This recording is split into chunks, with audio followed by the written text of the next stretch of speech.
Winning the Mountain Man's Love, Brothers of Sapphire Ranch, Book 5, written by Misty M. Beller, narrated by Leonor A. Woodworth. For I know the thoughts that I think toward you, says the Lord, thoughts of peace and not of evil, to give you a future and a hope. Jeremiah chapter 29, verse 11, New King James Version. Chapter 1. March 1870. Silver Dollar, Montana Territory. Jonah Coulter gripped the stack of posters bearing Patsy's description as he strode down the bustling main street of Silver Dollar, the latest in an endless string of mining towns in this exhausting, fruitless search. After 4 months of hunting, he was bone-weary, but he'd done almost nothing by way of actually locating little Anna's aunt. The only real progress he'd made was ruling out women and towns from his list of possible places Patsy of unknown surname could be.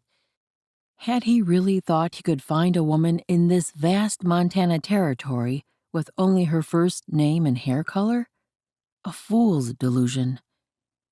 As he approached the weathered facade of the Silver Dollar Saloon, the raucous laughter spilling from within turned his stomach. Would Patsy frequent this kind of place with her new husband? If so, would she even be a suitable guardian for the 7-year-old girl he'd found in the woods on his family's mountain ranch? But he'd promised to search for Anna's Aunt Patsy, and, if she still remained in the Montana Territory, to find her and bring her back. The poor girl's grandmother, who'd been traveling with her, had died, and this aunt was her only remaining family.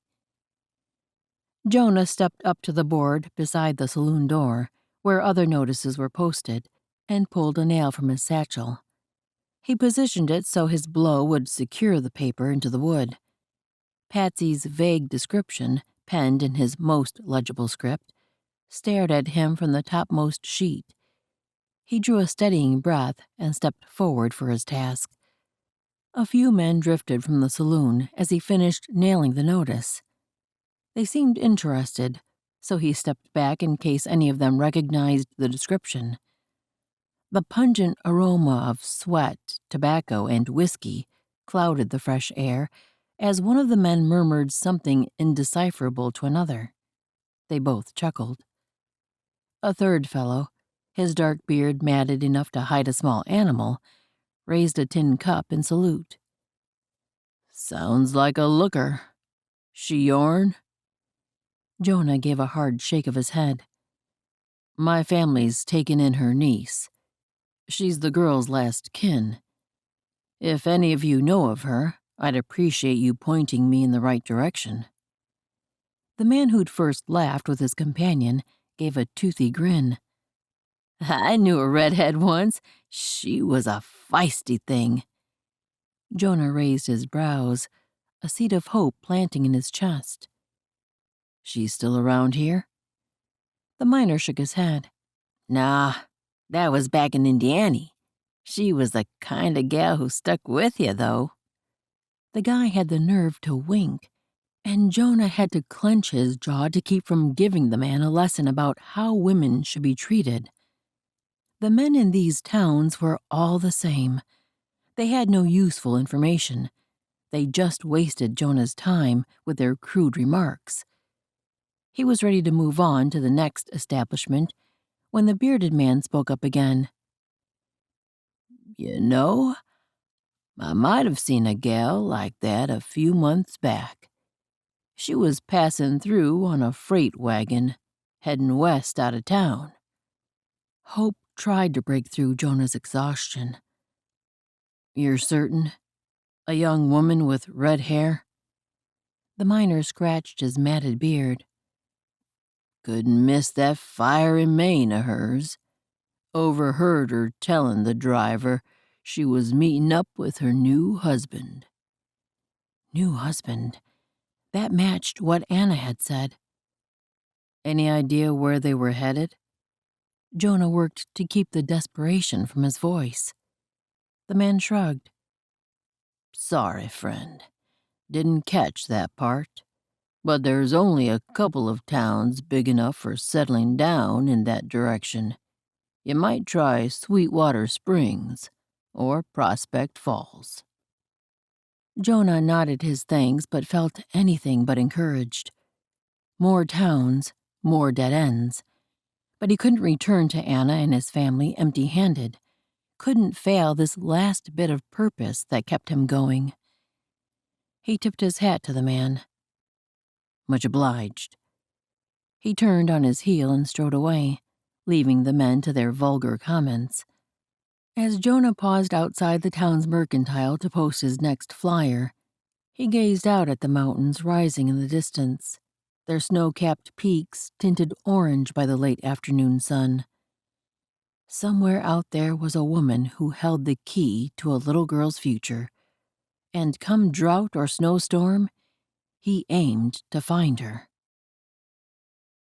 May 1870, Missoula Mills, Montana Territory.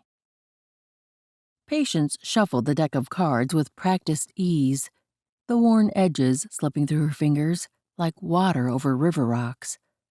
The room was thick with cigar smoke and the sharp scent of whiskey, a heady mix that she'd grown accustomed to in her time working at the saloon.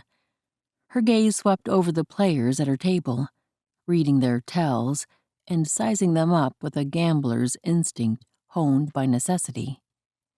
One man in particular drew her focus like a lodestone. He hunched over his cards, a scowl etched deep into the lines of his weathered face. The barkeep had pulled her aside when the fellow walked in, warning her in hushed tones to keep a watchful eye on him. "That one's got a temper on him," he'd muttered. "Liable to blow at any moment, and Lord help whoever's in his path when he does."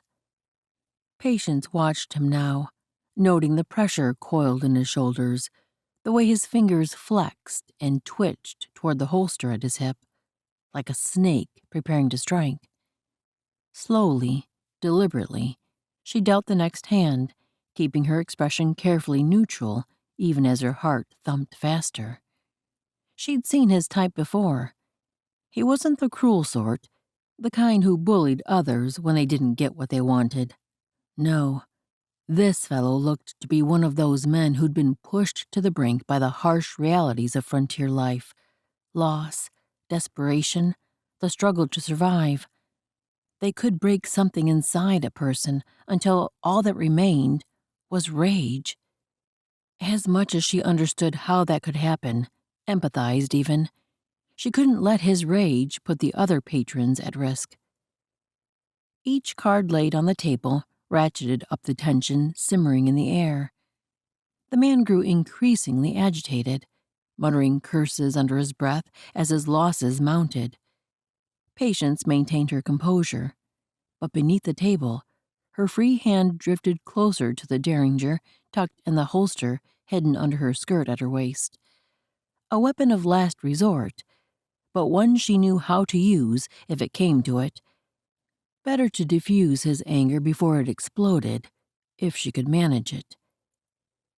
She dealt the next hand slowly, using the moment to catch his eye. She gave him a smile that disarmed most men. "You seem to be having a rough night." She turned up the charm in her voice. "Perhaps a break would do you good. Clear your head a bit." His scowl deepened, but he hesitated, his hand hovering over his cards. She pressed on, keeping her tone pleasant. "I've seen many a man let the cards get the better of him. It's a hard thing to walk away when luck's not on your side. It takes a strong fellow.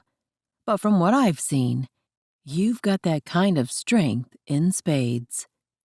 She let her grin turn lazy, almost like a wink. "Besides, my friend Billy over there behind the counter owes me a favor. 2 free rounds for you, on the house." She held his gaze, watching the struggle play out behind those angry eyes. For a long, strained moment, it looked like his rage might boil over.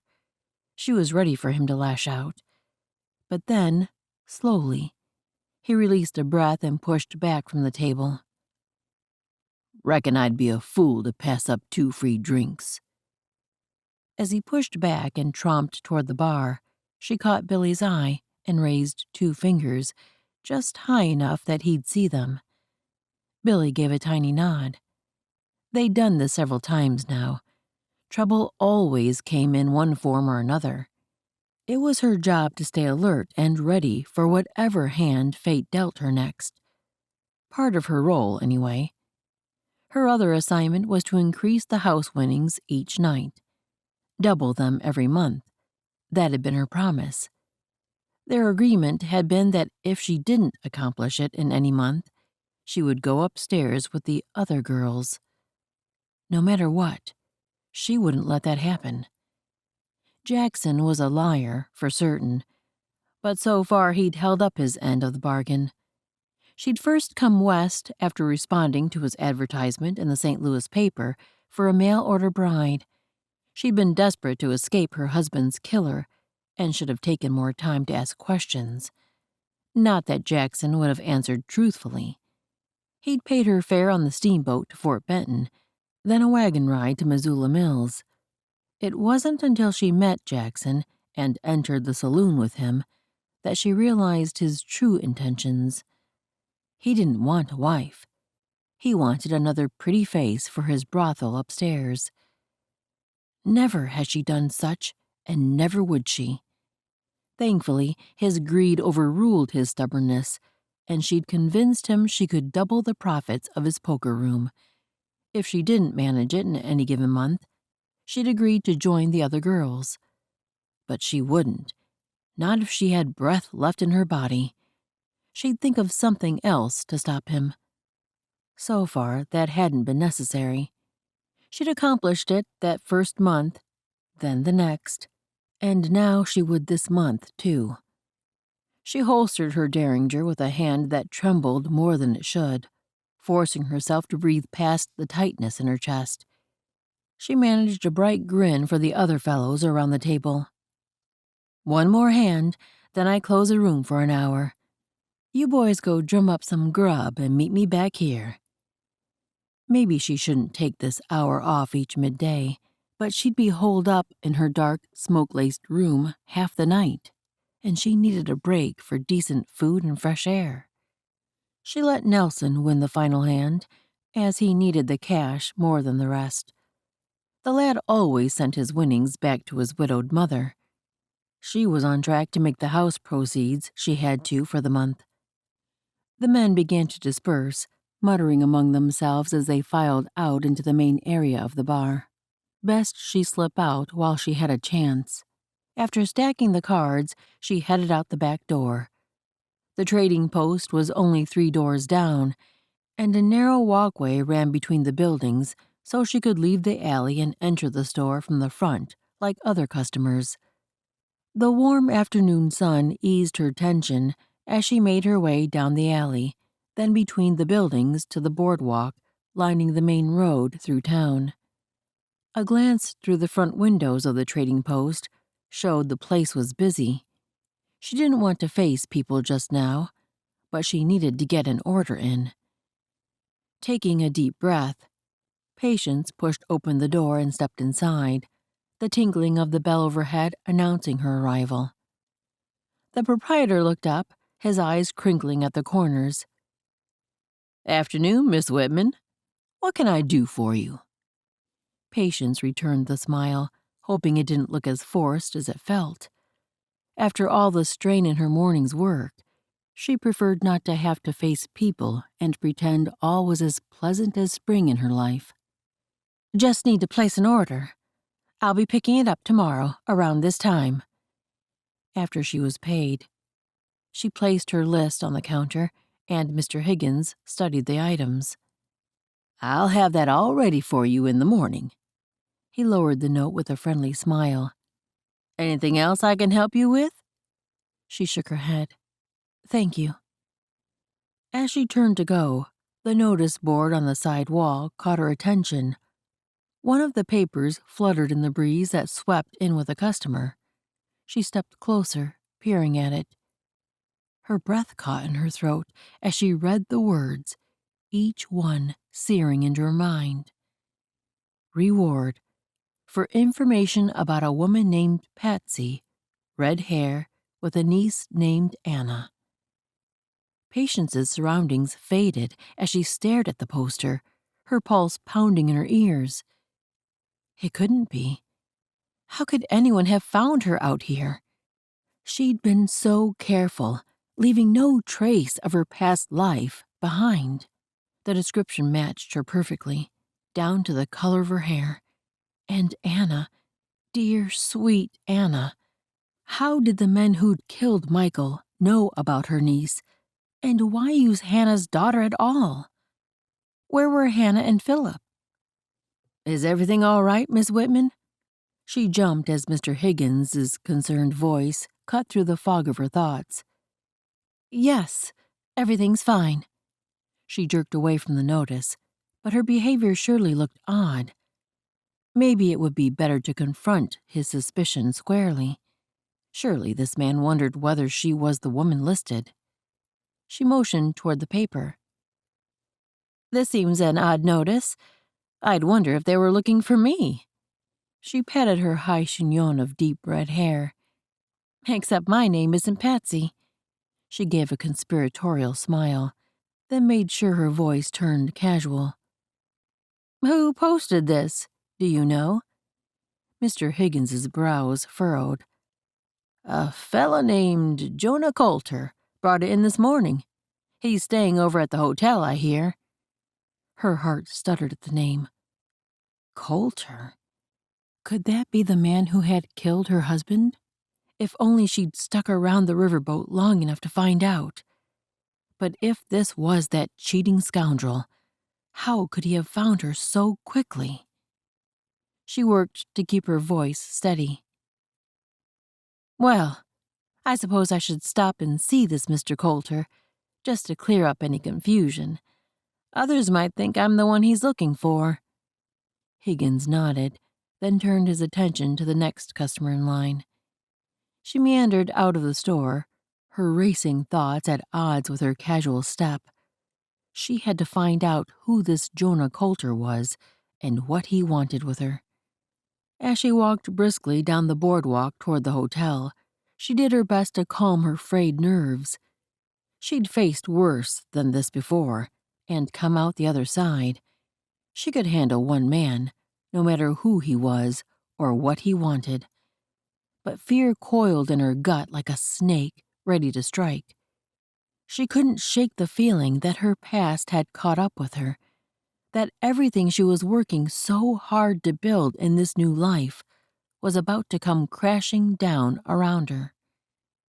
Taking a deep breath, Patience straightened her shoulders and quickened her pace. She wouldn't let that happen.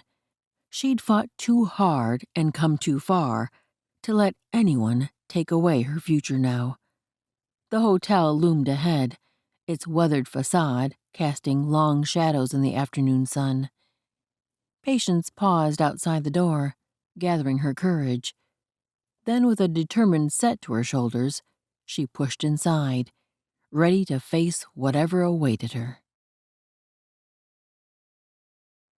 Chapter 2.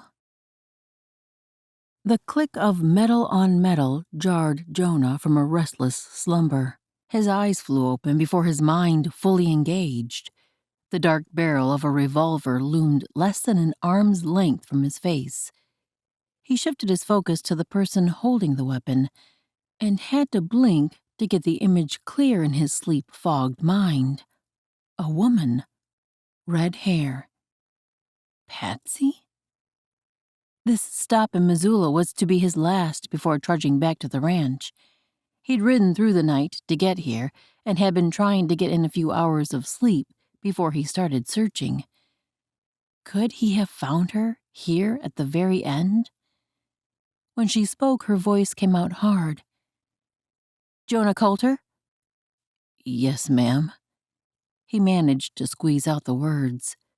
I've got questions for you, and you'd best answer them straight.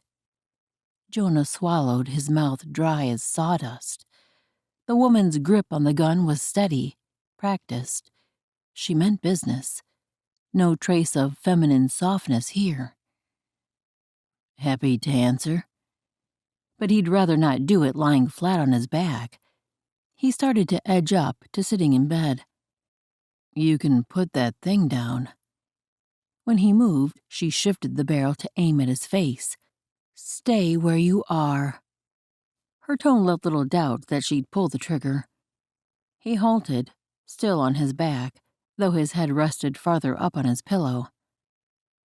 I promise, I mean you no harm. Especially if this was Patsy. He'd be protecting her, not hurting her. Are you the one putting up the flyers? Her face gave no hint of any emotion except anger. If you mean the ones looking for a woman named Patsy, then yes. What do you want with her? He raised his brows. Is your name Patsy? No. The response came short and swift, like a punch to the gut. His hope sank. She had to be Anna's aunt. She fit the vague description, age and hair color mostly, and she had the same rounded cherub cheeks as the little girl. Why would this woman trust him so little that she'd lie? She must be in some kind of trouble. Before he could find a way to ask, she spoke again. Name's Patience Whitman. Ah, Patience. Patsy could certainly be a nickname. He'd been searching for women with all the names that could be derived from Patsy. Patricia, Patrice, Pasquale, Paty. But he'd never thought of Patience. He needed to tread carefully. He'd seen mountain cats with less searing stares. It's nice to meet you, Mrs. Whitman. Do you by chance have a niece named Anna? She's 7 years old, with medium brown hair. She was traveling with her grandmother to find you. The woman's eyes widened for half a heartbeat. She must not have known about their search. Anna hadn't been certain whether she did or not. When she didn't say anything, Jonah added, She calls her grandmother Gamma. How do you know about Anna? Patsy, and he was certain that was who this was, glared, her head turning a little so she could stare more through her right eye. You'd best start explaining yourself. My finger's getting twitchy on this trigger. He'd have to tell her everything. Every part of the story he knew, anyway. He had a feeling this conversation was about to get a whole lot more complicated, but for the sake of the little girl waiting for word of her aunt, he had to try, even if it killed him, which, considering the gun still aimed at his face, it just might. He took a deep breath to steady his nerves. My brothers and I live on a ranch in the mountains. We found Anna and her grandmother. He raised his brows. Your mother, maybe? She gave no answer, so he kept going. They camped on my family's ranch last winter. The snow got thick and the weather miserable. We brought them in our house, and my sister-in-law, she's a doctor, treated them for cold exposure. Anna was fine, but her grandmother was already mostly unconscious. He swallowed hard. He'd really not wanted to break the news this way, but this woman seemed to need every little detail to convince herself of his honesty. Sadly, she passed on that evening. Anna's been with us ever since. She told us about her aunt, whom she and her grandmother were traveling to see. She didn't know the particulars, not even the aunt's last name, only that the lady had come to the Montana Territory to be married. The gun wobbled a tiny bit when he spoke those last words, and she tightened her jaw. Why isn't Anna with her parents? Where are they in all this? Her pitch came out sharp, accusatory, as if she already suspected the answer, but needed to hear it confirmed aloud. Jonah hated to say, even a woman as hardened as this one shouldn't have to be told like this that her entire family was dead. That the bright-eyed little girl who shared her blood was now an orphan, adrift in a world that had already been so cruel to her. But he had no choice. Mrs. Whitman deserved the truth, no matter how painful it might be. "I'm sorry." He kept his voice gentle. "From what Anna's told us, her parents passed away. I think her grandfather has been gone a while, so it was just her and her grandmother.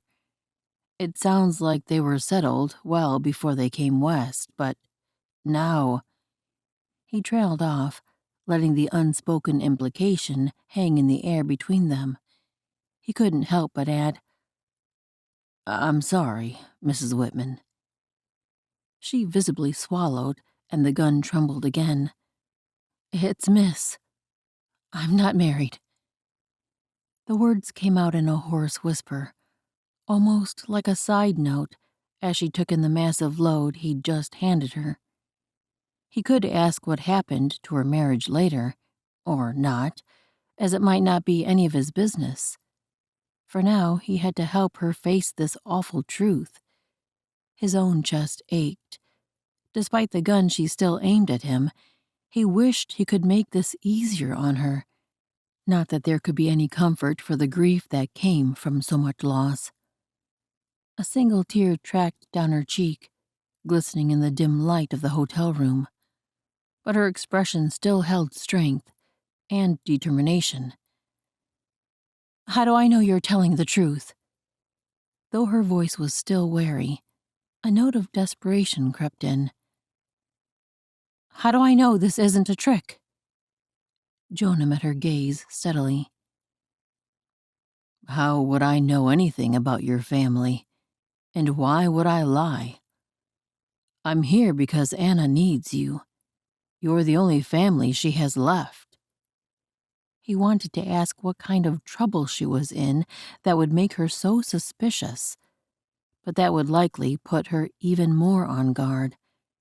She drew a shaky breath, squaring her shoulders, as if steeling herself from the weight of her emotions. He had to speak before she made up her mind against him. "Is there anything I can do to prove I'm telling the truth? Your niece and mother didn't have much with them when we found them. A few brightly colored blankets. It seemed your mother liked bright colors. She wore a necklace that Anna has now. Big round beads. Lots of different colors." Patsy straightened. "What are the beads made of?" She was testing him. He worked to recall as much as he could, though it had been months since he'd been home, and he hadn't paid much attention. "They're wooden. I think smaller near the clasp, and larger near the center of the necklace." He could hold up his fingers to show the size, but she didn't look ready for him to move just yet. She narrowed her gaze, making him think his description had made her more wary, not less. "Michael told you about the necklace, didn't he? It's not worth much, I can tell you that." He let his confusion show. "I don't know who Michael is. I know about the necklace because Anna wears it all the time." Miss Whitman straightened her shoulders, her jaw set with determination as she stepped back. "I'm leaving now." Her voice had once again turned hard and unyielding. "You'd best get out of town today. The next time I see you, I'll shoot first and not waste time with questions." As she backed out the door, disappointment soured his belly. How had he not convinced her? The truth was on his side, yet he'd failed to make her believe him. Light from the hallway glimmered in her red hair as she stepped from the room and pulled the door closed. The click of the door latch fired like a gunshot in the quiet room, releasing Jonah from the hold of his covers. He surged to his feet and started pulling on his clothes. Should he go find Miss Whitman and try to convince her again? Maybe if he brought Chuck from the livery, or someone else she might know around town to stand as a character witness for him. She was so skittish, though. He had a feeling he needed to find a way to prove his claim, something she wouldn't be able to deny. Should he bring Anna here? Even as the thought rose, he pushed it down. He didn't like the thought of bringing a child to such a harsh place as a mining town. The journey alone would be hard. 2 days here and back if he went slower for the girl. They'd have to sleep on the hard ground. Even if he decided to do it, Jericho wouldn't hear of her leaving the ranch, and Naomi and Eric would be on his side. They were so protective of the girl, not allowing anything that might make her feel insecure or afraid, as she'd been when she was stranded in the snow and cold, her grandmother too sick to help. No, he wouldn't try to bring Anna here, but could he fetch the necklace? If he could get it from the ranch and present it to Patsy, would she consider it proof enough? It would certainly prove that Michael, whoever he was, hadn't told Jonah about the piece. Making a decision, he finished dressing and grabbed up the few belongings he'd pulled from his saddlebags. He'd ride back to the ranch to get the necklace. That would work, surely. And maybe he would raise the idea of bringing Anna herself. At the very least, maybe someone else would want to come back with him and talk to Patsy. Getting Anna's aunt to come see her wasn't Jonah's responsibility alone, anyway. He'd taken on the job of finding her, so he'd have something to keep him away from the ranch while Naomi and Eric set up their new life, his ex-fiancée and her new husband. He still wasn't ready to deal with that. Well, at least he'd found Anna's aunt, though obviously he wasn't going to be able to talk her into doing right by her niece.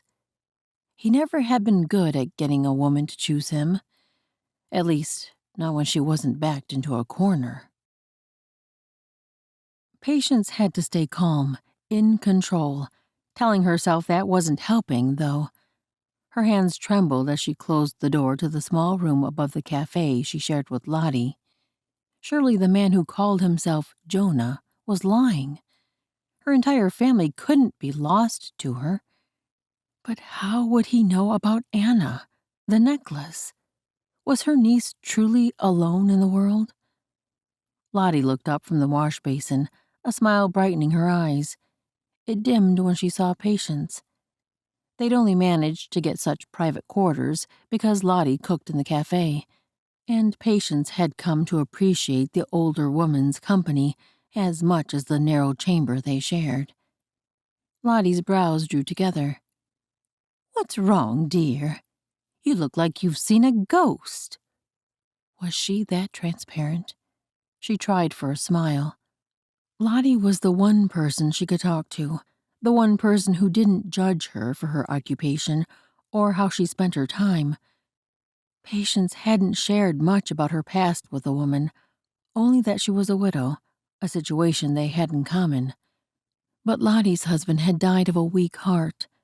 He hadn't been murdered by a slick card shark. That part of the story, Patience hadn't told her.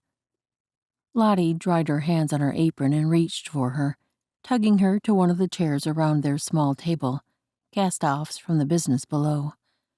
They'd repaired the broken legs, but couldn't do anything for the scarred wood. Patience sank into the seat, and Lottie settled in the other, looking her up and down. "Well, go on, then. What happened?" Where should she start? With the part that ached the most, maybe. She swallowed. "I found out there's a man looking for me. He says his family found my niece, that the rest of my kin are all gone." Her voice cracked as she forced out the words. Lottie covered Patience's hands with her own. "Oh, honey, no." The gentle answer released a geyser in her chest, and a sob rose up against her control. Tears spilled down her cheeks. Mama, she couldn't be gone. Not yet. As soon as she had enough money saved to buy the house and land, She'd planned to write her mother, to invite her out if she dared venture away from father's oppressive hold. It turned out she hadn't been bound by his rules for a while now. Another sob ventured, though this time she couldn't name its cause. She certainly wasn't crying over her father's death. Hannah, maybe. How could she and Philip both be gone? What could have possibly taken every blood relation Patience had, every person she could call family? Except Anna. She sucked in a breath, doing everything she could to stop the tumult spewing from her. Another deep breath cleared her mind enough that she could speak her concern. I don't know if it's true. I'm not sure I can trust this man. Lottie's brow furrowed. Why wouldn't you believe him? What reason would he have to lie? Because the man who killed my husband might have come after me. The words lodged in Patience's throat. She desperately wanted to unburden herself to Lottie, but fear held her back. Not fear of what Lottie would think, not really. If her husband's murderer or his croonies ever followed her trail, the last thing she wanted was to put Lottie in danger by giving her too much information. I need to be sure, Patience said instead, forcing herself to meet Lottie's concerned gaze. Before I upend my life again, chasing shadows and rumors. Lottie leaned forward, her expression intense. Patience, listen to me. If there is even a chance your niece is out there, scared and alone, you need to go to her. That innocent child needs her kin. Lottie's words cut through the haze of Patience's spiraling thoughts. She was right. It didn't matter if Jonah wasn't telling the whole truth. What mattered was Anna. If her dear little niece had ended up in these mountains somehow, Patience had to find her. She had to bring her home, whatever home looked like now, and care for the poor child. The thought of Anna going through such trauma sent a shiver down Patience's spine. She managed a nod and another deep breath. You're right. Lottie pulled her into a hug, and she allowed herself to be comforted. Then she stood and wiped her eyes. She only had a few more minutes before she had to get back to the saloon. As Lottie moved back to her wash basin, Patience stepped to the trunk that held all her belongings. She had to dig past blankets and a few garments that were too nice to wear in this rough town. Finally, her fingers closed on the small cloth-bound journal. She pulled it out and rested it in her lap. The cover had frayed at the corners, but the lace trim remained intact, if yellowed with age. Her father had given it to her when she turned 8, one of the few gifts he'd ever bestowed that seemed just for her. It had been so special, the journal itself so lovely, that she never dared mar the pristine pages with her scrawling hand and silly thoughts. Patience ran her fingers over the cover, her throat tight. She'd always hoped that someday she'd find the courage to face her father and mend the rift between them, that she'd be able to show him she'd made something of herself, despite his doubts and criticisms. Now that chance had slipped away. Her father was gone, taking with him any hope of reconciliation. Tears blurred her vision as she clutched the journal to her chest, mourning not only the loss of her family, but the unwritten words that would forever remain unsaid. She opened the front cover and pulled out the piece of canvas, stiff from being pressed in this book for so many years. As she stared at the image painted on it, that familiar longing swelled in her chest. The white cottage, the wide green valley with a stream running through it. Indiana. One day, she would own a cottage just like this, in a valley every bit this lovely. She would find this place in Indiana and build her own life, free from anyone who could control her, especially a man. She was closer than she'd ever been before. Manning the poker room for Jackson paid well, and she'd been saving every penny. But if she took Anna in, how much longer would she have to wait until she had enough to build this image for herself?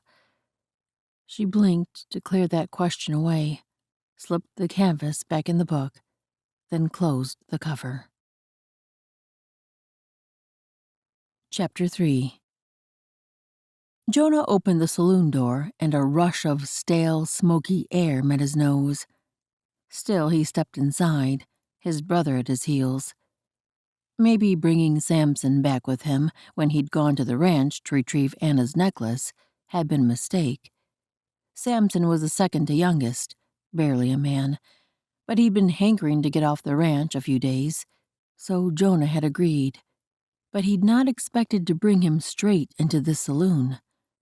He'd gone to the hotel first, when they arrived back in Missoula Mills, but the clerk said Miss Whitman worked at Jackson's saloon. The idea churned in his belly. During all those months he'd searched, he'd thought about every possible situation Anna's aunt could be in. Saloon girl or brothel worker had certainly been on the list. But deep down, he'd not actually believed a woman related to Sweet Anna would succumb to that kind of life. He scanned the dim interior as he kept his breathing shallow against the stench. Since dusk had fallen, the place was filling up. Plenty of miners ready to spend their small earnings lined the bar and the tables in the middle of the floor. To the left, a rowdy cluster of men gathered around a larger poker table, their voices rising and falling with each turn of the cards. A flash of red caught his focus, and he homed in on the spot. Miss Whitman, her hair piled in a becoming mass of curls. She held a hand of cards, just like the others. He couldn't help but stare. Was this how she spent her free time, gambling, or was she drumming up business for her work? He started forward, his boots thumping on the wooden floorboards. Samson trailed close behind him. Maybe he should have insisted he stay outside, but it might help to have his brother at his back.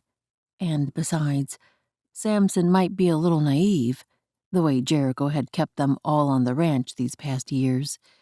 It would be good for him to see the ways of the world, the ugly side, to know how truly distasteful getting mixed up in this lot could be.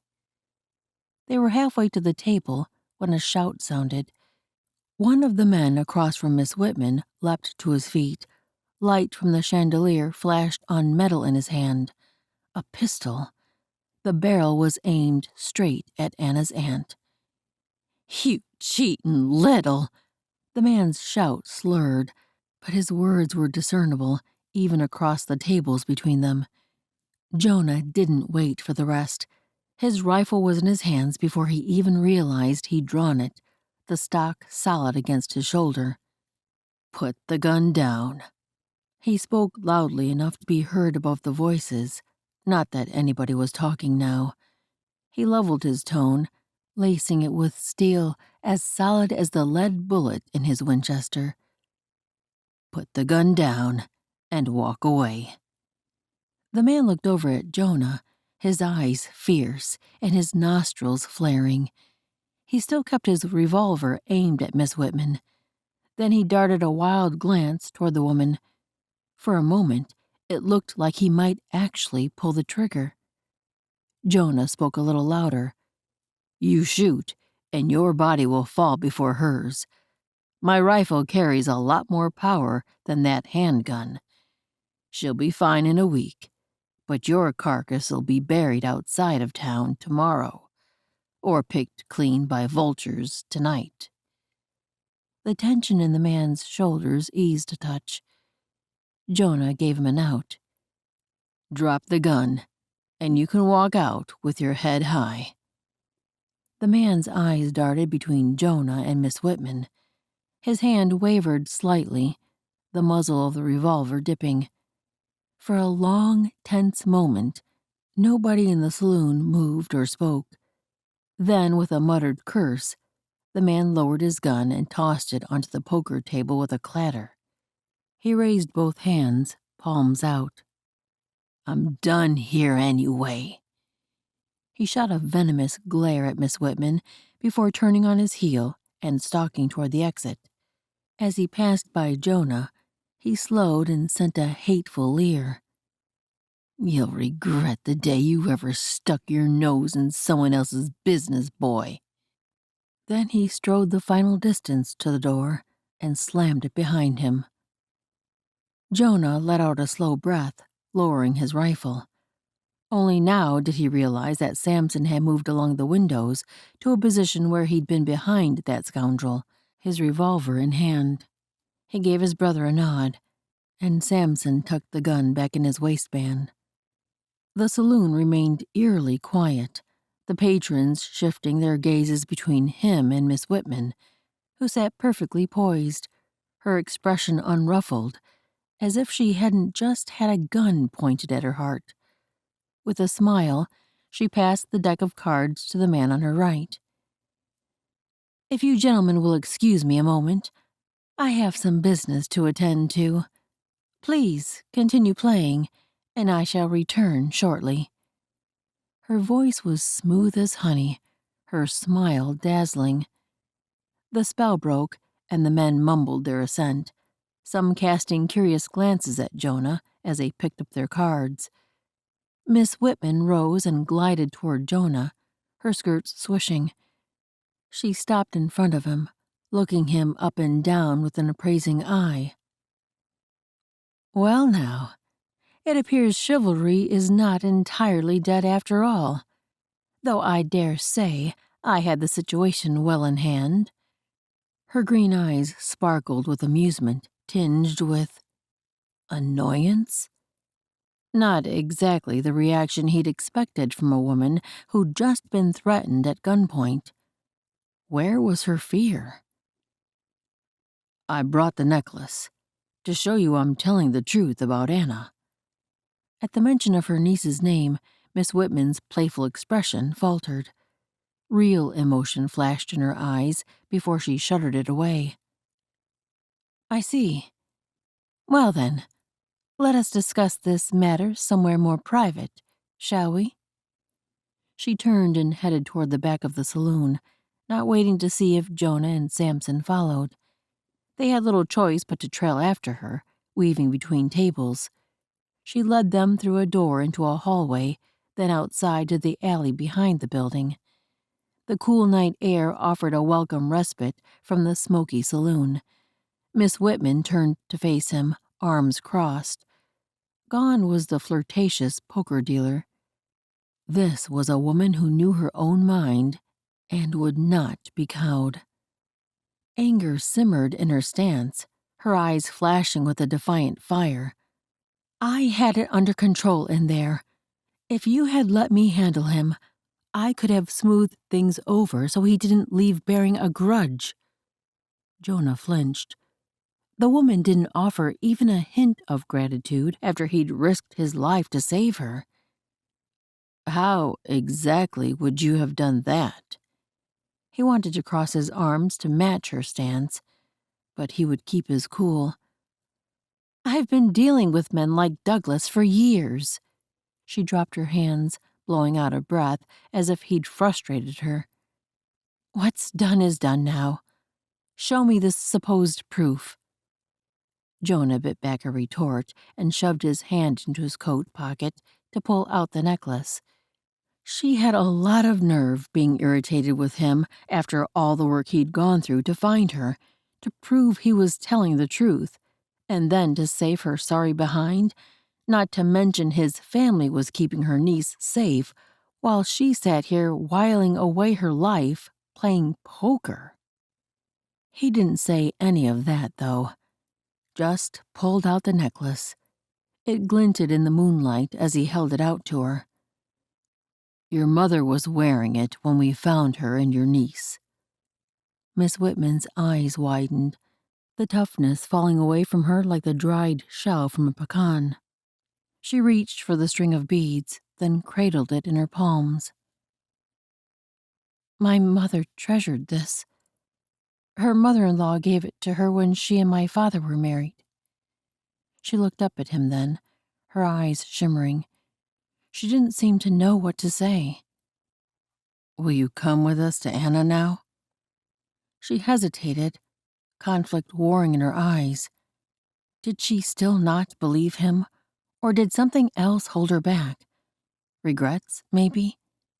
He could well imagine so, but surely not so much that they would separate her from family. Not anything that she would hold against an innocent little girl. Then, with a shaky breath, she nodded. "I'll come, but I need to work out some things first. I'll meet you at the hotel at noon tomorrow." Relief washed through him. "Thank you. I'll have a horse for you," a thought slipped in. "Or would you rather a wagon?" Maybe she didn't know how to ride, though if that was the case, she'd better learn the skill soon if she was to survive in these parts. She shook her head. "A horse is fine." Then she took a step backward toward the door to the saloon. "Good night, Mr. Coulter." Before he could answer with the same, she disappeared through the doorway, closing it solidly behind her. He let out a long exhale. He'd done it. 2 days from now, he'd have Miss Whitman to the ranch and reunited with her niece. He turned toward the hotel, but realization stopped him dead. Samson. Where had his brother gone in all the chaos? Patience stepped inside the saloon the next morning, her boots clicking against the worn wooden floorboards, breaking the stillness as she made her way to the bar. Her chest had turned to lead with the weight of the decision she had to make. Should she bring Anna back here to Missoula Mills, where she already had lodging and a well-paying job, or set off with her niece to find the home Patience had always dreamed of? A little white cottage nestled in a wide valley with a creek running through. When she'd found the little painting in a curiosity shop when she was a girl, it had been labeled with a tiny gold plaque that read, Indiana. That meant there must be a stretch of land in Indiana that looked just like that painting. Hopefully many such places. She would have the cottage built, if needed. Yet the peace that painting exuded. Would she find the peace when she recreated the scene? She didn't know. She only knew she had to choose her path now, for that decision would determine what she told Mr. Jackson in just a few short minutes. He wouldn't be happy to see her leave, but she'd paid her dues the last 2 months, more than earning back the money he'd put out for her transportation to Missoula Mills. Money she'd allowed him to pay under false pretenses, the weasel. She wouldn't make the mistake of underestimating him again. She couldn't give him the upper hand. Maybe it was best she cut ties completely.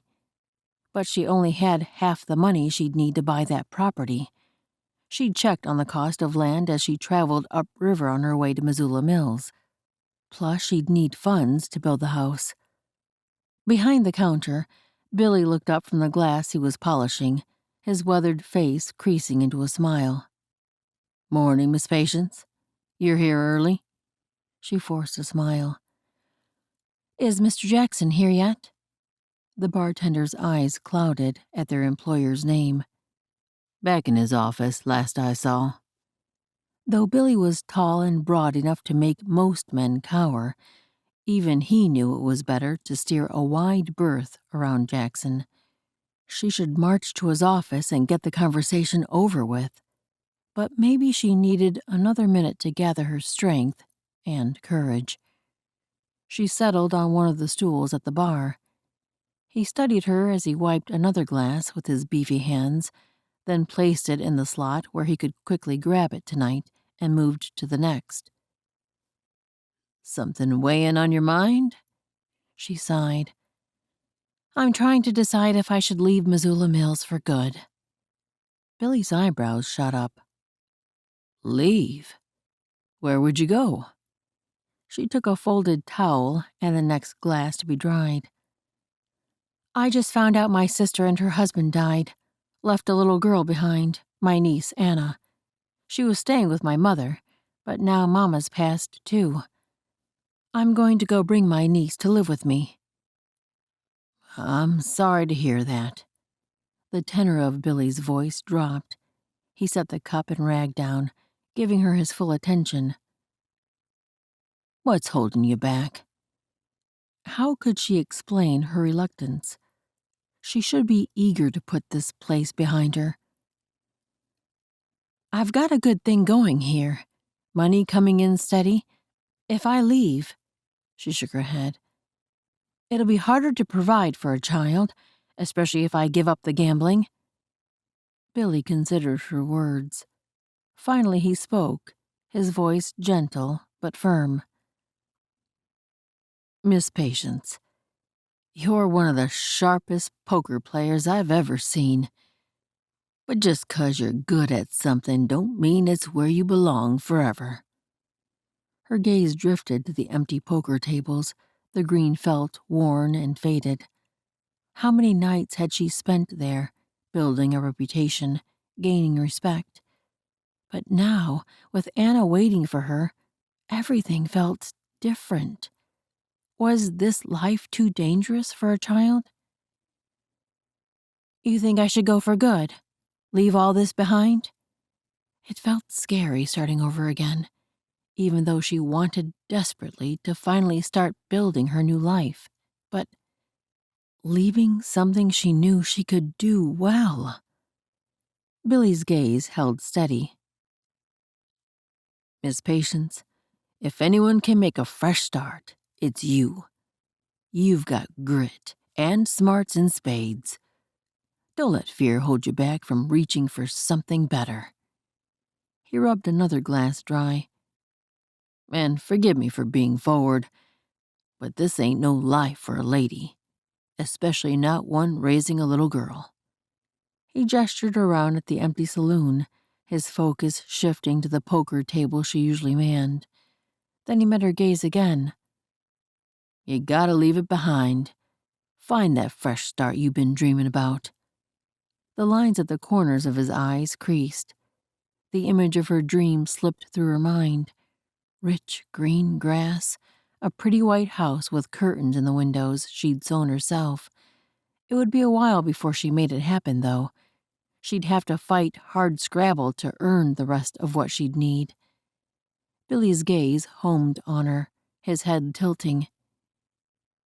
You said your mama just passed? Would there be any kind of inheritance? The question hung in the air, raising memories of the last time she had seen her father. He'd refused to look at her, just kept his nose in the morning paper, pretending she didn't exist at all. Fresh hurt burned her throat. She brought her focus back to reality. She wrinkled her nose to lighten the tension in her tone. I wouldn't bet on it. The irony of her words slipped in, considering her current profession. But even as the words left her lips, a new thought slipped in. Although, she worked the notion through all the possible reasons it might not be true. He would have left his estate to Mama. If I'm one of her last two living relatives, her and Anna. Patience wouldn't touch Anna's portion, but unless her father's business had taken a sharp decline, even half of the estate would be more than enough to buy land and build a house, and there'd be plenty to set aside to live on for years. Hope flickered in her chest, small but stubborn. There you go. Seems to me the answer is clear. Billy patted her hand. You gotta go get that little girl. Bring her someplace safe and green where she can grow up proper. She blinked back the sudden sting of tears. Thank you, Billy. You're a wise old soul. You know that? She squeezed his hands, and his cheeks reddened above his thick whiskers. She rose from the stool. I'm going to tell Jackson I'm leaving today. He won't like it, but that's too bad." Her jaw firmed as she started toward the hall. "Wish me luck." "You don't need luck. You got gumption, and then some. Go on and give Jackson a piece of your mind." He winked. "I'll be here if you need backup." Patience took a deep breath, squaring her shoulders. She would give her notice, collect her pay, and set her eyes on that distant horizon. On home. Her and Anna's bright new beginning. Chapter 4. Jonah glanced back at Missoula Mills, the town disappearing behind a veil of pine trees as he and Miss Whitman rode away. The gelding he'd bought for her fell into an easy cadence beside his own horse, her scant luggage tied securely to the saddle. Had he been right to leave Samson behind? His brother had been eager to teach two men who wanted to learn sluice mining. Both fellows were men he'd met in the saloon, while Jonah was outside talking with Miss Whitman. But they seemed like decent folks. Samson had promised to return to the ranch as soon as he finished his instruction, a week or two at most. Samson, like Jonah and the rest of their brothers, knew sluice mining like the lines on their calloused hands. It was the method they'd first used to mine the sapphires on their ranch, the sapphires they were supposed to keep secret. Jericho was determined not to let word of the gems spread so they didn't get unwanted visitors on the ranch. Still, a niggle of doubt lingered. Jericho wouldn't like Jonah coming back without Samson. The oldest brother had always been so protective of their land and kin. He feared strangers getting too close, learning about the sapphires. Part of it probably stemmed from a deep-seated dread that one of them would run off and join a rowdy mining camp, just like their Lucy had done all those years ago. Lucy. She'd been the oldest, 2 years older than Jericho, and she'd been wonderful. The only person who'd ever really understood Jonah. The only person who saw him as more than second best, an option only if nobody better could be found. "Tell me about your family." Miss Whitman's voice pulled him from those less than happy thoughts. "Who else lives on this ranch of yours?" Jonah cleared his throat. Where to start? "Well, there's Jericho, my older brother. He's head of the family, and he's married to Dinah. She worked as a doctor before she and her sister came west. We put her talent to use often enough, though." He almost snorted. He'd given her one of her toughest cases, having been run over by a wagon wheel the first hour the sisters had arrived on the ranch. Dinah had stopped him from bleeding out there on the hillside and managed to set the bone so he barely had a limp now. He'd known men who broke their thigh bones like he had, and now could barely walk because of the way the doctor had set the limb. Dinah possessed talent, no doubt about it. Miss Whitman watched him, clearly waiting for him to go on. He might as well list them in order of age. "Then there's me, the second oldest. Then Jude and his wife Angela. They built a cabin just down the slope from the main house. Then Gilead and Samson, who was there with me in Missoula Mills.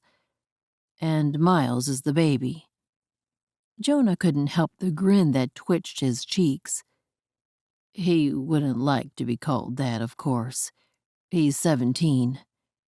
Miss Whitman's expression eased into a smile that made her look even prettier than when he'd first seen her at the livery as they were preparing to set out. Even then, he'd been surprised how different she looked than in the saloon. Not as hardened, more like a lady. Now she looked even softer as she said, "I'll bet not." Once more his chest pinched. "We had an older sister, Lucy. She passed a couple years ago, and now my niece and nephew live with us. Lillian and Sean. Her brows rose. Are they close to Anna's age? He tipped his head. Lillian is 12, I think, and Sean is 8. They grew so fast, it was hard to keep up sometimes. Miss Whitman turned her focus back to the road. And Anna is almost 8. Her voice sounded wistful, like she wasn't talking to him at all. Dinah's sister and her husband live nearby. They built a cabin in a little clearing a few minutes' walk from the main house. They have a daughter who's almost 2, and Anna's been staying with them. Miss Whitman's gaze jerked to him. She's not living with your family? Do you know these people well? Is she safe there? Yes, ma'am. At the worry in her expression, Jonah added a nod. Eric and Naomi are good people. Some of the best I know. Anna couldn't be in better hands. Her shoulders relaxed a fraction, but the crease between her brows remained. What kind of man is this Eric? Does he have a temper? He's a good man, Patsy. He stopped short the moment he heard her given name slip out of his mouth. Or rather her nickname. He dipped his chin in apology. I'm sorry, Miss Whitman. She gave a quick shake of her head. I don't care what you call me. What of this man my niece is living with? Does he have a temper? Is he controlling? She didn't care what he called her. He'd have to revisit that thought later. Not at all. He's steady as a rock. He might not have said the same when Eric first came.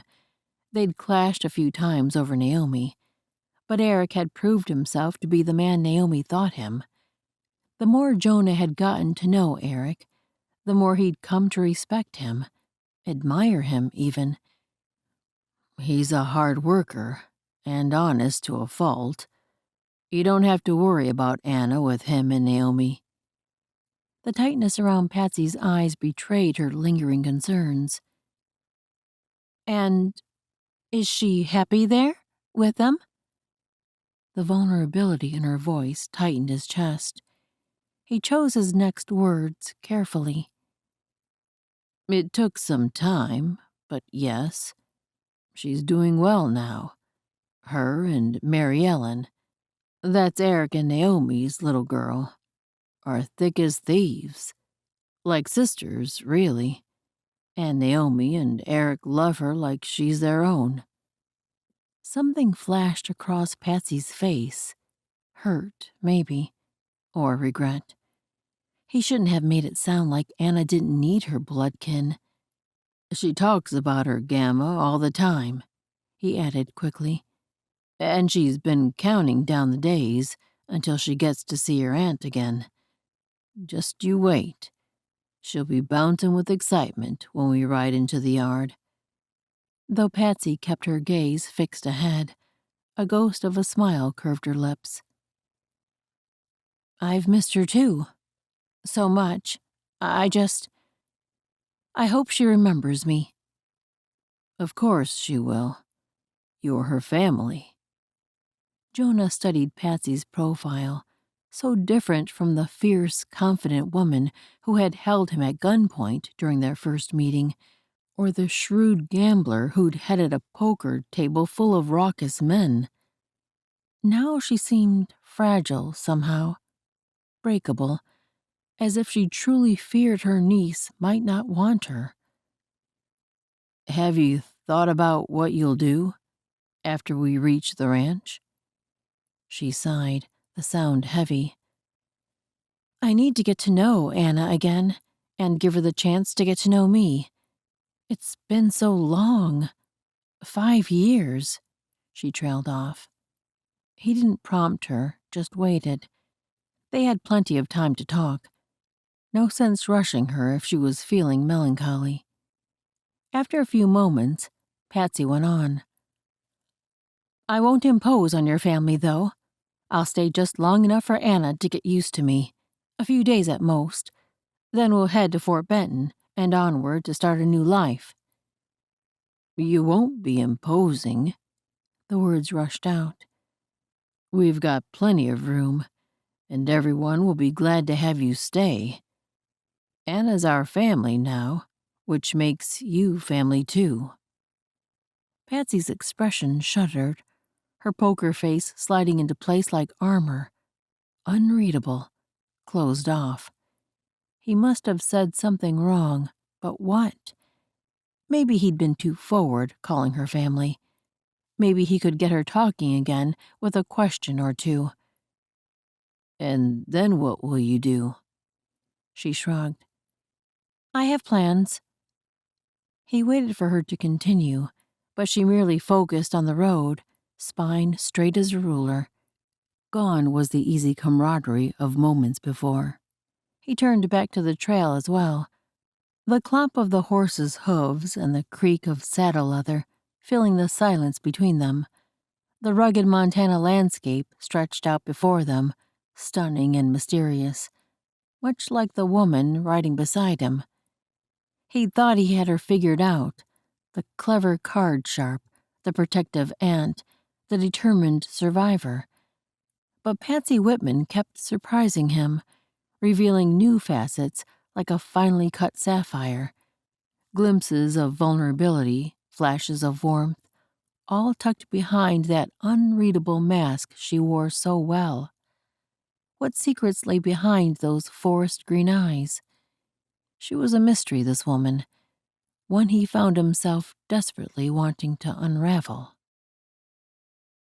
Jonah prodded the log with a stick, coaxing the flames to life in their campfire as the sun dipped behind the mountains. Not even the bright oranges and pinks of the sunset could lighten his mood tonight. Was it only leaving Samson behind in Missoula Mills that gnawed at him? His little brother was more than capable, but what would Jericho say when Jonah showed up without him? He glanced over at Miss Whitman's bedroll, neatly arranged a respectable distance from his own. She'd hardly said 2 words to him all afternoon on the trail, her usual quick wit and charm notably absent. He'd expected at least a few questions about her niece Anna, but every time he'd looked at her as they rode that day, her green eyes had stared into the distance. The fire crackled and popped as Jonah added another log. He almost had enough flame to heat water for a stew. Once Miss Whitman returned with a pot full from the creek. It had been nearly 10 minutes since she'd walked away in that blue dress, his old metal pot swinging at her side. Good thing she hadn't turned around to check on him and caught him watching because that blue dress drew a man's eye. He shifted the last log, then pushed to his feet. He should make sure the horse's ropes were secure before full dark settled. A piercing scream shattered the quiet. His pulse surged, and he spun the direction it had come from, the creek. He sprinted that way, weaving through the trees.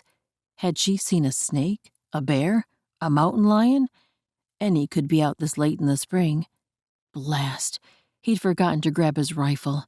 He had his hunting knife, but that would do little against a bear. He was nearly there, though. He'd need to find out the trouble and go back for his gun if he had to. When he could see the water line through the trees ahead, a moving figure made his heart catch in his throat. 2 figures. Patsy stood, knee-deep in the water, struggling against a man whose hands gripped her shoulders, pushing her down. "Stop!" Jonah bellowed the word as he lunged the last step to the bank and leaped into the icy water. When Jonah reached them, he launched himself at the man with a roar, slamming them both crashing into the creek. As they wrestled on their knees in the water, he wrapped his arms around the man's torso, pinning his arms to his side. The rogue thrashed and struggled, his elbow slamming into Jonah's ribs. Pain exploded in his side, but he didn't let up his hold. He was bigger than this guy, and he wasn't about to let him go.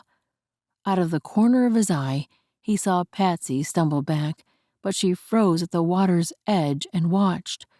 What was she doing? He shouted, "Run!" His momentary distraction gave the scoundrel the upper hand, and he flipped Jonah on his back, plunging his face underwater. Jonah caught his first clear look at the man's face. Black hair slicked back against his head, thick beard, plenty of lines on his face. A face Jonah had seen before. It was that cheating gambler who'd pulled a gun on Patsy in the saloon. Fury surged through him. He tucked his body into a ball, dropped his feet to the ground, and propelled himself off the sandy creek bed into the guy, who staggered backward in the knee-high water. A flash of blue fabric made Jonah's blood run cold. Why hadn't Patsy run? She stood behind the fellow, the metal pot raised. With a cry, she swung for the man's head. He must have seen Jonah's reaction, for he spun just in time to protect his skull. The pot hit his arm instead, knocking him to his knees. He let out a howl, gripping his elbow. Patsy raised the pot to strike again, but Jonah struggled to his feet. He had to get her out of the mix. Before he could get close enough to attack, Patsy brought her weapon down for a second time. Their attacker saw it coming and grabbed the metal edge. Using the force of Patsy's blow, he sent her flying across the stream into deeper water, the pot slipping from her grasp. The blackguard had a weapon now. He turned to face Jonah. But Jonah had a weapon too.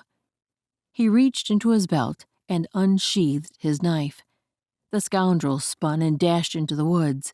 Jonah charged after him, but dry ground gave the man too much advantage. He sprinted through the trees, disappearing within seconds into the darkness. Breathing heavily, Jonah gave up the chase, unwilling to leave Patsy on her own again. Had the man been alone, or would he return with friends? A soft gasp behind him pulled his attention back to Patsy, who stood unsteadily, one hand braced against a boulder, her shoulders heaving. "You all right?" He moved toward her. She nodded. "I'm fine." Her gaze strayed to the place where the man had disappeared. Something unreadable in the green depths. Vulnerability, perhaps, and fear. Jonah swallowed hard, forcing himself to face the truth. "Do you realize who that was?" Maybe she hadn't gotten a good look at him in the fading light. It was hard to believe the man would come this far just to get his revenge. But he had, and he'd been thwarted. If anything, being run off like that would only make him angrier. What would stop him from trying again? A shadow crossed her face, and she met his eyes. "Douglas, the man from the saloon."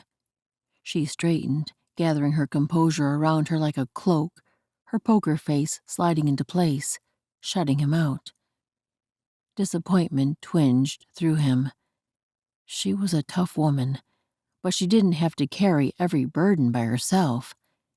She waded out of the creek, and he followed her. They could talk more back at camp. But as he settled into making supper, Miss Whitman kept herself busy. She seemed to be trying to avoid talking about her attacker, and he couldn't bring himself to force the conversation. The savory aroma of the stew wafted through the cool evening air as he ladled it into tin bowls. He handed one to Miss Whitman, and their fingers brushed for the briefest moment. The touch sent sparks through him. But she gave no indication she'd felt anything, accepting the bowl with a murmured thank you, her gaze distant and pensive. They ate in silence, the crackle of the fire and the chirping of crickets, the only sounds in the still night. A few minutes later, Patsy set her bowl aside, drawing in a deep breath as if steeling herself. "Jonah, about the fight earlier," she trailed off, her brow furrowing. "Let me guess. You're going to tell me you had it under control?"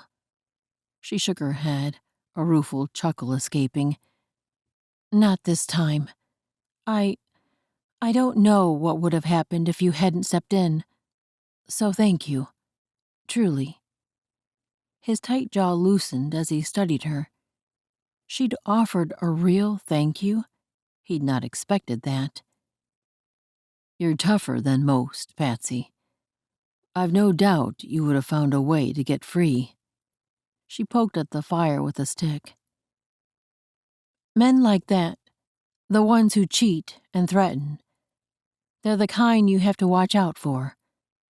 They're evil, through and through. The bitterness in her voice spoke of painful experience. Did he dare pry? How long did you say you worked as a poker player? She sighed as her eyes took on a faraway look. I came to Missoula Mills 2 months ago, after my husband died. At the sorrow in her voice, an image of the graves back at the ranch slipped into his mind. Simple stones marked each one, pale in comparison to the grief of losing each person. First Dat, then Mum a week later, then Lucy. He pulled himself out of those thoughts before they swallowed him. She'd lost a husband, and recently. He wanted to ask more, to unravel the mystery of her past, but she'd built the walls protecting her heart for a reason, and he would not force his way through them. Instead, he reached out, his hand hovering near hers for a moment, before he thought better of it and pulled back. I'm sorry for your loss. She nodded, a sad smile playing at the corners of her mouth. Thank you. Then she turned and began digging through her large satchel. As he stared into the flames, his mind whirled with questions. How had her husband died? What had driven her to a life of gambling and danger? And why did Jonah find himself so desperate to know?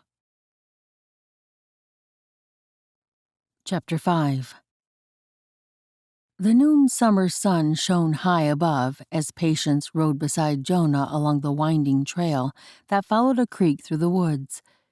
In the brightness of day, with the pleasant murmur of water running over rocks, it was a little hard to remember the terror from the night before, when Douglas attacked. Yet he could be following them now. Jonah rode with his rifle across his lap, and she had her derringer tucked in her sleeve, where she could reach it with a twist of her wrist. But if Douglas had found another gun? His rifle had been waterlogged last night, and he'd run off without it, so maybe they were safe. Maybe he'd decided to cut his losses and return to Missoula Mills. Anyway, this journey was almost over. Jonah said they'd reach his family's ranch within the hour. The closer they traveled to his home, the lighter he seemed. The worry tensing his shoulders had eased, little by little today. He was a handsome man, with rugged features of one accustomed to working the land. His dark hair fell in waves under his wide-brimmed hat, and his features showed his strength.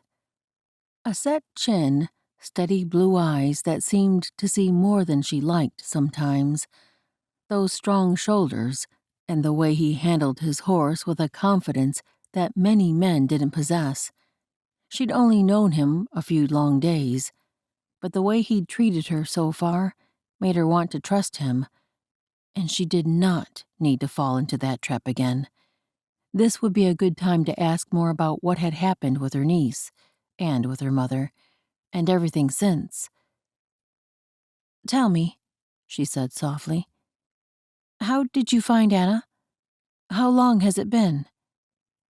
Jonah's blue eyes met hers, and a bit of pain shone there, because he understood her need, or because the story was such a hard one.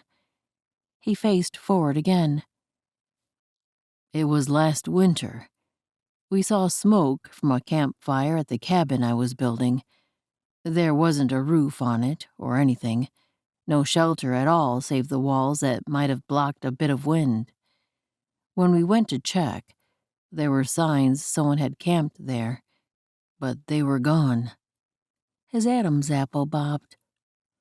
A hard snowstorm came the next day. I don't know how they survived it. Again his throat worked. If I'd known they were out in it. He released a sigh. A couple days later, Eric saw Anna running through the woods. Remember Eric? He's the one who married Naomi. Anyway, Anna was dressed like a boy. I went with Eric to follow her. She led us to their camp. Your mother. This seemed hard for him. Was he reliving that day? Your mother was alive, but not conscious enough to talk to us. We got her and Anna back to the house as quick as we could. My sister-in-law. Dinah, right? I think you told me she's a doctor.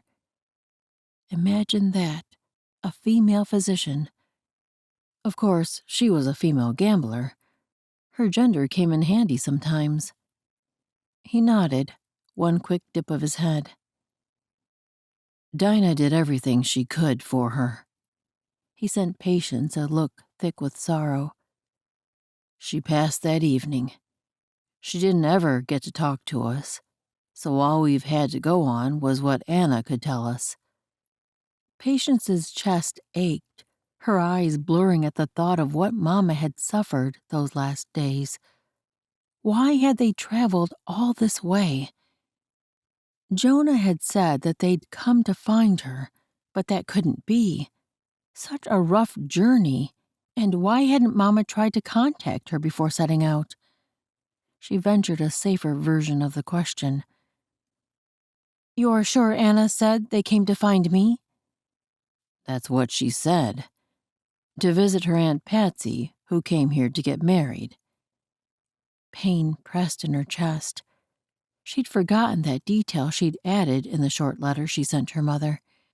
It felt wrong to go so far as the Western Territories without at least telling her mother about Michael's death. She'd not wanted Mama to worry that she'd be alone, so she'd included the part about her new husband-to-be, the man she was going west to marry. Anger quickened her pulse. Jackson, that lying scoundrel. Jonah was studying her, and by the look on his face, he seemed confused. She forced her thought away from the man who'd lured her west and back to his story. What happened next? We knew we had to find you. Anna said her parents had both died, and it sounded like you were her only living relative. He shot her a look, his mouth crooked sideways. We didn't have much to go on, only the name Patsy, and the fact that you have red hair. For some reason, a grin found her own lips. How long did it take you? Were your other brothers looking too? At first, Eric helped, but then he and Naomi were to be married, and with all the wedding preparations... He trailed off with a rueful chuckle. I wasn't needed at the ranch, so it made sense for me to keep searching on my own. It seemed like he'd said all he was going to, but then he added in a quieter voice, I guess I wanted some time away from the ranch myself. There was something he wasn't saying, but since she didn't think it had anything to do with Anna, it wasn't her business to press. She didn't want him hounding her for more information about her past, so she'd best respect his privacy about his. Besides, they were riding up a steep slope now, so she should concentrate on her horse and the trail. The horses breathed heavily as they climbed. A quarter-hour later, a clearing shone through the trees ahead. Her heart picked up speed. Was this it? His home? His family? Her niece? They rode out of the woods and into the ranch yard. A barn and corrals stood in front of them, and a log house perched on a hill a little farther up, smoke curling from its stone chimney. Jonah aimed toward the structure. She followed, inhaling a steadying breath. This was it. She was about to see Anna for the first time in too many years. Would her niece be nervous to see her?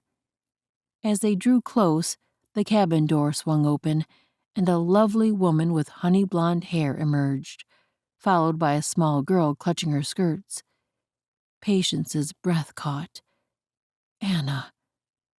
Even from a distance, she recognized those wide, solemn eyes that reminded her so much of her sister. The girl had grown up in the 5 years they'd been apart. That long brown hair that matched both of her parents. Jonah reined in his horse and dismounted in one smooth motion. Tears pricked Patsy's eyes as she slid off her horse. "Anna," she breathed, taking a step forward. Her arms ached to enfold her niece. The woman, who must be Naomi, the one Jonah had said Anna was living with, smiled and gently nudged Anna forward. "Go on, sweetheart. It's your Aunt Patsy, come all this way to see you." But Anna hung back, her small face uncertain as she gripped Naomi. Patience's heart sank. Of course, it had been years. Anna had been just a toddling child when Patience left. She couldn't expect her to come running as if no time had passed. Jonah crouched midway between Anna and Patience, his voice gentle. "Annabug, do you remember your Aunt Patsy? She's come a long way to see you." Anna's eyes darted to Patience, then back to Jonah. Slowly, tentatively, she released her grip on Naomi's skirts and took a step forward, then another. Suddenly, she was in Patience's arms, her small body warm and solid against Patience's chest. Patience wrapped her arms around the thin form, tears threatening as she breathed in the sweet, childish scent of her niece, her family. A sob broke free, and she stroked the girl's hair. "Oh, Anna, I've missed you so much. I'm sorry it's been so long." She reveled in the feel of her, unsure how much time had passed when she finally lifted her head to meet Jonah's gaze. His green eyes shone with emotion, and she mouthed a silent "thank you." Beyond him, Naomi dabbed at her cheeks, her smile tremulous. But even as gratitude swelled in Patience's chest, a twinge of disappointment pricked at her heart. Anna had not run to her, had not even seemed to recognize her. There was so much lost time between them, so much trust to rebuild. She didn't have time to mourn the thought, for a stream of other people reached them, welcoming with eagerness and a multitude of questions. He waved down the cacophony and motioned to her, and the group quieted almost immediately, all eyes taking her in. "Everyone, this is Miss Patsy Whitman." Jonah sent her a smile that eased the churning that had suddenly started in her middle. "Patsy, this is my family. My brother Jericho and his wife Dinah. Eric and Naomi, who you already met. Since their daughter Mary Ellen isn't here, I imagine she's napping. My niece Lillian and Angela, my brother Jude's wife." He looked to Jericho. "I guess the rest of the boys are out with the animals?" Jericho nodded, and Jonah turned back to her. "You'll meet Jude, Gil, Miles, and my nephew, Sean, tonight." She brightened her smile for the group. "It's a pleasure to meet you all." And overwhelming. The woman standing beside Jonah's brother stepped forward. Dinah was her name? She reached out to clasp Patsy's hand. "We're so glad you've come. We've been praying for this day." A burning sensation pricked her eyes, but she ignored it. "Thank you. I'm so grateful Anna's been well cared for." These people looked so much more wholesome and good than she'd expected. Nothing like the line of hard-nosed brothers she'd imagined. Eric spoke up. "She's a special little girl. We've come to love her as our own." A flicker of unease slipped through her. They wouldn't try to stop her from taking Anna, would they? She was blood kin, after all, Anna's only living relative. She glanced down at her niece. Anna gazed back up at her, curiosity and a hint of hope shining in those wide eyes, so like her mother's. Patsy drew in a fortifying breath. She was jumping at shadows. These people had been searching for her. Jonah had been searching for her. Since last year, he'd said.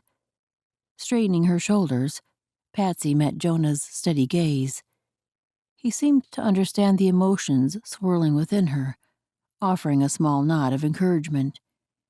She turned back to the Coulters, summoning a grateful smile.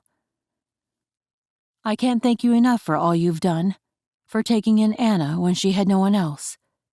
I know it couldn't have been easy, but I'm in your debt. Chapter 6. Jonah brushed a hand over the rough-hewn logs of his new cabin, the wood still fresh with the scent of pine. He and Patsy had only reached the ranch a few hours ago, and he'd come to inspect his cabin the first chance he could. The rustle of footsteps in the grass sounded from the doorway, and he spun. His first instinct was to look for Patsy, maybe because she'd been lingering in his thoughts. But he'd left her settled at the main house with Anna and a few of the other women. Jericho appeared in the open doorway, his wide shoulders filling the space as he paused to take in Jonah and the shell of the cabin Jonah had worked so hard on. Jericho always had such a commanding presence. Even a stranger would never doubt he was the elder brother, in charge on this ranch, even in a cabin that wasn't his. Jonah glanced around the place, doing his best to see it through his brother's eyes. It almost looked like a home. He just needed to add the floor and chink the logs, and he'd be ready to move in. Well, he wouldn't have furniture yet, but it would only be him, so that didn't matter much. He'd rather bed down on wooden planks in his own home than keep sleeping in a bunkhouse like a hired hand. Jericho glanced around, then ambled closer to Jonah. Where's Samson? Jonah cringed at the question. So much had happened with Patsy. That woman was enough to consume a fellow's waking thoughts with worries over her. But Samson, and knowing he'd left him back in Missoula Mills, had never been far from Jonah's mind. He turned to the corner and inspected a joint as though there were a flaw in it. Had some things to do in Missoula. Said he'll come when he's ready. Probably a few more days. Jonah didn't have to be looking to feel the weight of Jericho's disapproval hanging thick in the air. His oldest brother had come a long way from those days when he'd kept outsiders away from their ranch at gunpoint, and kept their family in with similar determination. But he'd put Jonah in charge of Samson on their trip to take the necklace to convince Patsy. Jericho probably considered him leaving the lad behind as failing. But Samson was no longer a youth. Jericho was the eldest of the boys in their family, but not the oldest child. Lucy had had that honor. Swallowing the sting that still came with her memory, Jonah met Jericho's gaze and forced his voice to be strong and level. Samson's a grown man now, 19. He knows the trail back. He said he would be along in a few days. Jericho gave a single nod. Worry clouded his expression, but maybe he wouldn't voice it. As the moment of quiet stretched, Jericho toed the ground with his boot. So, what are you going to do with this woman, Anna's aunt?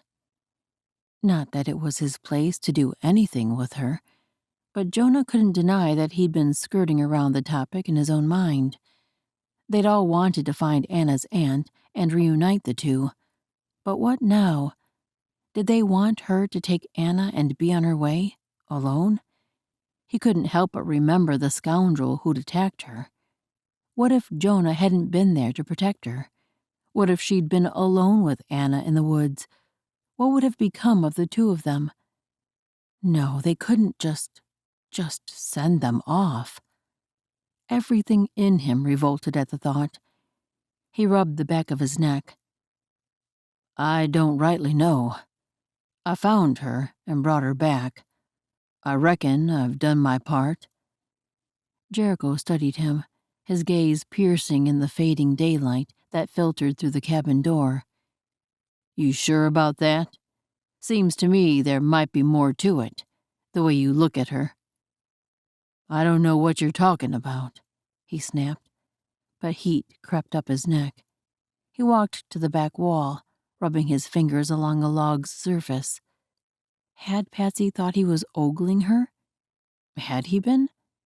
No, of course not. Well, he couldn't help but notice her. She wasn't exactly repulsive, after all. "She's Anna's kin, that's all.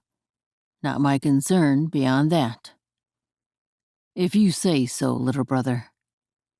Jericho's words held too much skepticism. "Just be careful. I doubt she's planning to hang around." But perhaps with the right motivation. He had no idea what she planned. Would she take Anna back to Missoula Mills? Surely not. Anna would be better off staying with Naomi and Eric than spending days and nights hanging around a saloon. Maybe Patsy would consider... But he was a fool to even think it. She was a woman with her own mind, and he had a poor record when it came to convincing women to stay for him. He wasn't aching to go through that pain again. Jonah turned toward the door. "We best be getting back. Supper will be on the table soon." They trudged in silence to the main house. The aroma of roasted venison and freshly baked bread wafted out to greet them as they neared the cabin. Jonah's stomach rumbled. Inside, Dinah, Angela, Naomi, and Lillian were setting the last dishes on the long trestled table. Patsy stood uncertainly to one side, her green eyes wide as she took in the flurry of activity. When she noticed Jonah, relief eased over her face. Something inside him sprang to life at that expression. Maybe a little pleasure that she saw him as safe. Maybe a little sadness that she didn't feel comfortable around his family. Mostly, though, a protectiveness that made him want to slip an arm around her and pull her close. Let her know that she didn't always have to show a brave front. She could rely on others, him, to help when she didn't feel comfortable. He approached her, acutely aware of Jericho watching. "Everything all right?" he asked in a low voice. She nodded, but the tension in her shoulders told him otherwise. I'm not used to all this," she whispered, her gaze darting around the room. "It's been a long time since I was part of a family gathering." The way she said family put a bit of longing in the word. Jonah's heart twisted at the wistfulness in her tone. He knew what it was like to feel like an outsider, even among one's own kin. Impulsively, he touched the small of her back. "You'll do just fine. We might as well take our seats." He'd not known where to seat Patsy, but Dinah, smiling at their guest, pointed at the chair next to his usual spot. "Sit there. Anna will be beside you." It made sense that Patsy should sit beside her niece, and she should be next to him too. He knew her better than anyone else here, having traveled with her. But did Dinah, like Jericho, think Jonah was attracted to her? Probably. They were married, and he could just picture the two gossiping about him. The thought of his big brother brought a grin. It didn't last, though. Did they really see that? How could they have when he had no idea how he felt about this woman, other than protective? Something about her made him want to show her she didn't have to always be so brave and capable and self-sufficient. She could trust people sometimes. She could let her guard down now and again. She'd done that with him, during their trip up the mountain, and with Anna when she'd hugged her niece. But that protective wall was firmly back in place now. He watched his family bump up against it throughout the meal.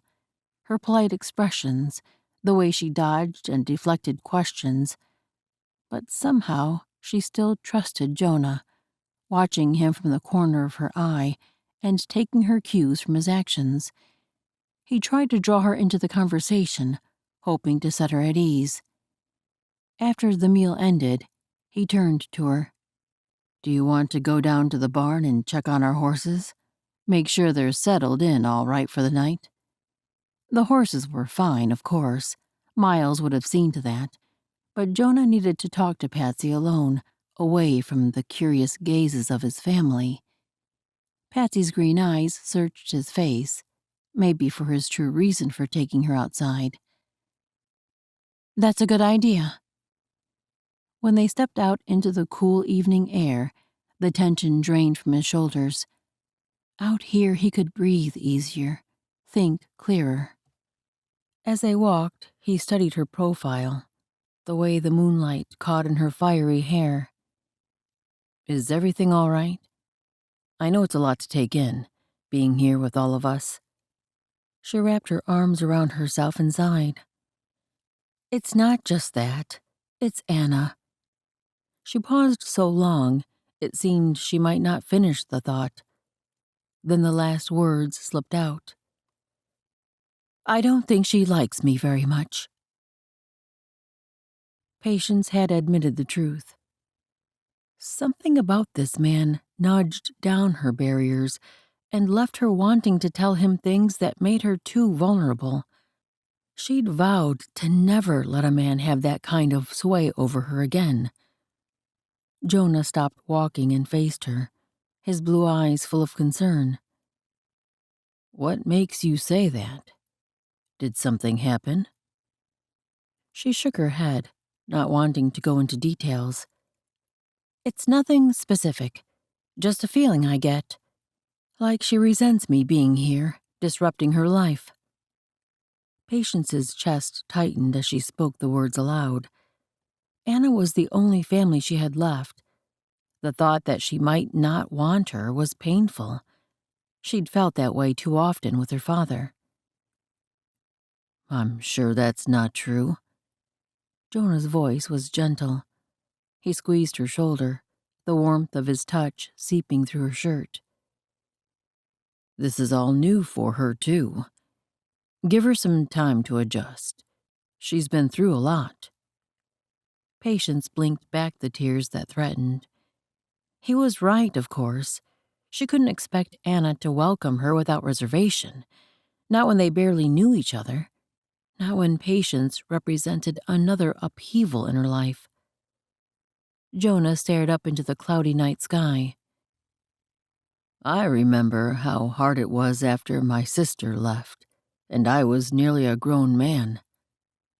I didn't know what to say to anyone. I tried to cover up how much I missed her." Even now, a tinge of pain wove through his tone.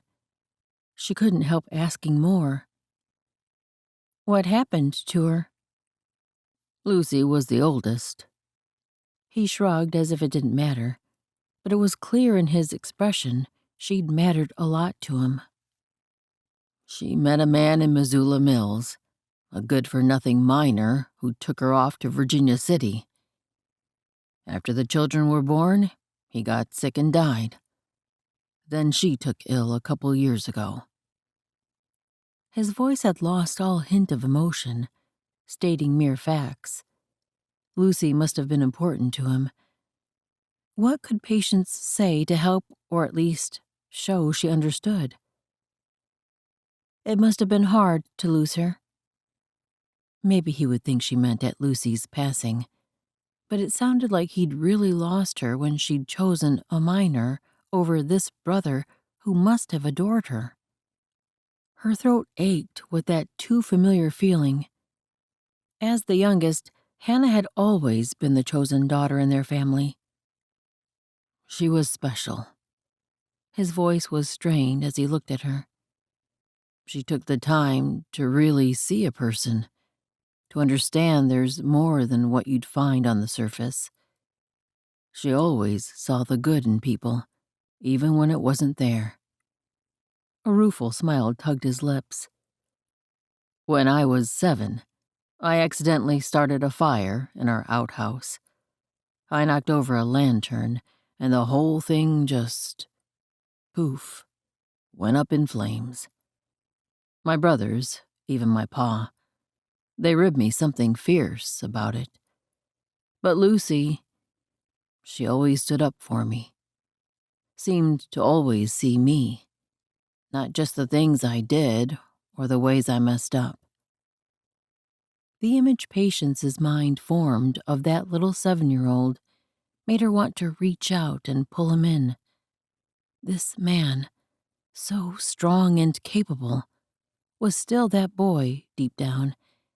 He needed someone to see through his tough exterior and understand the man inside. She swallowed past the lump in her throat. I'm glad you had her. Me too, he sighed. What about you? Did you have someone like that? She shook her head, not gazing into the dark forest, but at him. If I had, I might not have landed in the mess I did. More than she intended to admit. She crossed her arms over her chest. She had no desire to talk about her past and her poor choices. Yet as she dared meet his eyes, the way he was looking at her, probably the same way his sister had looked at him, made her want to tell her story. Maybe he wouldn't judge her for the things she'd done and the decisions she'd made. Maybe he'd understand why she'd done those things. Maybe he'd at least try. She took a breath for courage. My father always saw fault in me. It was hard to grow up knowing everything I did would be berated or criticized. My sister could do no wrong. As soon as I could get away, I did. I was barely old enough to marry, but I met a man who swept me off my feet. A gambler. My family disapproved, of course, especially my father. No matter who I'd chosen, or who'd chosen me, Papa would have disapproved. Any man who wanted patience must be flawed, but she didn't say that aloud. He told me I could never make a marriage with Michael work. Jonah's expression, so warm and earnest, giving her the strength to go on. Of course, Papa's lack of faith in us, in me, only made me more determined to prove him wrong. I married Michael, much to my family's dismay, and at first things were wonderful. He was charming and attentive, treating me like I was the only woman in the world. We lived on riverboats, where the gambling was good every single night. I learned his tricks. He taught me to shoot, really well. Those had been good days, back when she'd still believed in marriage, in them. I thought if I could just be a part of his world, support him in what he did, it would be enough to make our marriage strong. She breathed out the tension in her chest. It didn't. The gambling led to his downfall in the end. He was playing a game one night when another man accused him of cheating. The man, he shot Michael right there. Then he turned on me, said I'd better pay up all the money Michael had supposedly stolen from him the night before. A shudder slid down her spine at the memory. The glint of the gun in the lamplight, the acrid scent of gunpowder and blood, the rage and accusation in the man's eyes. If not for the barkeep who tackled the killer, I'd be dead. I ran. Thank God we were at port.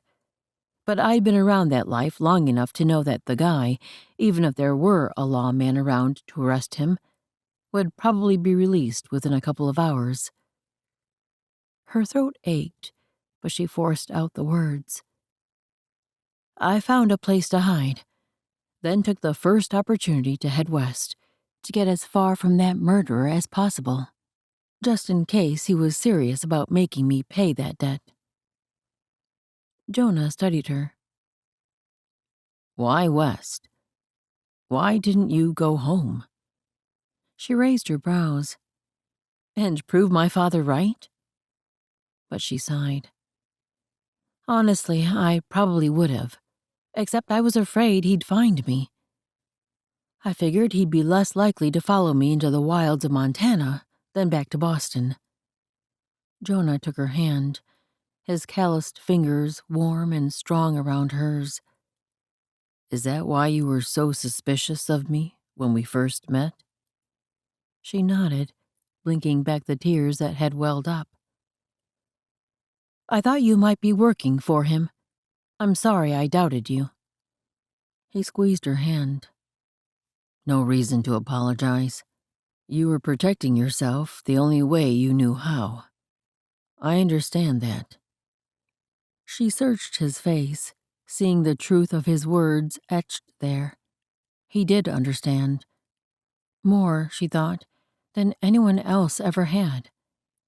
He knew what it was to be judged for the surface of things, for the mistakes and missteps. He knew what it was to need someone to look deeper, to see the true heart beneath. Just as Lucy had done for him, he now did for her, offering her the gift of being seen, of being known. It was almost too much to take in. She had to look away, deep into the woods, drawing in a shaky breath.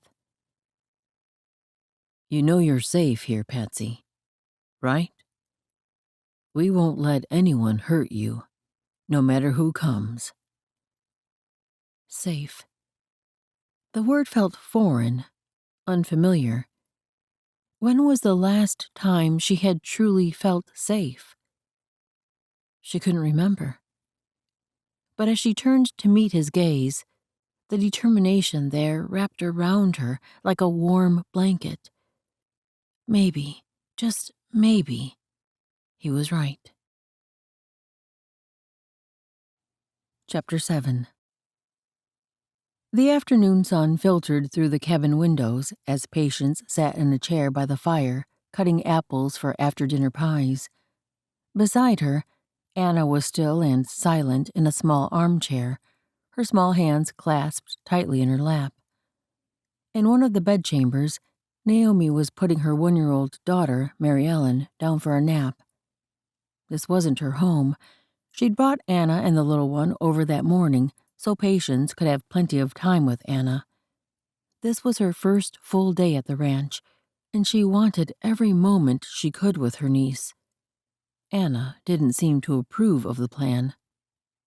Patience had had to practically force the girl to sit with her, and now she didn't seem inclined to talk at all. She hadn't realized a 7-year-old could be so sullen. That's a pretty dress you're wearing. Patience nodded toward the pink floral print of the gown that fit her niece perfectly. Naomi made it. Anna sent a sideways glare at her, as though Patience had refused to provide clothing. She forced a smile. She's a talented seamstress. Maybe if she acknowledged how wonderful Eric and Naomi, and all these people, had been to Anna, it would help break down the barrier. I'm so glad Naomi and the others here have been so kind. Anna shrugged, but Patience didn't miss the tremble of her lower lip. Oh, Anna. Patience's heart ached at all the pain the sweet girl had endured, all the loss. She reached across the chasm between them and rubbed her thin shoulders. I'm so glad you've had them. I know it was so hard when Grandmother got sick. Was that what the girl thought had happened to her? From what Patience could gather, they didn't know for sure whether Mama had been ill or succumbed to the elements. Maybe it was a combination of the two. Anna sniffed, fighting, it seemed, to keep from showing all her emotions. Patience kept rubbing her shoulders. You know, your grandmother was my mother. I miss her. The sting of tears burned her throat, cracking her voice. She'd better find a better topic soon, or they'd both be a soggy mess. She fingered the necklace she hadn't taken off since Jonah gave it to her. These beads remind me of her. Anna sent her a sideways glance, once again almost glaring. Hadn't Jonah said Anna treasured the necklace? Maybe she felt Patience had stolen it from her, taken the one thing she had to remember her grandmother by. Patience unfastened the clasp. At least this she could remedy. And she could share the story behind the heirloom. This first belonged to my grandmother, your great-grandmother. As Patience placed the beads in Anna's small hands, the girl studied them. Patience leaned in a little, stroking Anna's shoulders with her fingers once more. Would you like to hear the story of how she was given them? Anna's head lifted slightly, curiosity flicking in her eyes. Before she met Grandpa Ben, Grandma was a nurse, and she traveled all over the world helping people. One time, she even went to South America to the Amazon rainforest and lived with the natives there for several months. Anna's eyes widened, though she might not know what the Amazon was. Patience described it as best she could from what Grandma Annie had told her.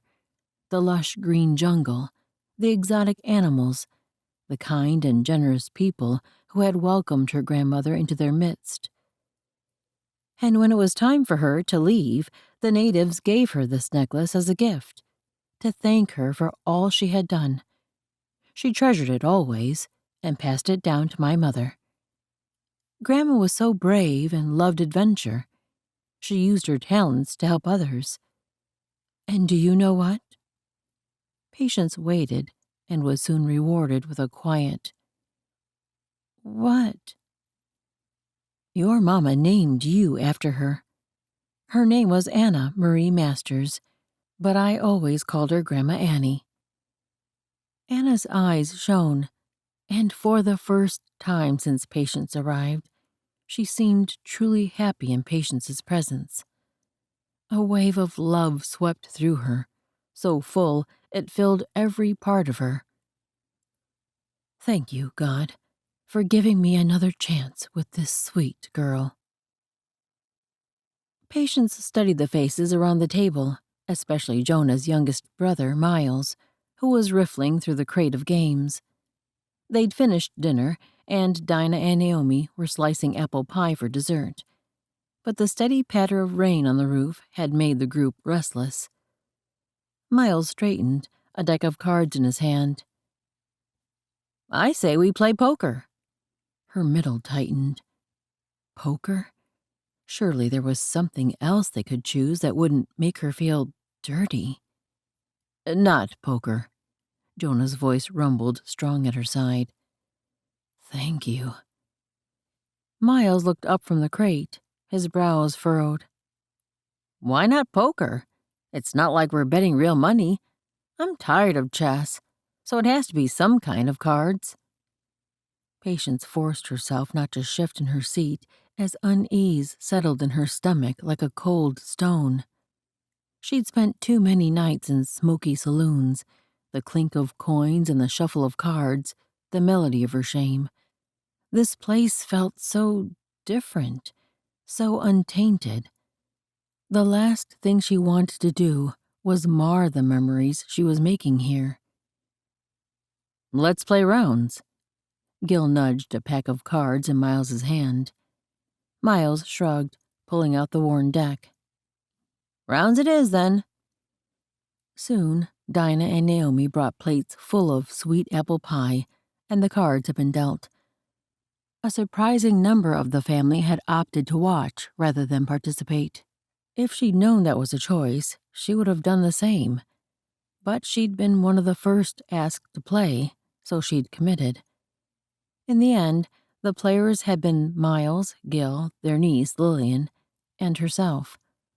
From what she'd pieced together, Lillian and her brother Sean were Lucy's children, who'd come to the ranch after their mother passed from the illness Jonah had spoken of.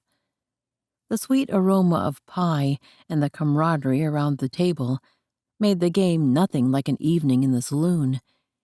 She might have even been able to play poker without it feeling like she'd gone back to that other place. These Coulters were unlike any family she'd ever seen. Boisterous and joking, yet kind and considerate. They weren't afraid to confront when someone stepped out of line, yet there was always an undertone of love, as if nothing the other person did or said could ever stop them from being part of the family. So very different from the family she'd been raised in. They made it hard to think of the people she'd grown up with, especially her father, as family at all. Not when she applied the same term to these Coulters.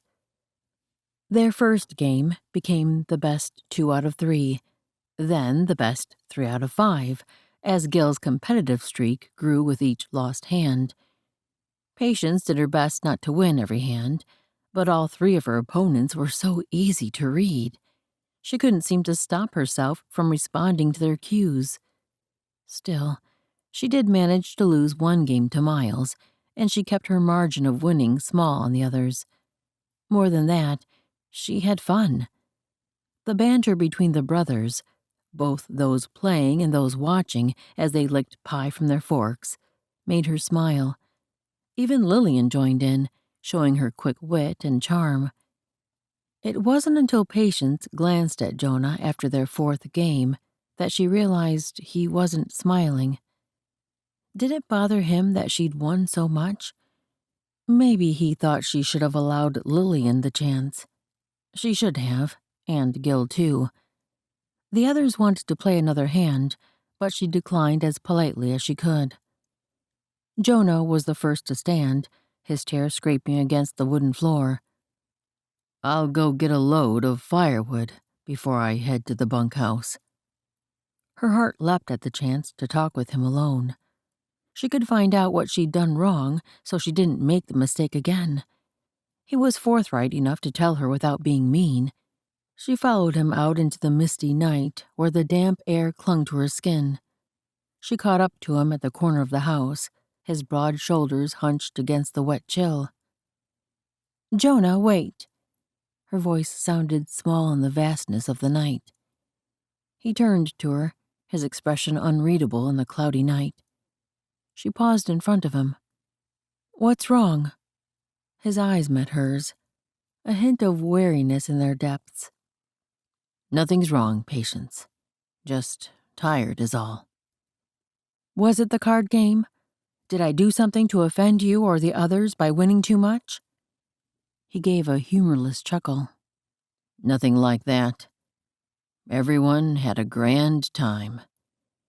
Yet bitterness tinged his voice. "Then what is it? If I made some mistake, I want to know so I don't repeat it." He sighed, rubbing a hand over his face. "I didn't realize how talented you were at cards. If I didn't know better, I'd say you were cheating." He paused, shaking his head. "Though I can't think of a way to cheat at rounds." Patience wasn't sure if his words were meant as a compliment or an insult. "I just watch for tells. People always show what kind of hand they have, if you're watching closely enough." His eyebrows raised. "Like what?" She wasn't one to share her secrets, but there couldn't be harm in telling him what she'd observed. "Well, Miles's left eyebrow twitches when he has a good pair. Lillian taps her fingers on the table when she's close to going out, and Gil." She couldn't help but chuckle. "The more he tries to conceal his hand, the easier it is to know what he's thinking." By the time she finished, Jonah wore an expression somewhere between a smile and a smirk. "So what's my tell, then?" The question caught her short. His? But even as she thought the word, she immediately knew her answer. In fact, he was doing it now. She met that intense gaze. "Your eyes." They twitch at the outside corners, just a little, when you're deciding whether you want to be serious or not. He pulled back. They do not. His words were firm, but there was a playful light in his eyes, and that unmistakable twitch. She lifted her brows, reaching up to touch the spot, just so he'd know where she meant. But the moment her fingers brushed his skin, heat from the contact nearly seared the pads of her fingers. Awareness sparked between them, and there was no amusement in his gaze now. He was so close, close enough that he could move in a little and take her lips with his. He didn't look away. She felt frozen even before he captured her wrist in his warm hand. Even in his gentle grip, she could feel his power, though he was incredibly gentle as he lowered her hand. But instead of releasing her, he slid his fingers until their hands were palm to palm. Then he slid his hand around hers, so it cradled the back of her hand, palm up. His thumb stroked her palm in a movement that stole her breath, his eyes intense as they locked with hers. Patsy. His low voice sent a shiver through her that had nothing to do with the damp chill. You matter to me. His eyes dipped to her mouth, and she could feel the intensity of his gaze in her belly before it lifted to meet hers again. I'd really like to kiss you right now. A thrill sizzled through her, but she had to stop this, to pull back. She had to protect her heart from this man who threatened to topple all her carefully constructed walls. She couldn't let herself get too close, not when she had plans to leave, to finally pursue her dreams. That peaceful cottage in the valley, freedom from the control of any man. Even this one, as tempting as he was right now, he wouldn't always be like this. No man could be trusted. He seemed to sense her inner turmoil. His thumb stilled, but his grip on her hand tightened, anchoring her in place. But I won't. His gaze never wavered in hers. Because you matter to me, and I don't ever want you to feel like you're not safe with me. Not for any reason. The weight in her chest eased. She'd never had a man put her feelings or her comfort above his own desires. Jonah made her feel cherished and respected, if only it would last. With a tenderness that made her heart ache, he lifted her hand and pressed a lingering kiss to her palm.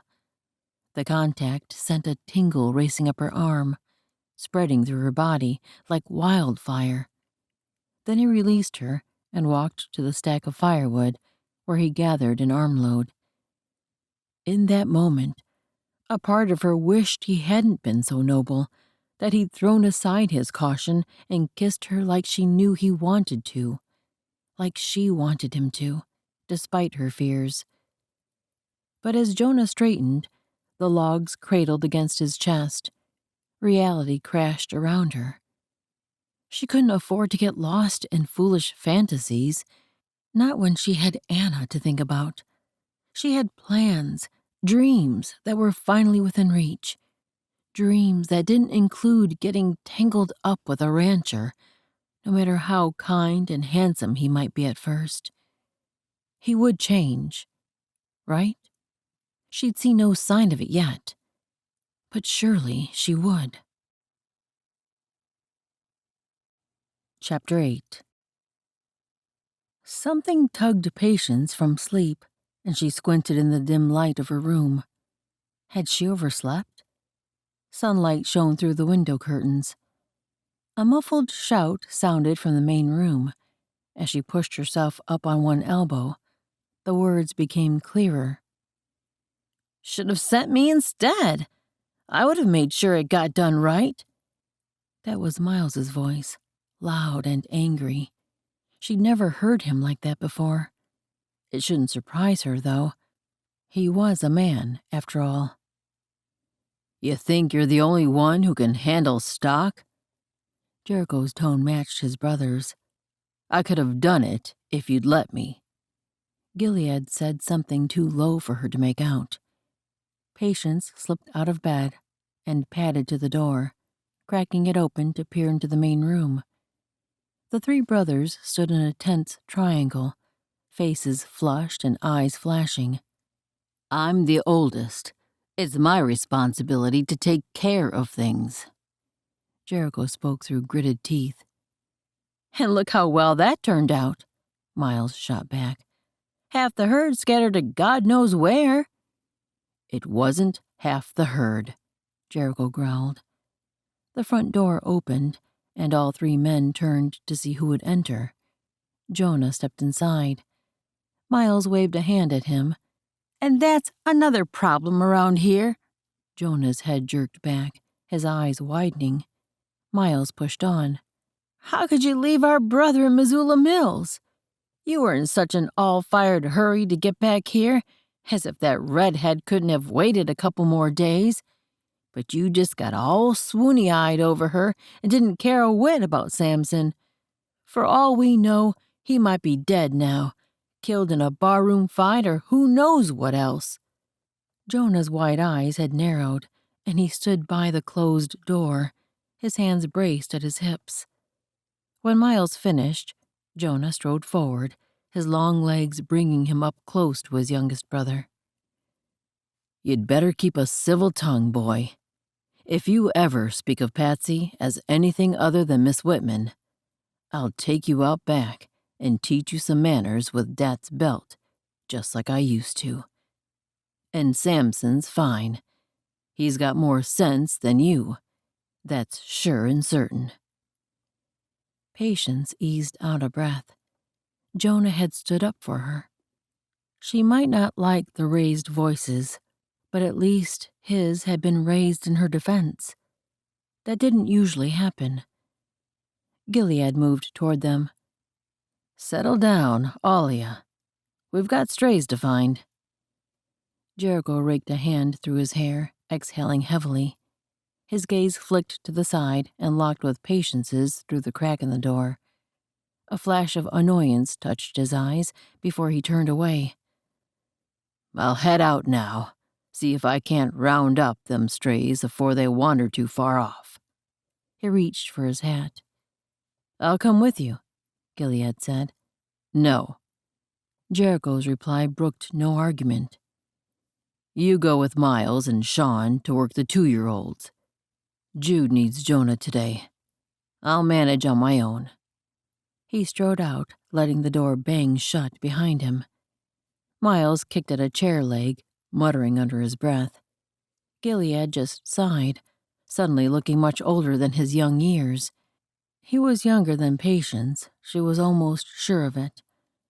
As the men turned and left the cabin, she eased her door closed. By the time she'd dressed and pinned up her hair, the knot in her middle had almost eased. That argument felt too much like how her father used to speak to people, her especially, always berating. Then with Michael, he wasn't always cross, mostly just when he'd started drinking for the day. Drinking and gambling went together, so there was rarely a day he didn't imbibe. She let out a sigh and stepped from her chamber into the main room. Dinah and Lillian worked near the cook stove. Patience approached them, schooling her features into a pleasant expression. "Good morning. Is there anything I can do to help?"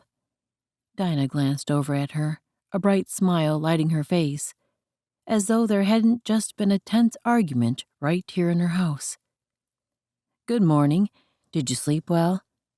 Patience dipped her chin. "I did. How can I help you here?" Dinah turned to pour batter into a frying pan.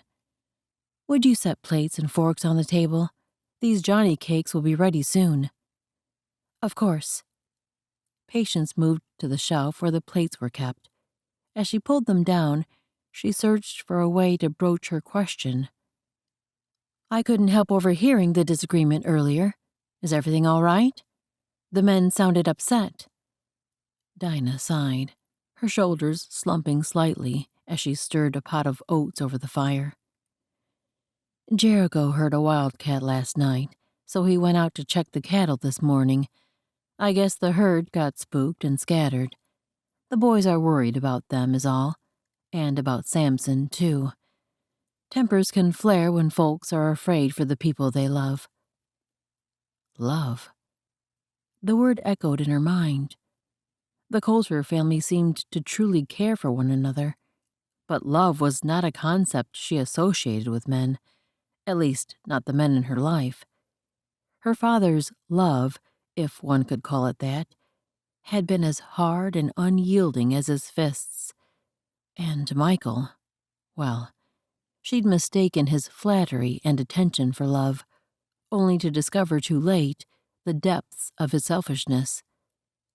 But Jonah had defended her honor just now, stood up to his own brother for speaking ill of her.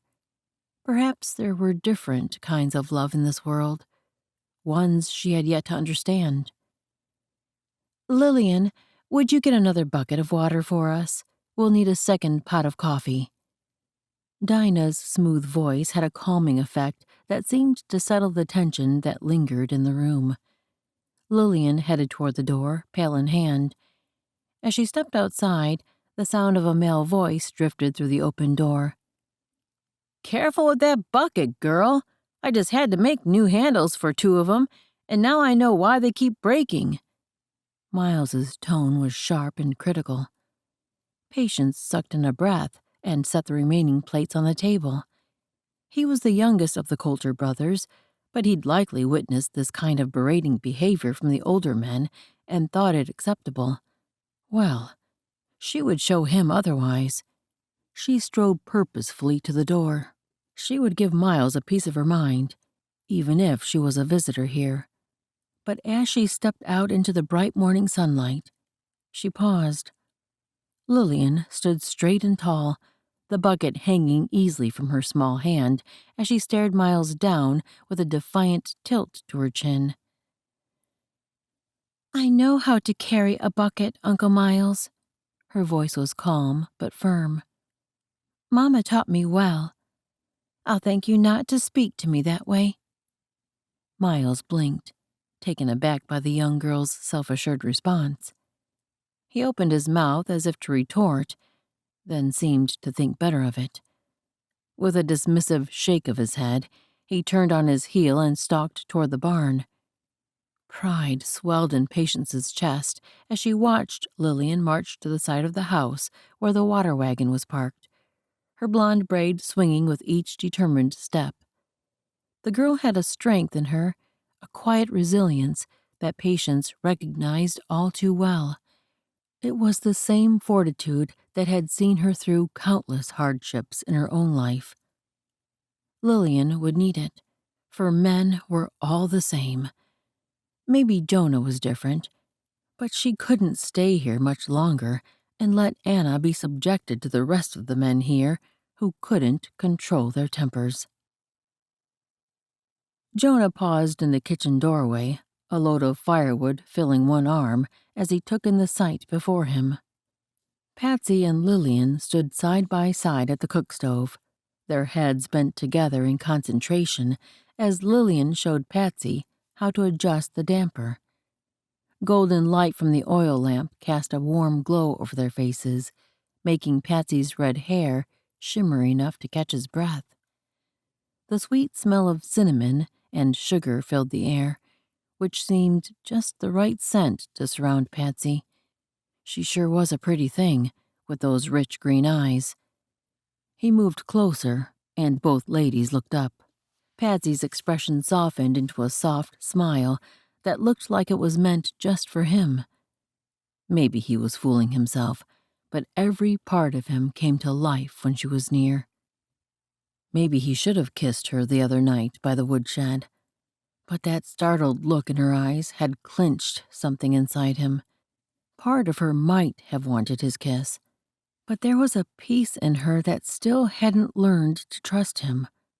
So many men had let her down through the years, abusing her innocent trust, turning on her when she needed them most. He wouldn't do the same to her, not for anything in the world. He closed the distance to the kitchen area, and the women stepped away from the cook stove to give him access.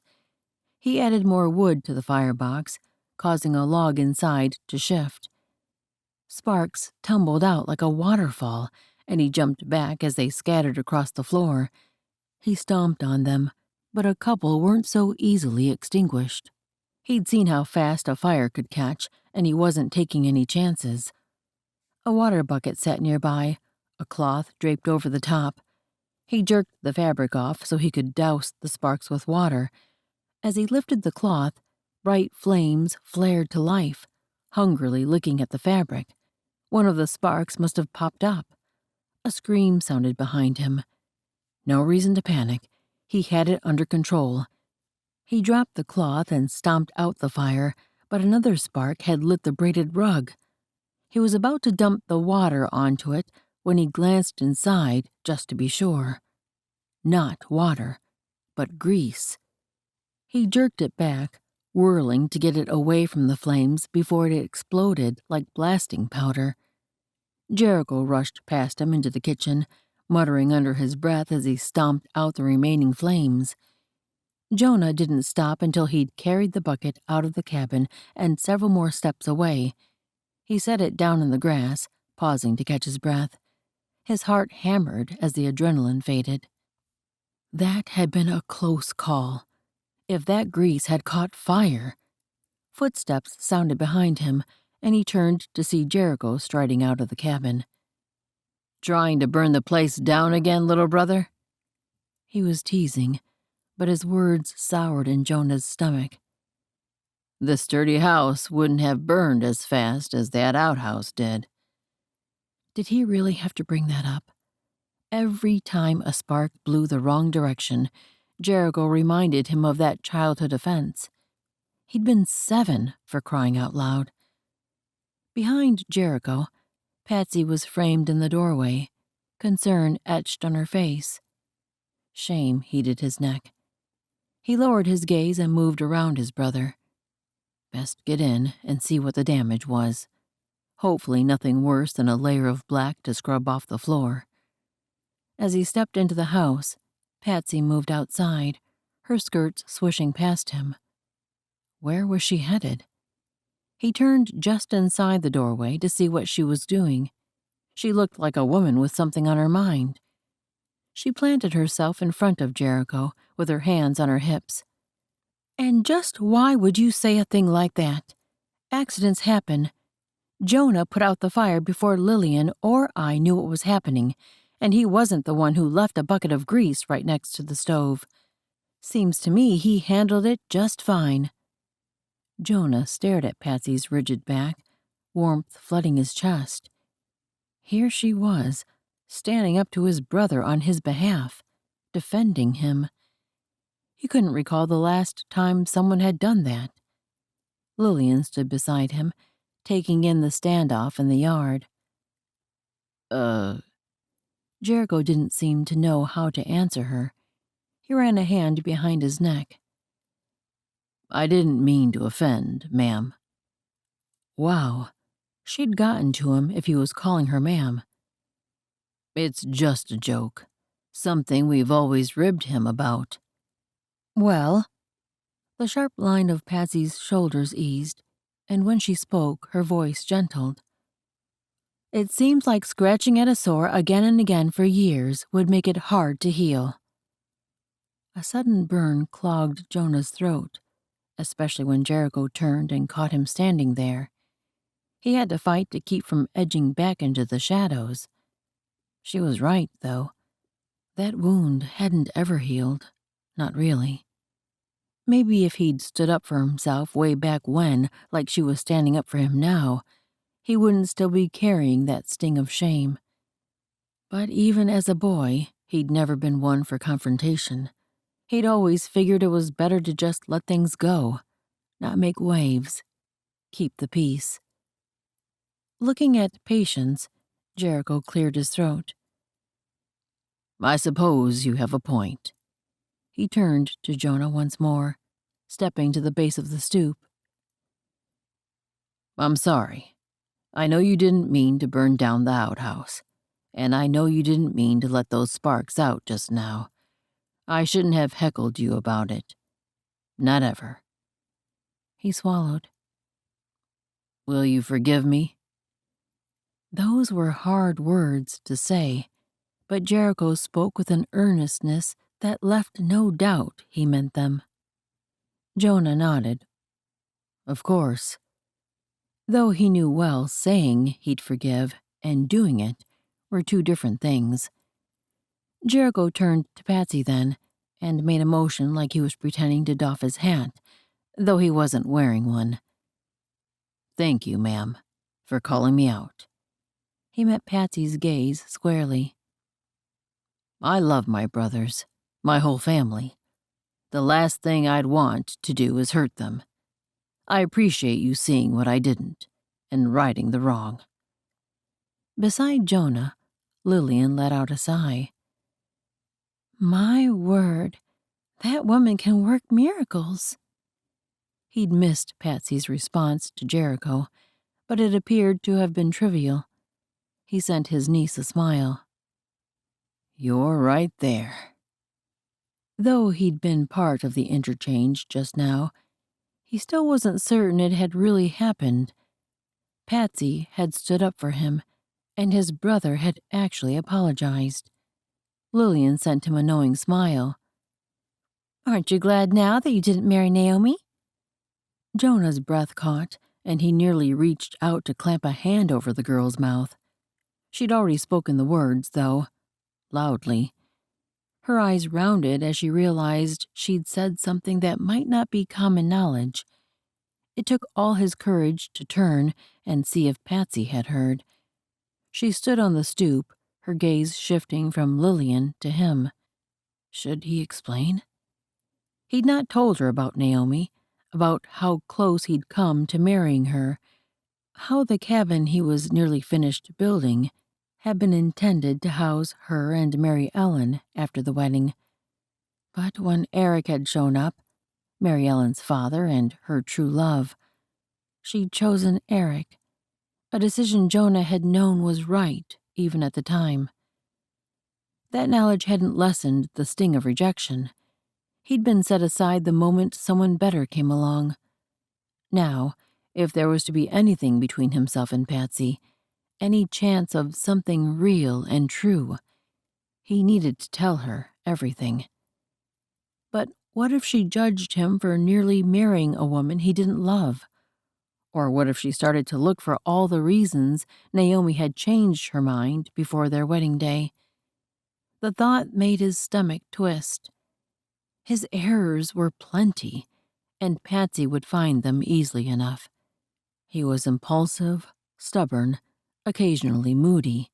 His family judged him as less dependable than his brothers, no matter how hard he worked on the ranch and in the mine.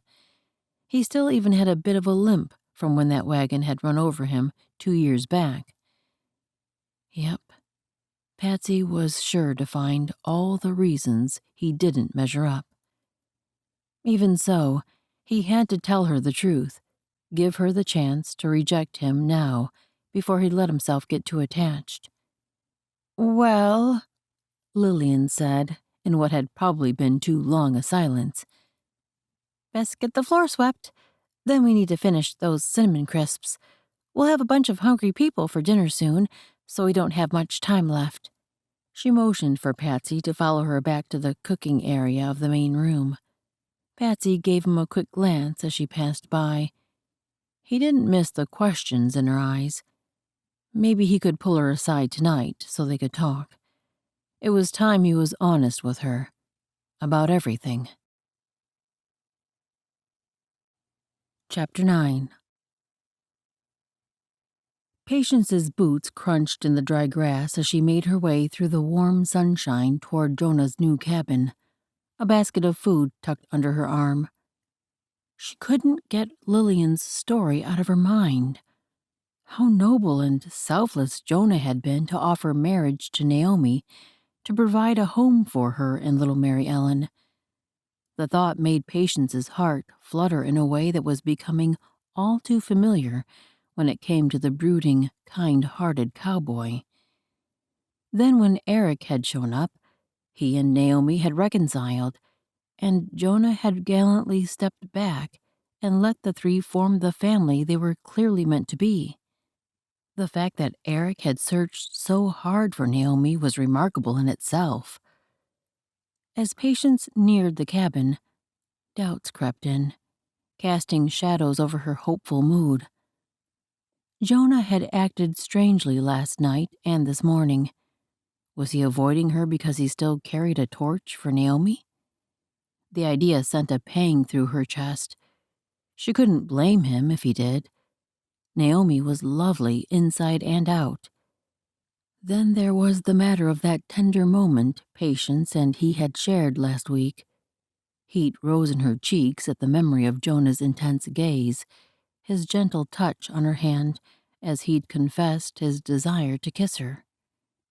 But she valued Jonah's friendship too much to let a little embarrassment sour the openness between them. She'd never had a friend she could trust so completely to be on her side. Jonah was the real thing, a man of integrity. She'd seen enough of the other kind to know this when she spotted it, and his actions toward Naomi only confirmed that fact. She would simply explain to him that Lillian had told her the whole story, and that her respect for him had only grown. She wouldn't hold him to his words said in a heated moment. Their friendship was too precious to let anything mar it. Resolve strengthened. Patience approached the cabin. He wasn't working out front, and there was no door mounted yet, so she peered into the dark interior. Empty. She called out loudly enough for him to hear if he was behind the structure. "Jonah?" "In the back." His voice was muffled, clearly coming through at least one solid wall. She stepped back outside and turned to go around the left side. When she rounded the rear corner, Jonah was there, sleeves rolled up, brown curls tumbling over his brow as he worked. At the sight of her, he set his bucket on the ground and brushed his hands together, an unreadable expression flitting across his face. "I brought you some lunch." Patience kept her voice bright as she held up the basket. "Thought you might be hungry after all this work." He wiped a forearm across his brow, leaving a dark gray mark where the sweat had been. "That's kind of you, but I brought some food with me this morning." She tilted her head and bit back a smile. She'd seen what he stuffed into his pockets. "A biscuit and an apple hardly count as a proper meal for a grown man putting in a hard day's work. I have sliced ham, fresh bread baked this morning with strawberry jam, and those cinnamon crisps you seemed to enjoy so much last night." Jonah's eyes lit as she lifted the napkin, revealing the tempting spread. "Well, I guess I could do with a bit of fortification. Thank you." He took the basket but didn't pull anything out, just stood there, like he was waiting for her to leave. She motioned to a log lying nearby. "Sit and dig in." He obeyed, and she settled in beside him, the rough bark pressing through her skirts. How to start? He'd lifted aside the cloth covering and was staring at the food, as though his mind were elsewhere. She needed to get this out so they could both have peace. She cleared her throat. I wanted to talk to you about something." Jonah looked at her, a guardedness in his posture and a tightness around his eyes that made her nerves jangle. She clasped her hands in her lap, her fingers twining together. "Lillian told me the story last night, about you and Naomi, and what you offered to do for her and little Mary Ellen." Jonah swallowed hard, his expression shuddering. "Did she now?" "I just wanted you to know that your actions, they were the mark of a truly honorable man. It took a strength of character, a selflessness, to make such an offer. And then, when Eric returned, to step back and let them be a family." She shook her head, at a loss for words to describe the admiration welling inside her. Jonah was silent, his gaze fixed forward, forest blocking the horizon. She soldiered on, the words tumbling out in a rush. "What I'm trying to say is, I understand if your heart still rests with Naomi, and I don't want you to feel beholden to anything that might have passed between us. Your friendship is important to me, and I'll be moving on soon anyway." The silence stretched tight. Then Jonah turned to face her, his blue eyes intense. "It doesn't bother you that Naomi rejected me?" She gaped at him. "Are you joking? I can't believe she let you go. What woman wouldn't leap at the chance to—" She broke off, heat flooding her cheeks at what she'd nearly said.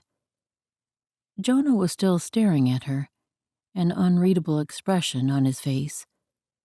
Slowly, deliberately, he set aside the basket.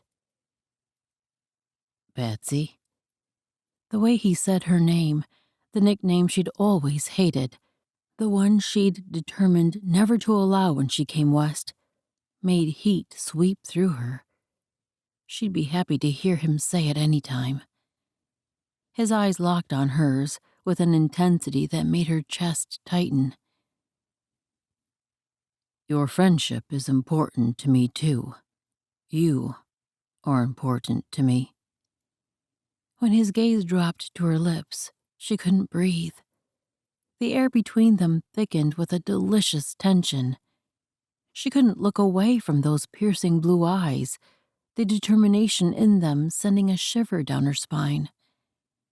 When he leaned in, everything around her blurred. Her head went light, maybe because she'd stopped breathing, and when his warm, calloused fingers cupped her jaw, her eyelids fluttered closed. That was why she had no warning before his lips brushed hers, sending a jolt through her that made her lean closer and pour herself into his kiss. And oh, what a kiss! She melted into him, her hands curling in the fabric of his shirt. She anchored herself against the tide of sensation. His tongue traced the seam of her lips, and she parted for him on a sigh, letting him taste her as she'd longed for him to do. He explored her mouth with exquisite thoroughness, stoking the embers of desire into flames that licked along her nerve endings. When he pulled back, too soon, the haze he'd brought over her made it impossible to speak more than his name. "Jonah." How could she put words to the riot of emotions swirling inside her? He brushed his thumb along her cheekbone, the touch unbearably gentle. When he spoke, his voice was low and rough with emotion. "Patsy, I'm not pining for Naomi. It's you I want. Your friendship, yes, but more than that." His tenor dipped lower. "I want a chance to court you properly, to show you the kind of man I can be." Tears pricked at the backs of her eyes. No one had ever wanted to court her, to cherish her, to prove himself worthy of her. All her life, she'd fought and scraped for survival, building walls around her heart. Yet with a few earnest words, Jonah had her defenses crumbling. But she couldn't lose her focus. She'd wanted to clear the air with Jonah, but she still had to leave. She had plans, a lifelong dream that was finally within reach. She would be independent, her and Anna, and not have to worry about how she would feed or protect herself. Nor would she be under the control of another man. They'd have their own little cottage, just like in the painting, and she wouldn't have to rely on anyone. She straightened, pulling back to put space between them. How to say this without wrecking this friendship she truly wanted to protect? It might not withstand the blow she was about to give it. "Jonah," She worked for a smile. "You're such an admirable man. I'm honored beyond words that you would ask." That sounded trite, so insignificant in the face of that kiss they'd just shared. She swallowed the burn that crept to her eyes. "I can't stay here, though. I have plans. What a slap in the face to tell him her dream was more important than he was. But was there any other way to say it? She needed to be clear about her answer, lest he hold onto false hope. "I've had this dream for as long as I remember. To buy property in Indiana. There's a certain place and a house." He'd already slipped that shutter back over his eyes, and his arms had lowered to rest on his thighs. He picked at a blade of grass, and the way he didn't meet her gaze made her chest ache. "If I didn't have this all worked out, Jonah, I would say yes, in a heartbeat." Would he question why she wasn't asking him to think about coming along? She had no good answer to that question, only that this was something she had to do herself. Besides, his family was here. He'd built a cabin here with his own 2 hands. His entire life was here. It would be unfair of her to pull him away. He lifted his focus from the grass in his hands to stare ahead, toward the cabin wall. "I understand." She couldn't tell by the tone of his voice whether he really did or not. She touched his arm to help him feel the weight of her next words. Beneath the fabric of his shirt, his muscle went stiff, like a tree trunk. The man was more solid than the logs he'd felled for this house. She forced her mind back on what she'd been about to say. "I'm sorry, Jonah, and I really meant what I said before. Your friendship is important to me, more so than—" Her voice quivered and she paused. He turned to her then, his mouth curving into a smile that almost met his eyes. "It's all right, Patsy. Our friendship is safe. I'm here for you, anytime." His words struck her with a new thought. He was here, for her. Was this friendship as one-sided as that sounded? Did she ever do things to help him, simply for his good, with no other motive? She'd have to think about that. For now, though, she nodded. "Anything I can do for you, just let me know." She faced his cabin, forcing cheerfulness into her voice. "Like chinking. Can I work while you eat?" He reached for the basket. "Nah, I don't have much left. You'll be missing time with Anna, too. Go on back and ask her to show you the meadow of flowers. She'll like to get outside a while." Patience was being dismissed, but he was right. She should use this time to strengthen her bond with her niece. After all, they should be moving on soon. Maybe while they walked to the meadow, she could talk to Anna about when they could leave. Even as she started back to the main house, she had to fight the burn of tears that came with the thought of leaving Jonah Coulter for good. Chapter 10. As Jonah stepped into the barn the next morning, dust motes danced in the sunlight filtering between the boards. One of the broodmares nickered a greeting, but the sound of voices drew his attention toward the feed room and the 2 figures standing in front of it. Patsy and Jericho. His brother held his work saddle in both hands, on his way to tack up Pinto for the day, no doubt. When Patsy glanced at him, he couldn't see her eyes well in the shadows, but the tension in her shoulders and the way she gripped her gloves was hard to miss. After a nod at Jonah, she spoke to Jericho. "I'd like to buy that gelding that I rode here from Missoula Mills, and another, safe enough for Anna to ride if you have one to spare. I'll pay what they're worth." Even her voice sounded worried, though his brother might not pick up the deeper pitch of her voice. Buy a horse? To leave? So soon? He should step forward and join the conversation, but his heart had ceased beating, his legs not capable of moving. That immediate refusal to his suggestion of courting yesterday had knocked him backwards. But when he had time to think through things, he'd planned to see if he could change her mind. But she was really leaving. She didn't care about him, certainly not enough. He'd been set to give his heart to this woman, and she'd been focused all the time on retrieving her niece and getting out of here. What did that make Jonah? Her friend, sure. But that kiss was what? Just a temporary amusement? He tried to swallow, but his throat was too dry. When would he ever learn? You going somewhere? Jericho's voice was friendly, but the wariness was hard to miss. Patsy had the right to take Anna, but they were all dreading the girl's leaving. It's time Anna and I head on. I need to get to Fort Benton and take care of business with my mother's solicitor. We'll plan our next step from there.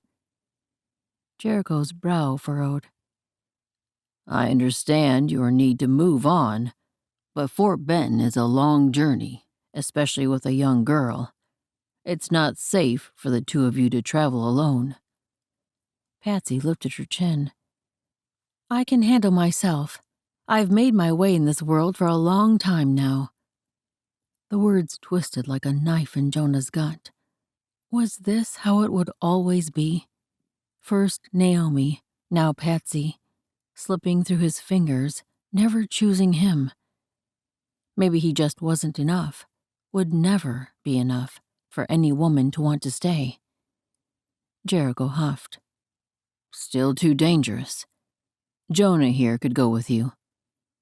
Two pairs of eyes swung his way, and Jonah swallowed hard, torn. A chance to spend more time with Patsy, to convince her to give him a chance. But could he bear it if, at the end of the trail, she still chose to leave? Patsy shook her head. I won't be a burden. We'll be fine on our own. Right. He turned on his heel and strode out of the barn. He needed to think, needed to hit something. He strode up toward the house, then turned to go around back where the chopping block was. Gil and Miles had brought in some logs from a tree that had come down in the last storm. Jonah snatched up the axe and attacked the first trunk with a vengeance, chips of wood flying. The steady thwack and sting of the blade biting into the logs grounded him. He poured his frustrations into every swing, bringing home his anger as it sliced through the wood. Footsteps scuffed behind him, and he tensed. But then he released his breath and swung again. He didn't turn, just kept at it until he'd chopped through the trunk. As he turned the log face up to split, Eric's voice sounded behind him. You all right? Jonah paused, the axe blade hovering over the log. He could pretend like all was well, like he didn't care. But Eric had been a good friend these past months. And Eric knew what it was like to lose a woman he loved, even though that woman had eventually come back to him, chosen him. Still. He blew out a breath, then let his shoulders sag.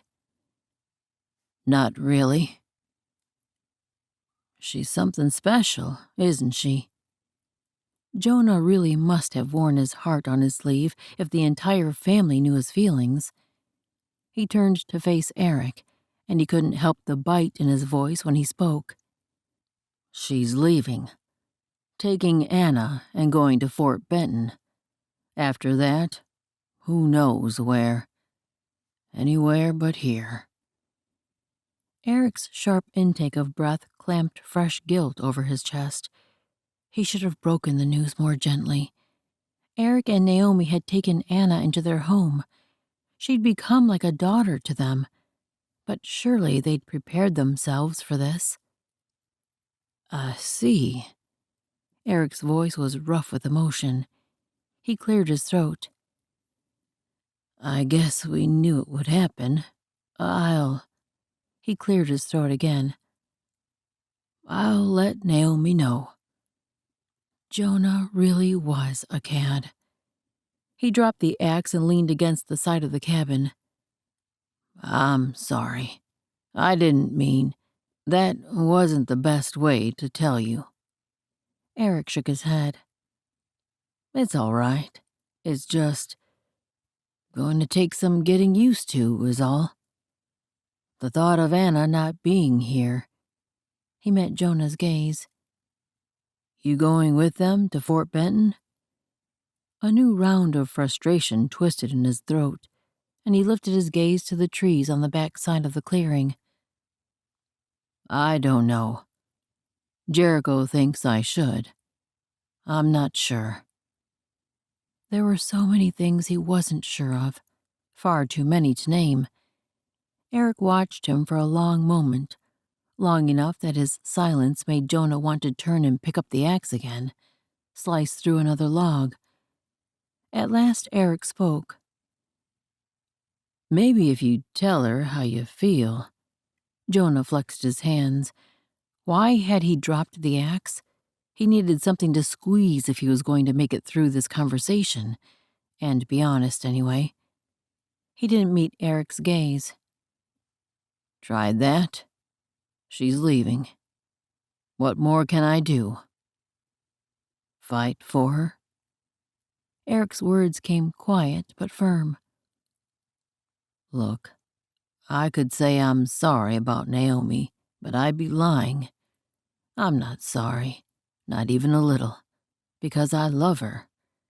And when she left me, I didn't just let her go. I searched for her. I hauled my sorry hide halfway across the continent to find Naomi. I hate to break this to you, friend, but I fought for Naomi. Maybe I'm a little sorry I had to take her from you, but I'm not at all sorry I got her back. Eric folded his arms across his chest.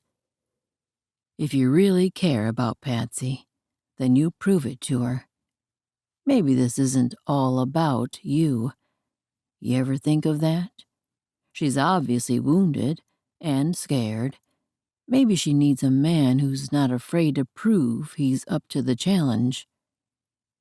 The knot in Jonah's middle twisted. Eric was right. Probably far more than he realized. Eric wasn't finished, though. You can hang out here and feel sorry for yourself. That's the safe choice. Or you could show her she matters to you. Show her she's worth the extra effort on your part. A little risk.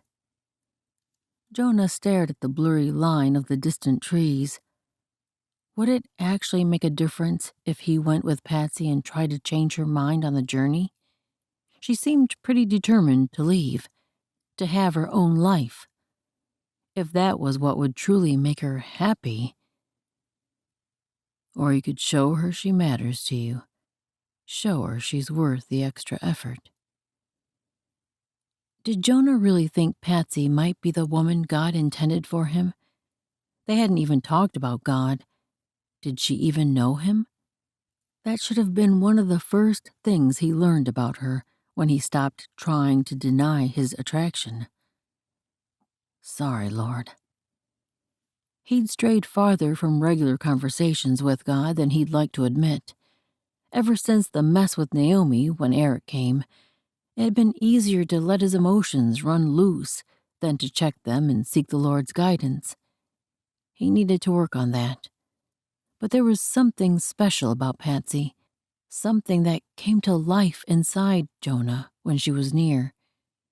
From that very first moment he opened his eyes to find her pointing a gun at him, he'd been drawn to her in a way he'd never been drawn to another woman. He couldn't put into words what was different about her, but they fit together just right. He could read the nuances of her expressions, could feel what she was feeling sometimes. He'd never been like that with any other person, not even his brothers. Eric was right. What he had with Patsy was special. She was special, and worth fighting for. He met Eric's gaze. I think I'll go with her. A slow smile slipped over his friend's expression. Good. You've got 2 weeks to tear down those walls. If anyone can do it, my bet's on you. Later that day, the afternoon sun cast long shadows across the dirt path as Patience made her way back to the main house from Eric and Naomi's cabin, her heart as heavy as her footsteps, Anna's angry tears still twisted in her belly. She'd brought cinnamon crisps over as a treat to tell her niece the news, both because she'd seemed to like them before, and because they were the one thing Patience could manage to bake in the cookstove's finicky oven. But she might as well have brought manure as a gift, for all the good it had done. I don't want to leave. Why can't I stay here with Naomi and Eric? They love me. Tears had run down Anna's sweet face, her small fists clenched at her sides. Patience wasn't even sure Anna had heard her when she'd said she loved her too. She loved Anna, her only sister's daughter, so much it hurt.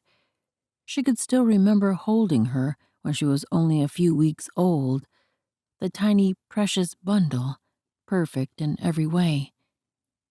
Patience squeezed her eyes shut against the tears. Maybe this was a mistake. No, she forced the thought from her mind. She had to take Anna with her. Hannah would be devastated if she knew Patience was even considering leaving her daughter with strangers. Yet Naomi and Eric clearly adored Anna, probably even more than Anna loved them. They were good people, no question there. They could give her the stable, loving home Patience had always yearned for herself. But she was Anna's bloodkin. Family should stay together, shouldn't they? And they would have a nice home once she got her inheritance, then found land and had a cottage built. Maybe she should leave Anna here until she'd built the house, then come back for her. By then, though, Anna would be even more attached to Naomi and Eric and little Mary Ellen. The tot adored Anna like a big sister. Patience sighed as she stepped into the clearing where the main house stood. She was doing her best not to let herself think about how hard it would be to leave Jonah, and Anna's resistance was one more weight pushing down on her. There seemed to be no good answer. Was she being selfish by taking Anna away, wanting to soothe her conscience, wanting her own choice instead of what was best for Anna? She caught the motion of a tall figure striding toward her from the edge of the clearing. Jonah. She didn't want to face him and his disappointment right now, not when she'd just endured the same from her niece, but she couldn't simply turn and walk away from him. As he drew closer, there seemed a change in his bearing since the day before.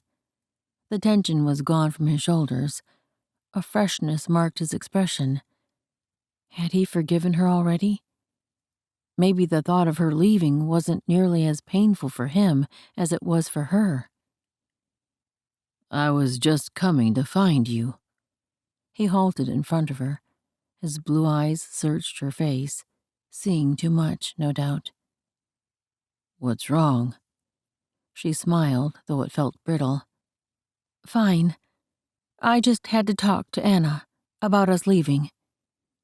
Jonah grimaced, understanding softening his rugged features. I'm sorry. Patience shrugged, trying to appear nonchalant even as her heart ached.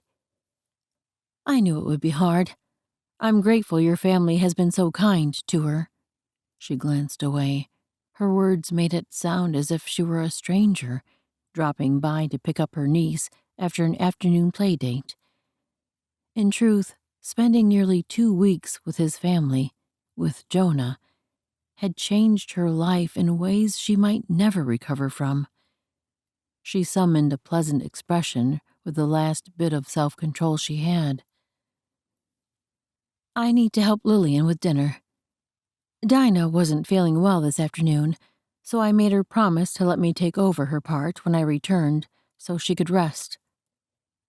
Jonah's chin dipped, but he didn't step aside, just regarded her. I'll be riding with you and Anna to Fort Benton.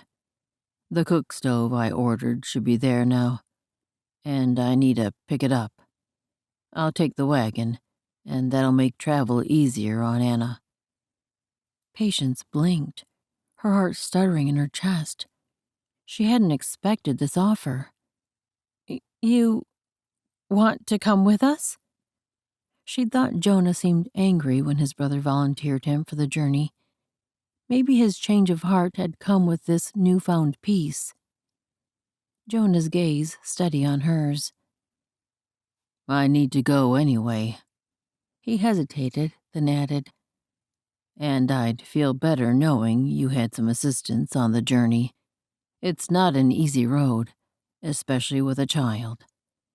She swallowed past the lump in her throat. Thank you. Having Jonah along would certainly make the trip more bearable for both her and Anna. When do you want to leave? Day after tomorrow, if that works for you. It would give her enough time to prepare Anna and gather the last of their meager belongings, though in truth, she dreaded it with every part of her. I'll be ready. He reached out as if to touch her arm, then seemed to think better of it, his hand falling back to his side. I'd best let you go help Lillian. Just let me know if you need anything before we go. I will. Thankfully, he turned away before he could see the tears gathering in her eyes. It was foolish, the hope that rose within her. Jonah was going because he needed to get his cook stove. Maybe he was going now because he wanted to make sure she and Anna were safe. But there was nothing more to it than that. She couldn't let herself consider that he might have feelings for her. She couldn't let herself give in to the yearning to stay and make a place for herself and Anna here with the Coulters, with Jonah. She straightened her shoulders and started toward the house. Time to put regrets behind her and look to the future, whatever it might hold. Jonah and the unexpected haven of his family would soon be just a memory. But oh, what a bittersweet memory it would be. Chapter 11. Jonah wiped the sweat from his brow as he lugged an armload of kindling toward the makeshift campsite. The day had been a scorcher, not fun considering they'd sat in the wagon since the sun had still been a hope on the eastern horizon. Now, a few faint shades of pink and purple painted the western sky as night prepared to take over. Hopefully tomorrow would be easier. Not just the heat, but Anna's attitude. The girl had been sullen and whiny all day. She was hurting something fierce, which tore at his heart, mostly, but it irked him the way she took her anger out on her aunt. Patsy was doing the very best she could, doing what she considered right. He couldn't imagine what he'd do in her position. Could he stand to let his brother's kids live with strangers simply because they felt comfortable there? Could he live with himself if he didn't even try to make a home for them? No, he couldn't. Didn't Anna see how hard this was on her aunt? Patsy had started the journey trying to talk about the future with her niece. She'd been all smiles and joy. Speaking with optimism he figured Anna had seen right through. Patsy had kept that smile for hours, despite her niece's rudeness, but eventually she'd given up. Jonah was doing everything to lighten Patsy's burden, but maybe he could talk to Anna after dinner, try to ease some of her pain, or at least get her to give her aunt a break. He dumped his load beside the low flames of the campfire, then dropped to his haunches to add some of the drier wood he'd found. Patsy was rummaging through the supplies, laying out provisions for their evening meal. He scanned the area. "Where's Anna?" She'd been sulking in the wagon when he left for the firewood, but the rig was empty now. Patsy straightened and turned toward the wagon, her brow furrowed. "Is she lying down in there?" He'd peeked inside when he'd walked by it a moment before, a knot twisted in his gut. "Anna?" He scanned the trees around, straining for any hint of motion. A few branches swayed and a bird flitted from one tree to another. "Anna? Where are you?" Patsy strode to the wagon, her voice thick with worry. It took her only a second to see what he'd already known, that the bed was empty, save the 2 crates of food they'd brought for the journey. Patsy spun back to him. "Did she go to the creek?" He started that way, breaking into a jog as he searched his surroundings. There was no sign of the girl at the water. The only footprints in the wet sand of the bank had been made by his own boots when he'd come to get a bucket full earlier. Patsy ran up and halted beside him, her breath heaving. Her face was ashen, her eyes panicked when they met his. "Where could she be?" He wanted to reach out and pull Patsy close, to ease her fears. But they had to find Anna, now. They didn't have much time before darkness would fall, making the search so much harder. He looked back through the woods toward where they'd left the wagon, forcing his mind to work through the possibilities. She'd been sitting there when he went to search for wood, her arms crossed and her lower lip puffed out, angry because she'd wanted to stay at the ranch. Would she have tried to go back? A girl as young as Anna should be afraid of a journey like that, a full day's ride up and down mountain slopes, especially after what had happened to her grandmother. On the other hand, Anna had survived countless days and nights in the midst of a mountain snowstorm with no shelter. Walking along a clear-cut road must seem easy compared to that other time. He glanced toward where he'd tied the horses to graze. Would she have tried to... Only one bayback showed through the trees. He started toward the animal. Anna was a smart youngster to have taken a horse instead of trying to walk all the way back. Neither of the wagon horses would hurt her intentionally, but they were so big, and little Anna was so small for her age. Jonah raced toward the remaining horse. Patsy's skirts rustled as she ran behind him. When they drew near the mare that was still tied, a flash of movement showed in a clearing beyond the trees. His heart seized, and he strained to see in the dusky light. There was Anna, standing on a fallen log, trying to scramble onto the patient bay's back. Her small hands gripped the horse's mane as she worked to swing her leg over. The calico bag Naomi had sent with her hung from her shoulder. "Anna!" Patsy half whispered the anguished cry as she started forward. Jonah caught her arm. "Let me." Anna was proving desperate, and she might not open up to her aunt as well as she would to him. At Patsy's stricken look, he softened his tone. "Please, I think I can reach her." He rubbed his thumb over her arm and did his best to show her with his eyes she could trust him. "If I'm not getting through to her, I'll wave for you to come try." Patsy hesitated only a moment before nodding. Jonah approached slowly, not wanting to startle the horse or the child. Anna was so intent on her task, she didn't hear him until he reached the gelding's head. Old Jasper stood quietly, weary from the long day on the trail. Anna's jaw dropped when she saw him. He'd expected her to look guilty, but she clutched the horse's coarse mane, her eyes defiant, clear even through the watery layer of unshed tears. "I'm going home," she lifted her chin. "You can't stop me." Home. His heart clenched. Was it the Coulter Ranch in general she considered home, or Eric and Naomi's new cabin specifically? He took a deep breath, choosing his words carefully. "I know you're hurting, Anna. Believe me, I understand wanting to go back to what's familiar. When you have people who love you, that's not something you take lightly, and not something you want to leave." If anything, Anna's little hands gripped Jasper's mane even tighter, her lips pressing together. He ducked to meet her gaze a little better. "You know, your Aunt Patsy loves you a whole lot too. It might not feel like it right now, but she wants what's best for you."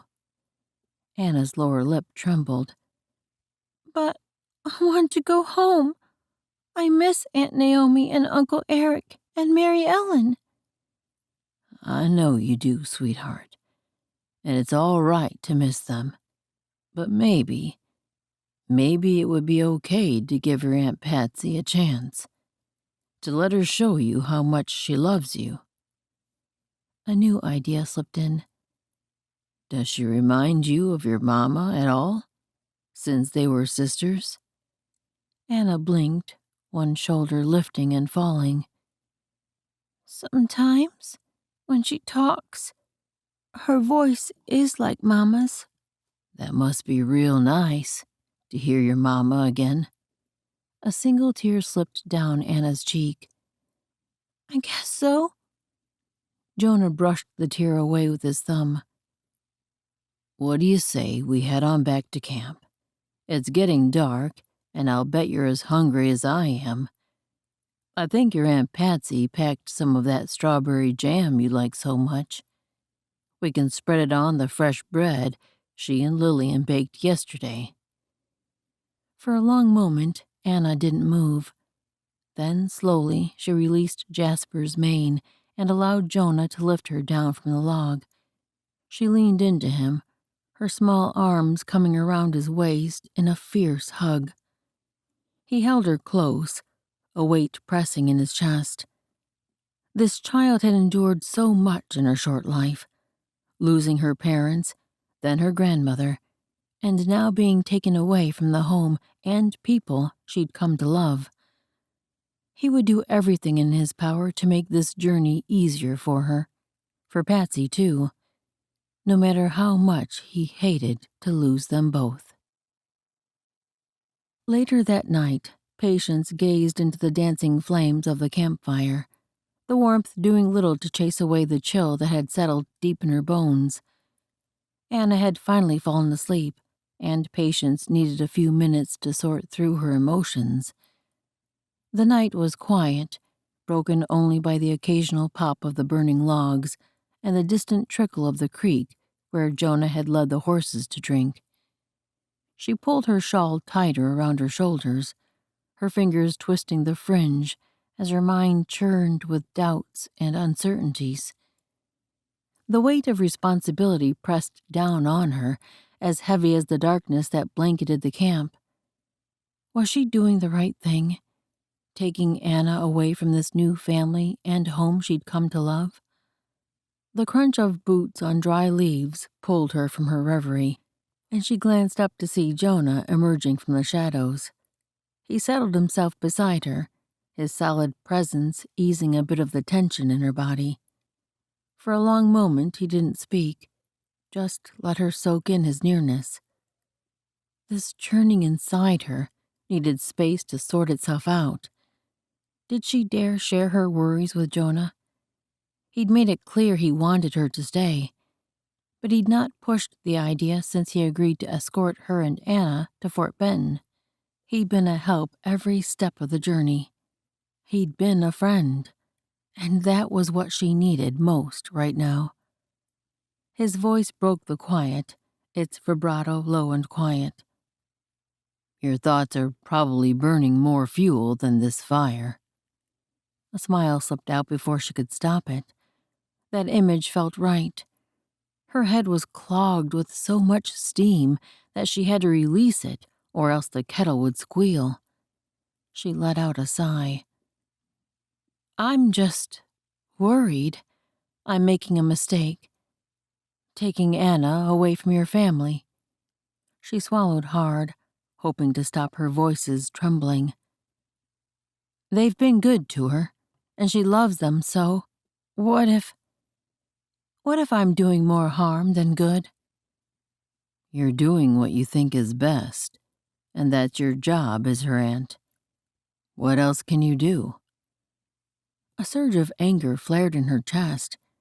She tossed a dry twig into the flickering flames. But also, should she admit this? Did it make her small, petty? Probably, but she needed to say it anyway. Part of me is angry at Anna. Even as the words came out, she wanted to snap them back.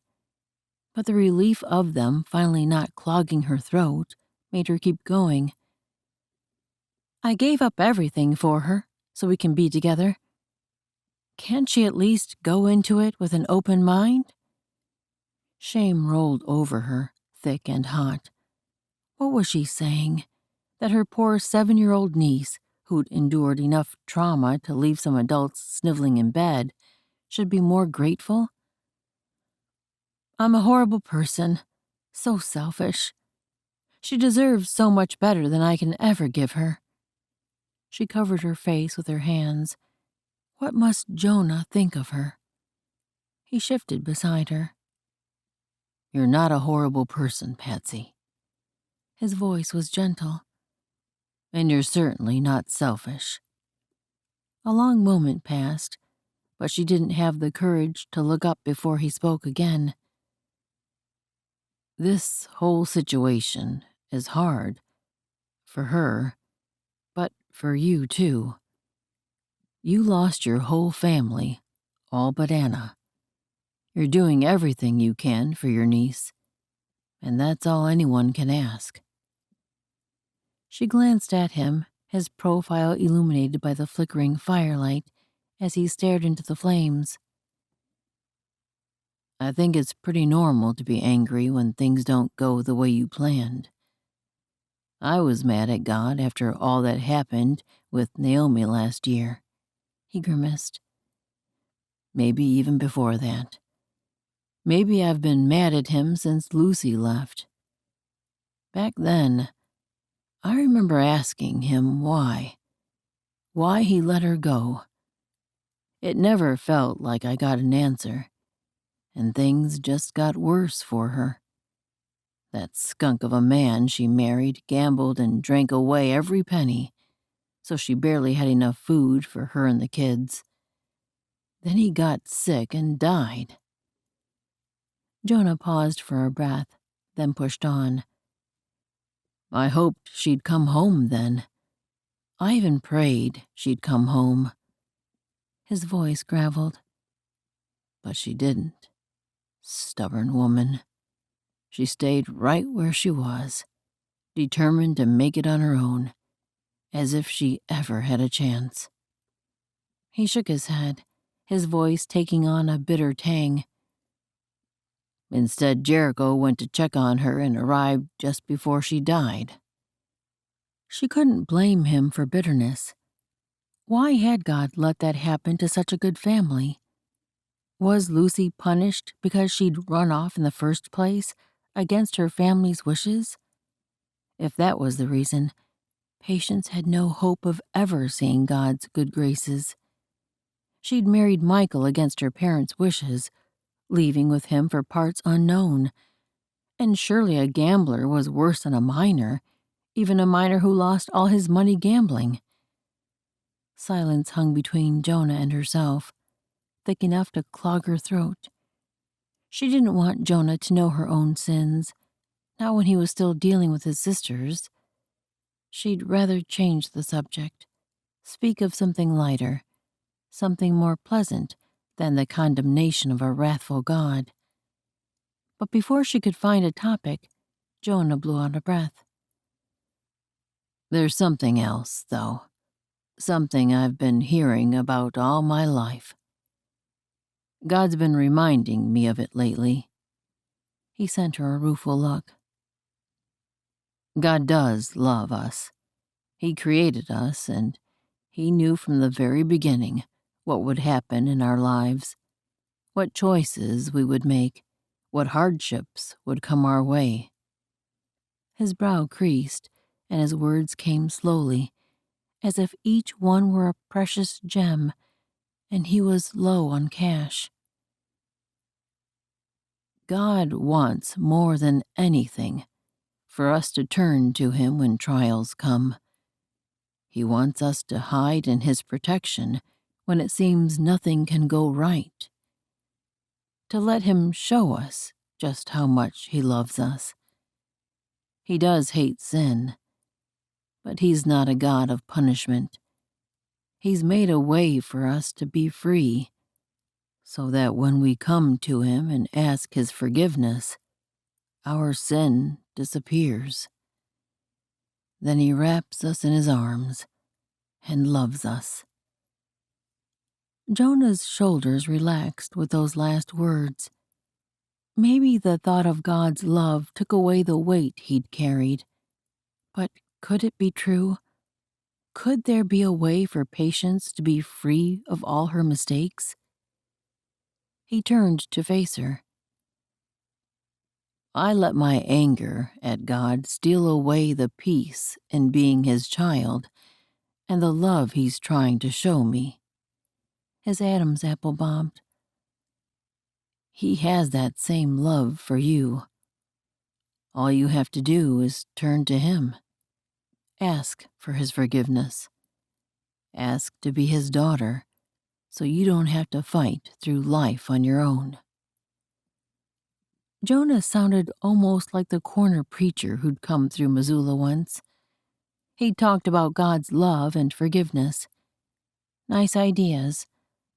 But if God took a look at the list of things Patience needed forgiveness for, He'd send her off with a "sorry, ma'am," if she was lucky. She summoned a smile. I'll keep that in mind. Just now, I have my hands full with Anna. I just need to get us to Fort Benton so I can contact my mother's solicitor. He'll tell me the next steps for us. She eased out a long breath. One day at a time. I've barely been an aunt for most of her life. It's going to take work to learn how to be a decent mother. His easy smile showed she'd not offended him. I remember when Lillian and Sean first came to live with us after Lucy died. I didn't know how to handle kids, especially a pair grieving like that. I wasn't a great uncle, especially not at first. He chuckled. I'd only had little brothers growing up, and you could just knock them in line when they needed it. Can't do that with a girl. The thought forced out a short, mirthless laugh. Knocking her in line was one thing her own father hadn't tried. His other methods had worked well enough. My father found ways to tame my sister and me. Ways she wouldn't be using with Anna. The weight of Jonah's gaze landed on her, but she kept her focus on the fire. She shouldn't have said that about her father, but something about Jonah made her want to let out the pain. Like what ways? Jonah's voice held that gentle tone again, though steel ran through the core. Her eyes burned as the memories rose unbidden, the old hurt as sharp as ever. I don't know. When I wasn't good enough, he just put me away, like I didn't matter. That didn't sound so painful. It didn't capture the way things had truly been. She pulled up one of the memories. When I was about 5, my mother's cousin and his family came to celebrate Christmas with us. We'd all been looking forward to it for weeks, and I'd been especially excited because they had a daughter my age, and I so wanted a special friend. Mama had planned a special party for Christmas Eve and invited several other families. Before the evening began, Father and Mama's cousin were sitting in his office, smoking and talking. I had found an injured cat outside and brought it in. It was struggling to breathe and bleeding everywhere. I knew she needed help, and when I spotted my father, I thought. I carried the cat into his office and set her down on his desk. Blood got on several of his business papers. She had to swallow the knot that clogged her throat as the memory of Papa's face rose in her mind. He was so angry. I thought he would hit me, and if he did strike, I just knew he would kill me right there. Patience's pulse raced, but she worked to slow her breathing. She was grown now, far away from him. She was safe. A warm arm wrapped around her, its strength pulling her in, protecting her. How did Jonah know what she needed every time? She let herself lean against him, even let her head rest on his shoulder. It was so strong, so solid beneath her temple. She eased out another breath, sinking into this safety. He didn't push for the rest of the story, but she needed to finish. She couldn't leave Jonah wondering what had happened that day. Anyway, my father didn't hurt me. He called the maid to take the cat and had our housekeeper march me straight to my room. They left me there all evening. I could hear the party going on downstairs, the laughing and playing and nobody missed me. It was as if I didn't matter at all. She cleared her throat. That was just one time. But he always made it clear I wasn't acceptable. I tried, but I was never good enough. Not like Hannah, my sister. She was so good. My parents always loved her. Jonah's arm tightened. You were a child, Patsy. A remarkable girl, I'm certain. I'm sorry he couldn't see that. You didn't deserve to be treated that way, no matter how different you were from your sister. She blinked back the tears that threatened. I see now that it's not always easy to know the right thing with children. I'm trying so hard to do right by Anna, but I'm scared I'll fail her. I can't be like my father. Jonah's free hand came up to stroke the hair from her cheek, his thumb brushing away the lone tear that had escaped. I have faith that you won't fail her, Patsy. You love her too much for that. He paused, and when he spoke again, his voice came a little rougher. She may not realize it now, but she's incredibly lucky to have you. You're going to be a remarkable mother. His words wrapped around Patience's heart like a warm embrace, easing some of the doubt and fear. This must be hard for him, though, encouraging her to leave, lending his strength so she'd be able to do what he'd asked her not to. Yet he didn't hesitate, just set aside his own feelings and desires for her sake, for Anna's sake. He truly was a good man, the best she'd ever known. She should ask him to come with them.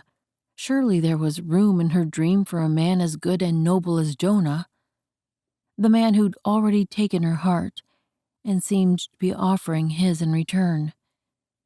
But she couldn't do that to him.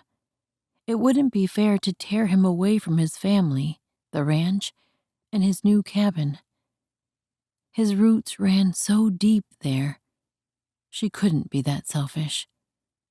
So instead, she simply leaned into him, letting his strength and warmth seep into her bones. Thank you, Jonah. I don't know what I'll do without you. She didn't speak aloud the second part, though it pressed deep inside her. He brushed a gentle kiss on her forehead, the gesture so tender it made her ache. She would have to leave him soon, but for tonight, she could simply treasure his nearness. Chapter 12. In the swelter of the afternoon sun, Patience swayed with the movement of the wagon, the same steady rhythm she'd felt for just over 2 weeks now. Jonah said they should see Fort Benton any minute. At last. Already they were starting to pass a few small houses. Beside her on the wagon bed, Anna's head rested on a blanket. No wonder she napped during the day, considering she'd cried herself to sleep every night on this journey east, then often been awakened by nightmares. They were what truly exhausted the poor girl. Patience had grown accustomed to waking in the darkness to Anna's crying out, pleading for her parents not to die before succumbing to horrible, horrible sobs. Patience could only wake her, hold her, and cry along with her. It wasn't fair. No child should have to experience so much loss, certainly not such a sweet, innocent girl. Was Patience doing the right thing, taking her away from the Coulters? This new uprooting was clearly pulling up painful memories. Was this giving Anna the chance to truly grieve her grandma? Or was Patience simply forcing her to endure yet another round of grief, this one unnecessary? How in the world could she ever know the right thing? She wanted to scream with the weight of responsibility. She'd thought she was prepared for this, but how could anybody be? Jonah called a command to the horses, drawing her attention to the landscape ahead. They'd reached the edge of Fort Benton. Patience took a deep breath to settle the turmoil inside her as Jonah guided the wagon through the bustling streets. The fort was a hive of activity, people hurrying about their business, horses neighing, and the distant whistle of a steamboat on the Missouri River. It was a world away from the quiet solitude of the trail. Jonah pulled the wagon up in front of a whitewashed, respectable-looking hotel, so different from the one she'd stayed in the last time she came through Fort Benton during her trip west. He set the brake and hopped down, then came to the bed where Patience sat beside Anna's sleeping form. His gaze lingered on Anna. "I'll get us rooms." Then he looked up to Patience. "You'll stay with her?" Patience nodded, but her mouth felt too dry to speak. Jonah seemed to sense her inner turmoil and gave her a reassuring smile before striding into the hotel. She brushed a strand of hair from Anna's face. The child still slept, and considering all the noise and hubbub going on around them, that she did so was a testament to how exhausted she must be. So young, so vulnerable. Patience's heart clenched with a fierce protectiveness. No matter how difficult this journey became, she had to believe she was doing the right thing for Anna. She had to. A few minutes later, Jonah emerged from the hotel and returned to the wagon. "I got us a couple rooms." He kept his voice low. "I'll carry Anna up and unload the bags before I take the animals to the livery." Patience gathered the bags she could carry, then climbed out of the wagon. Jonah lifted Anna into his arms. She stirred and whimpered, but he adjusted his hold and pulled her close. "Shh, it's all right," Jonah murmured as he started toward the front door. "I've got you." I've got you. To be held, to know somebody had her. It was silly how desperately Patience wished somebody would whisper those words into her ear. Silly and futile. Brushing the foolish thought away, Patience hurried to open the door for Jonah and his precious load, then followed them inside and up to the second floor. The room he stepped into was plain but clean, with a two-person bed in the center, and the usual appointments along the walls: dresser, mirror, chair, and small table. Jonah laid Anna on the bed, and she stirred.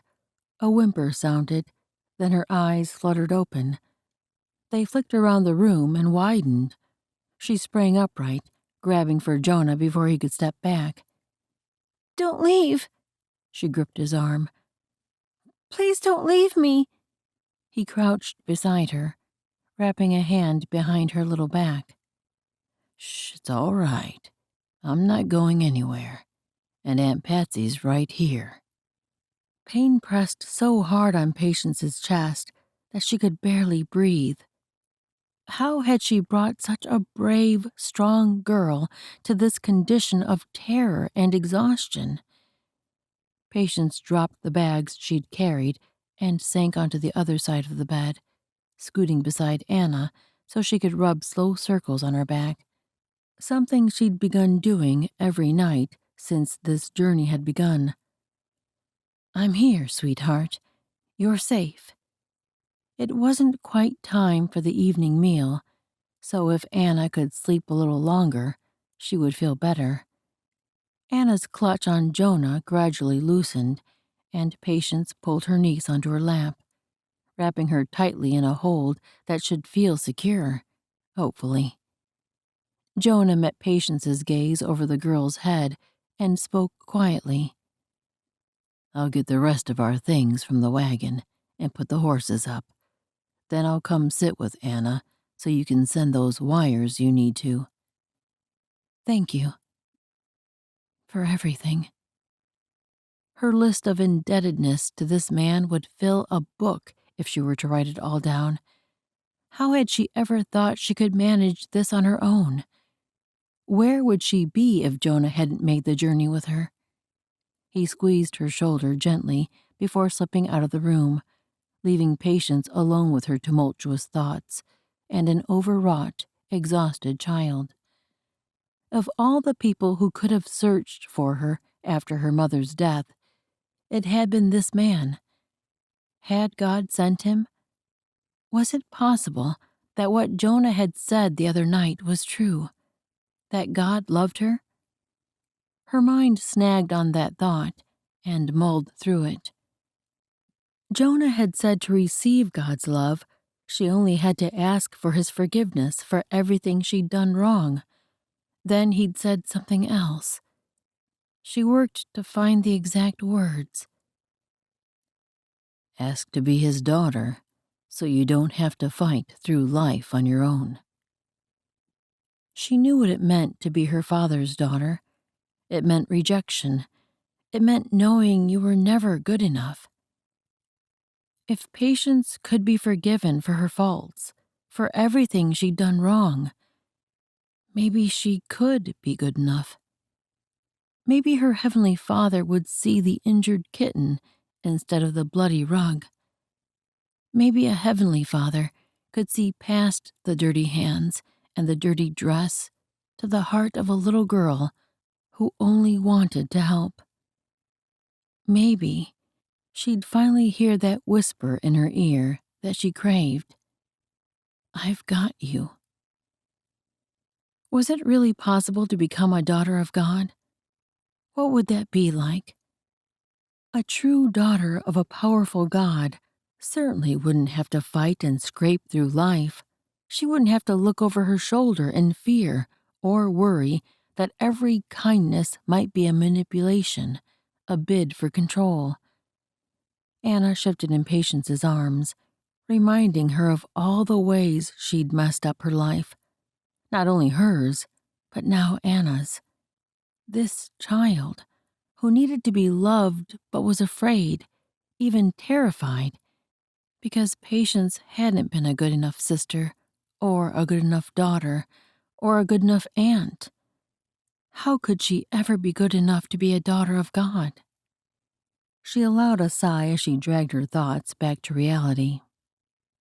She had to keep herself grounded in this world, in the troubles she would face in the next few hours, and days, and weeks. She had to try very hard and do her best to be better than she'd ever been.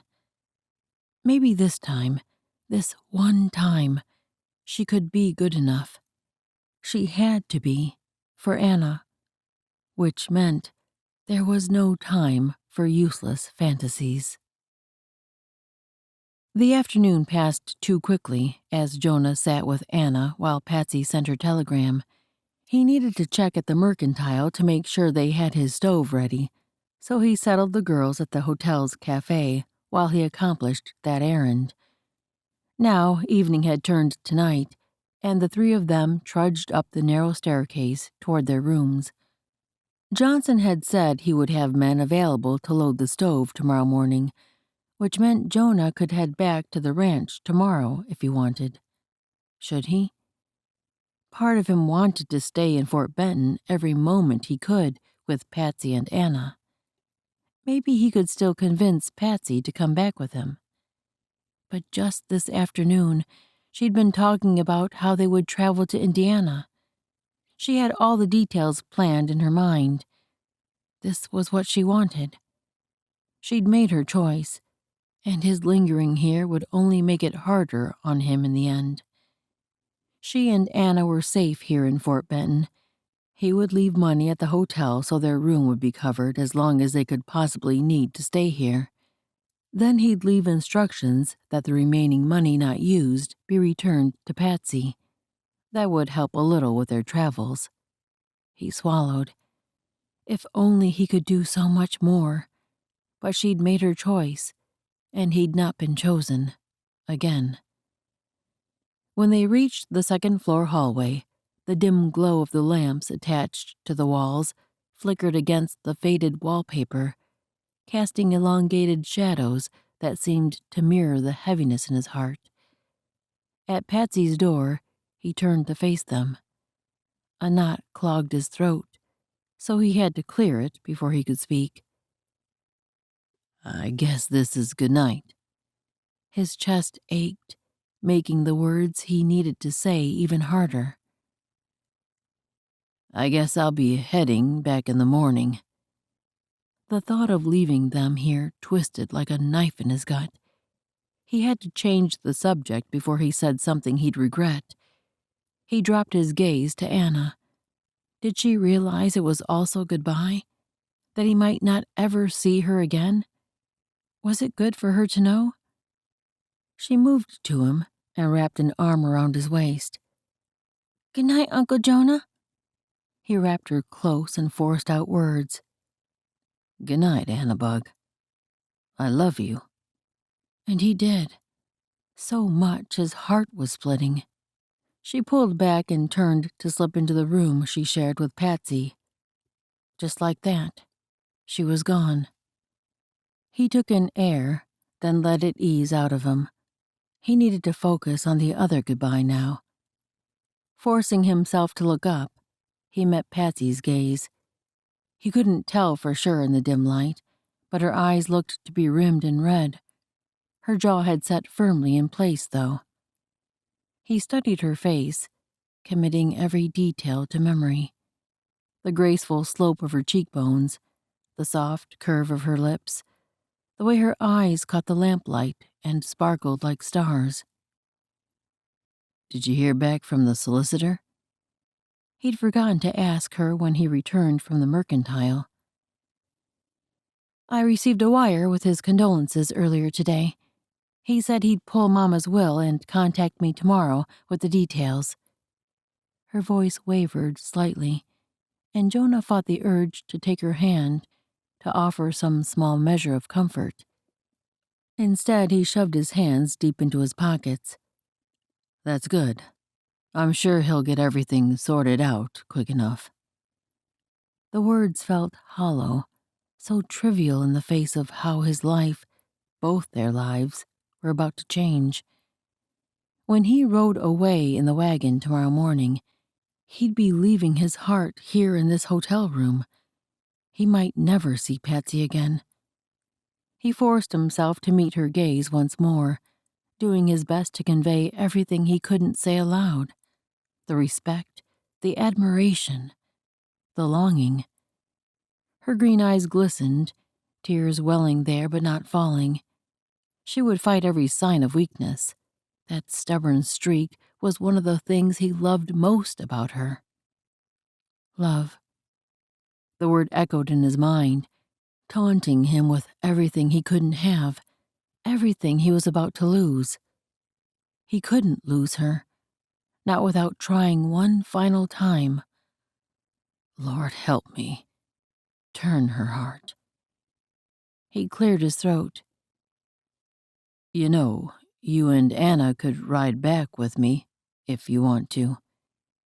We could wait another day or two until things are settled with the solicitor. He'd wait here in Fort Benton a year with her, if that was what it took for her to come home with him. Pain flashed in her eyes, but she shook her head. I need to see this through. Her voice came out barely above a whisper. For Anna and for myself. Something cracked deep in his chest, a fissure creeping through his heart like a spider's web. His throat burned like desert sand. He swallowed hard, his jaw clenching as he fought to maintain his composure.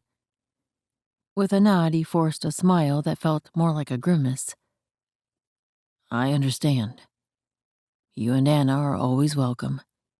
If you ever change your mind, we'll be waiting for you. I'll be waiting for you. Patsy's smile wavered, a single tear escaping down her pale cheek. Thank you, Jonah, for everything. He wanted to reach out, to brush away that tear and pull her into his arms, but he couldn't.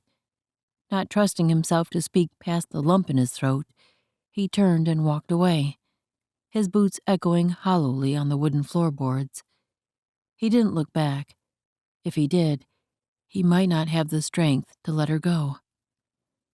As he reached his room, he paused, his hand on the doorknob. The temptation to turn around, to run back to her and beg her to reconsider, was almost overwhelming. But he had to let her go, to let her find her own way. He pushed open the door and stepped inside. The click of the latch behind him sounded like a death knell. He leaned back against the door, his eyes closing. God, I need your strength to follow through with this. Now, more than ever before. Chapter 13. Patience's eyes flew open, heart pounding as she turned to the thrashing figure beside her. Anna's small form tangled in the blanket, frantic cries surging from her. No, you can't. No, oh please, no. Patience worked the cover off her niece. It's all right. You're fine. It's all right. She gathered Anna into her arms. Anna stopped flailing, but sobs overtook her body. She didn't curl into Patience like she usually did after a nightmare, just lay stiff, great heaves surging through her. Anna, what's wrong, darling? Patience tried to rock her, but she seemed oblivious to her comforting. The sobs came in waves, so much stronger than any other time. Was it because Jonah wasn't here to help soothe her? Patience pulled her closer, sitting her up a little to get her attention. Anna, what's wrong, honey? What was your dream about this time? Maybe if Anna talked about it, she could work through the emotions. Anna's little shoulders heaved as she struggled to catch her breath. Naomi. The words came out as more of a sob than a name, but Patience couldn't deny what her niece had said. And she'd called her Mama Naomi. Usually it was just Naomi. She brushed Anna's hair from her wet cheek. I know you miss her, honey. I'm so sorry. Anna's sobs shuddered through her, impossible to control even as she spoke again. And Papa Eric. Pain pierced Patience's heart as she clutched her niece to her, the girl's heartache palpable in the trembling of her small frame. She had been so focused on attaining her own dreams, her own desires, she'd counted them as stronger than the depth of Anna's attachment to the people who had become her family. Naomi and Eric had given her the love and stability she so desperately needed after the loss of her parents and grandmother, and sweet Mary Ellen had become the little sister Anna had never had. Patience had taken her away from that. And for what? So she could chase after her own dreams? Even as she pictured that little white house in the wide green valley, she couldn't summon a single thread of desire for it. Not when achieving that picture took her away from Jonah, from the safety in his arms, and the way he cherished her. She never felt like she belonged anywhere until she'd met Jonah and gone to his mountain haven. He never made her feel like she had to work harder to be good enough. Even when she was fighting against what he wanted, he supported her. He'd traveled weeks in a wagon over rough mountain roads to help her accomplish what she'd set out to do. Patience took a deep breath, her decision crystallizing with each heartbeat. "We're not going to leave them, Anna. We're going back with Jonah." Anna's sobs slowed. She worked to take a breath, but the sobs only allowed short gasps. "It's all right, my love," Patience murmured into Anna's hair as she rocked her back and forth. "We're going back to Mama Naomi and Papa Eric and Mary Ellen and all the people who love you there." She didn't let herself think about what life would look like for Anna when they reached the Coulter ranch. Would she rather live with the people she now considered family? If she did, and if they wanted her. Of course Eric and Naomi wanted Anna with them. They'd made that clear. Should Patience allow it? If so, then what would she do? What did Jonah want her to do? Was she really going to stay at the ranch? The questions were too many to consider now. The only thing she knew with every part of her being was that they were going back, and they'd better hurry to let Jonah know before he set out. The faint light of dawn was already showing through the window. Anna's sobs had quieted, but she still clung to Patience, her small body trembling. Patience brushed a strand of hair from the girl's tear-stained cheeks. "Anna, love, let's go tell Jonah we want to ride back to the ranch with him." She pulled back, then wiped her sleeve across her face. They needed to dress, both of them. She'd not unpacked, so there was little to stuff into bags. Within minutes, they'd both changed into trail-worn dresses, and Patience had quickly refastened her own coif and Anna's braid. Then she snapped the bags shut and waved Anna toward the door. "Let's go see Jonah." They stepped into the hallway, only to find that Jonah's door was already open. Patience edged close and peered inside. The room was empty. The covers had been stretched neatly over the mattress, as though no one had slept there in days. Her chest clamped as her mind scurried to make sense of this change. Had he left last night?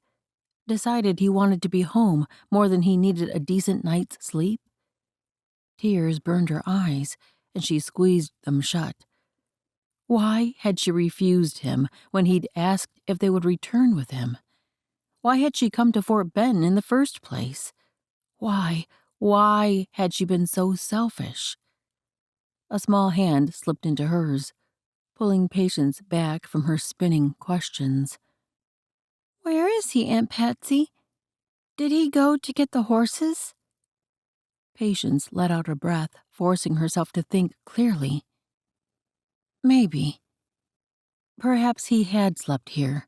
Perhaps he'd just gotten an earlier start than she'd expected.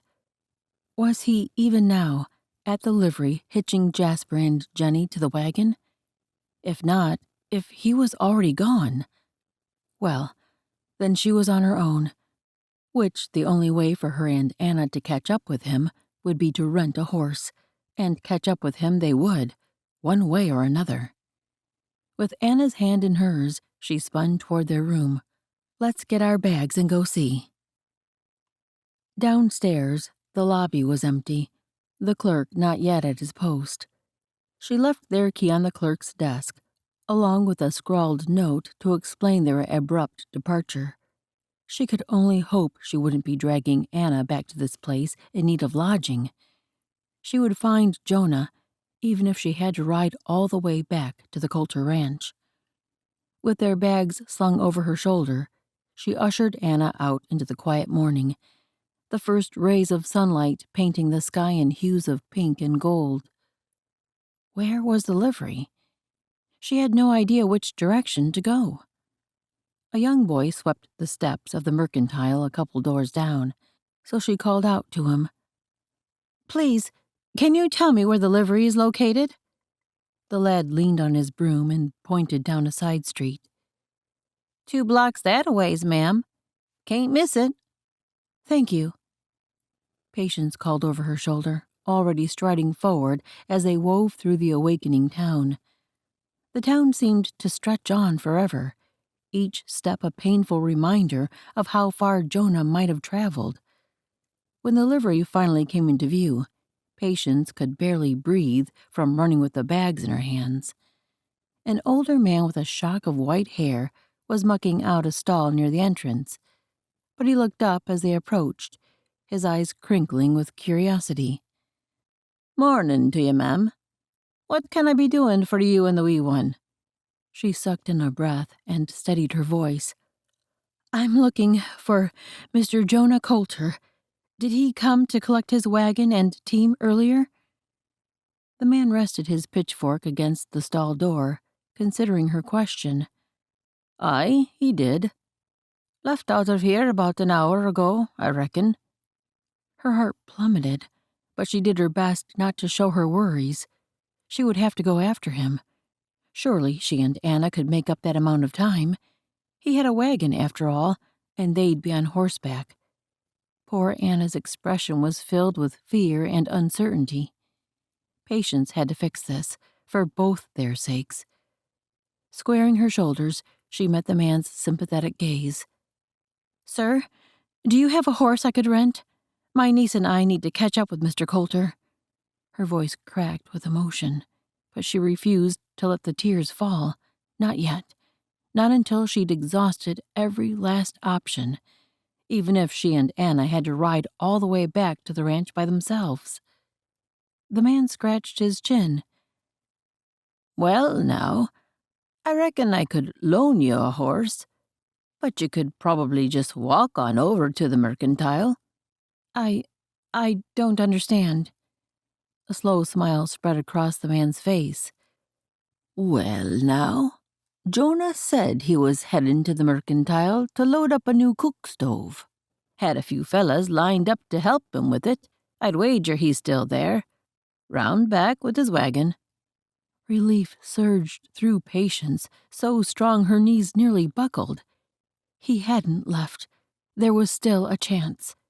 She squeezed Anna's hand. "Did you hear that, love? Jonah hasn't gone yet. We need to hurry." "Thank you, sir. Thank you so much." The old man's eyes twinkled. "Get on now with you, afore you miss him." She spun, pulling Anna with her, and they raced back the way they'd come.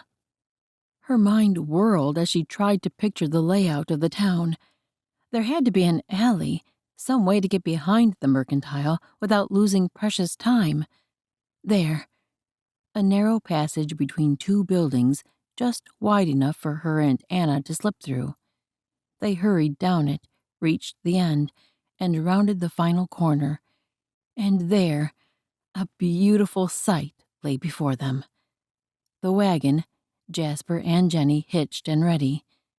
A man stood with his back to them, his hand stroking Jenny's nose as he murmured something. She would know those broad shoulders anywhere, the way his dark hair curled against his neck. "Jonah!" Anna's cry pierced the morning air as she dropped Patience's hand and bolted forward. He spun just in time to catch Anna as she leapt into his arms, a wide grin splitting his face as he swung her up and held her close. "Well, now, what are you doing here, little miss?" Patience followed more slowly, suddenly shy, unsure what to say. She'd already told him no, already walked away from the safety and belonging he offered. Would he take her back after she'd rejected him?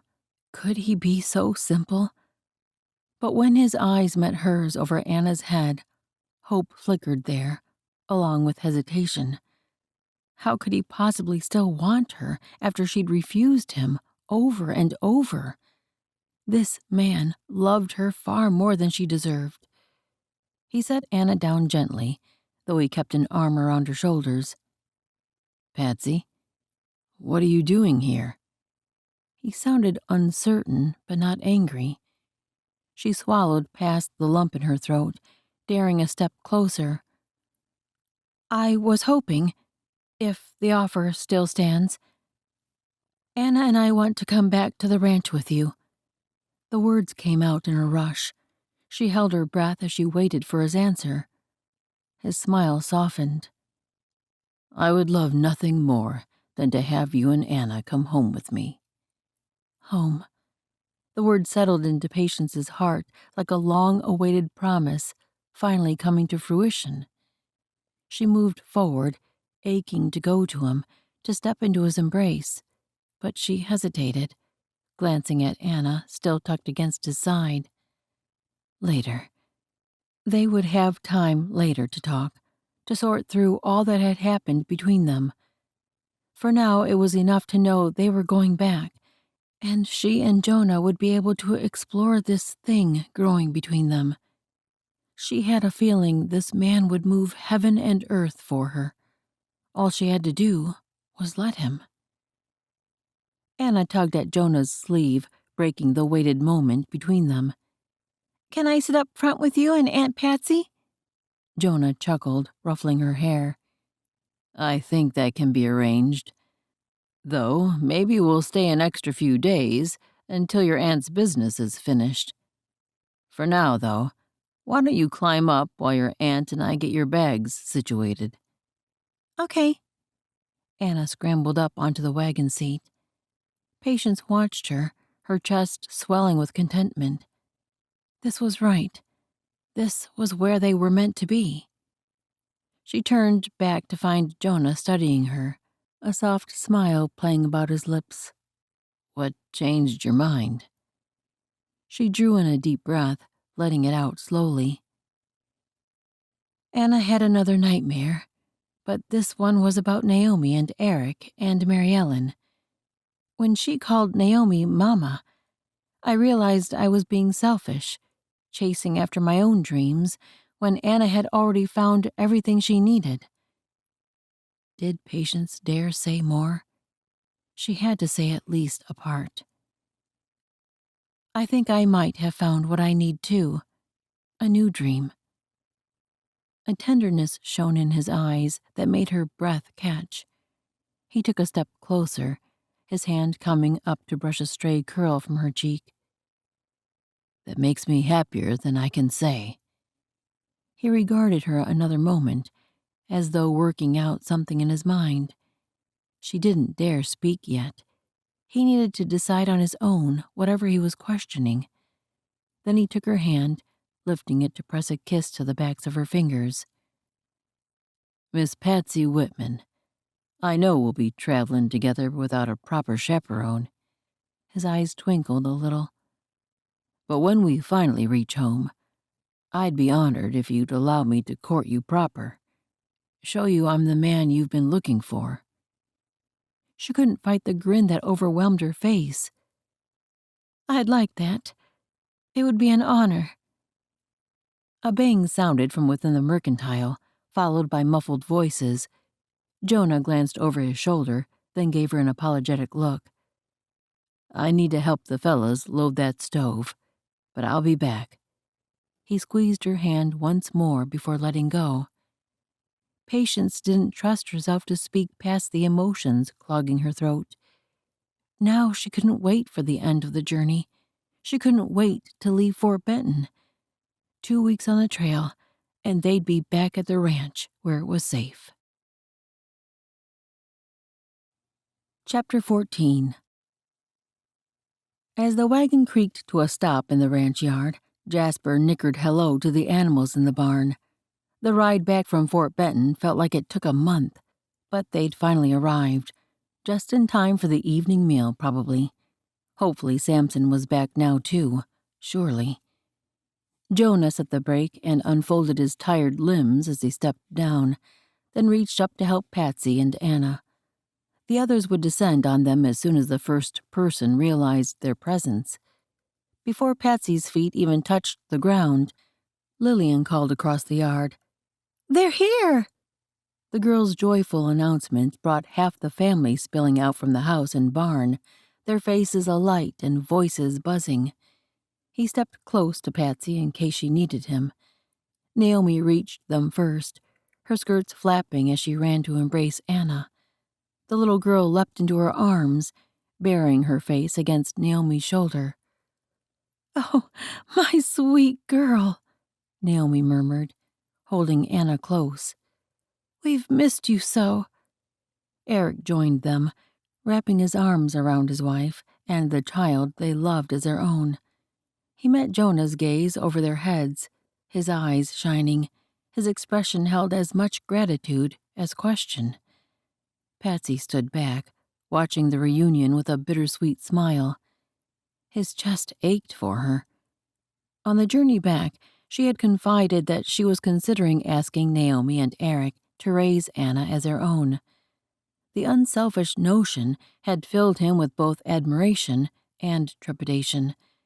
He'd grown to care for the bright, resilient girl, imagining a future where he and Patsy gave her the loving parents she needed. But he recognized that Naomi and Eric already held that place in Anna's heart. Perhaps it was his destiny to always be Uncle Jonah, the stalwart support but never the father. The thought left a hollow ache in his chest. Would he ever have a family to call his own?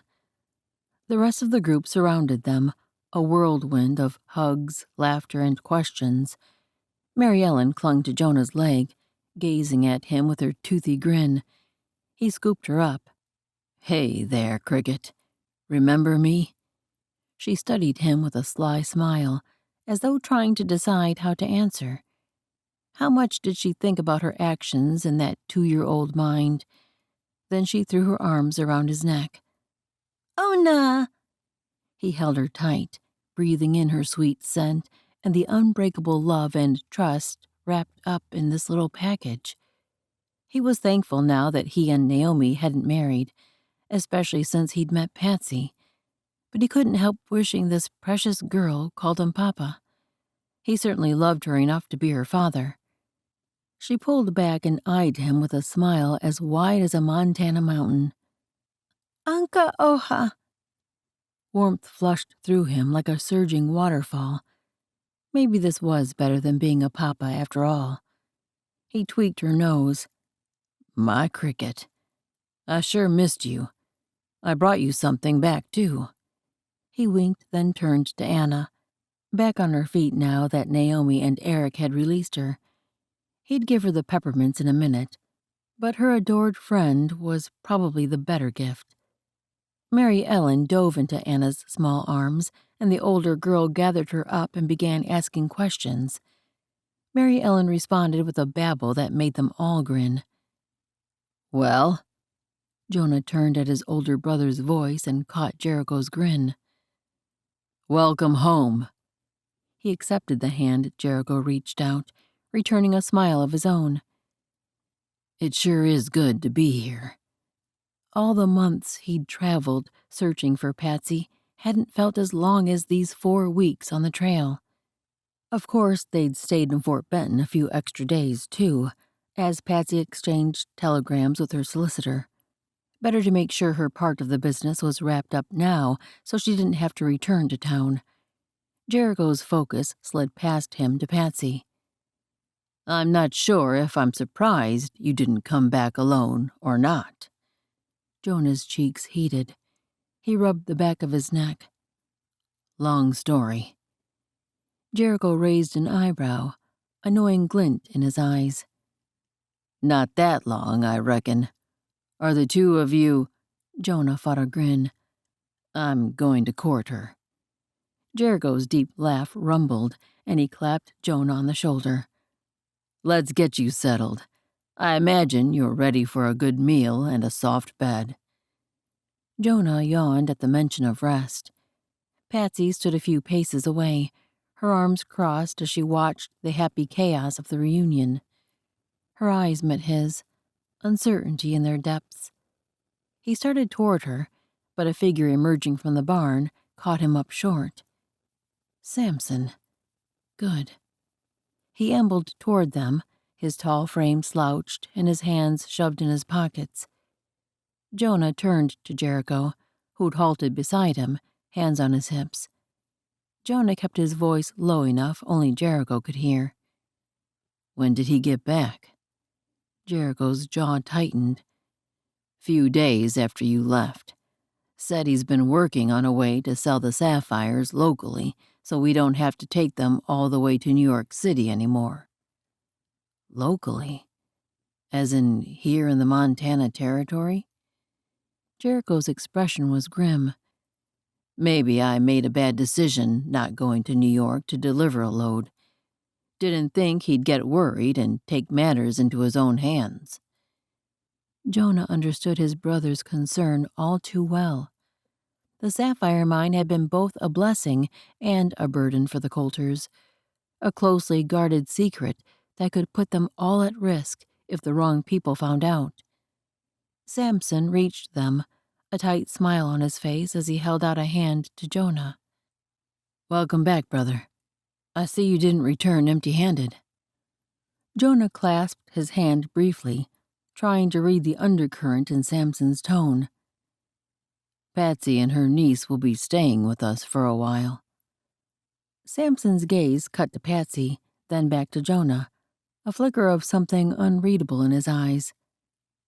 That's so. I look forward to getting to know our guests better.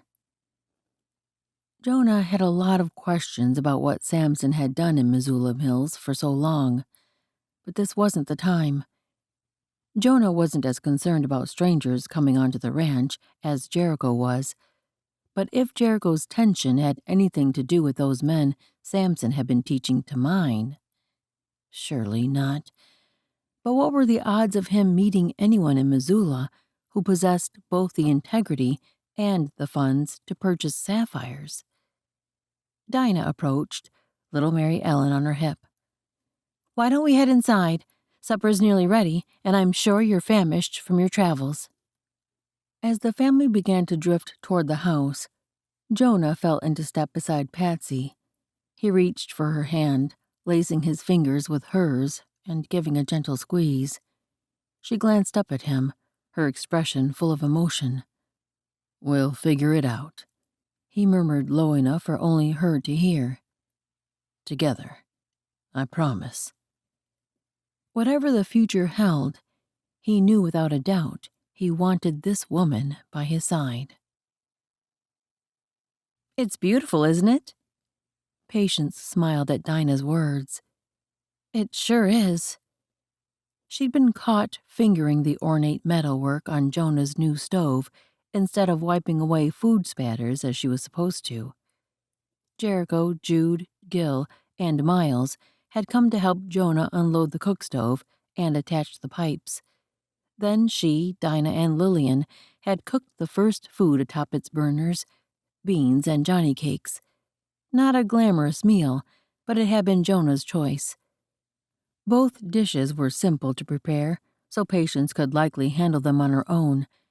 Maybe someday she'd cook them here in Jonah's cabin, by herself. The thought made her neck heat. During the long journey home, she and Jonah hadn't been affectionate, but they'd talked. He'd told her and Anna stories about things that had happened at nearly every curve of the road. She'd told them about some of the people she'd met, both on the riverboats and here in the Montana Territory.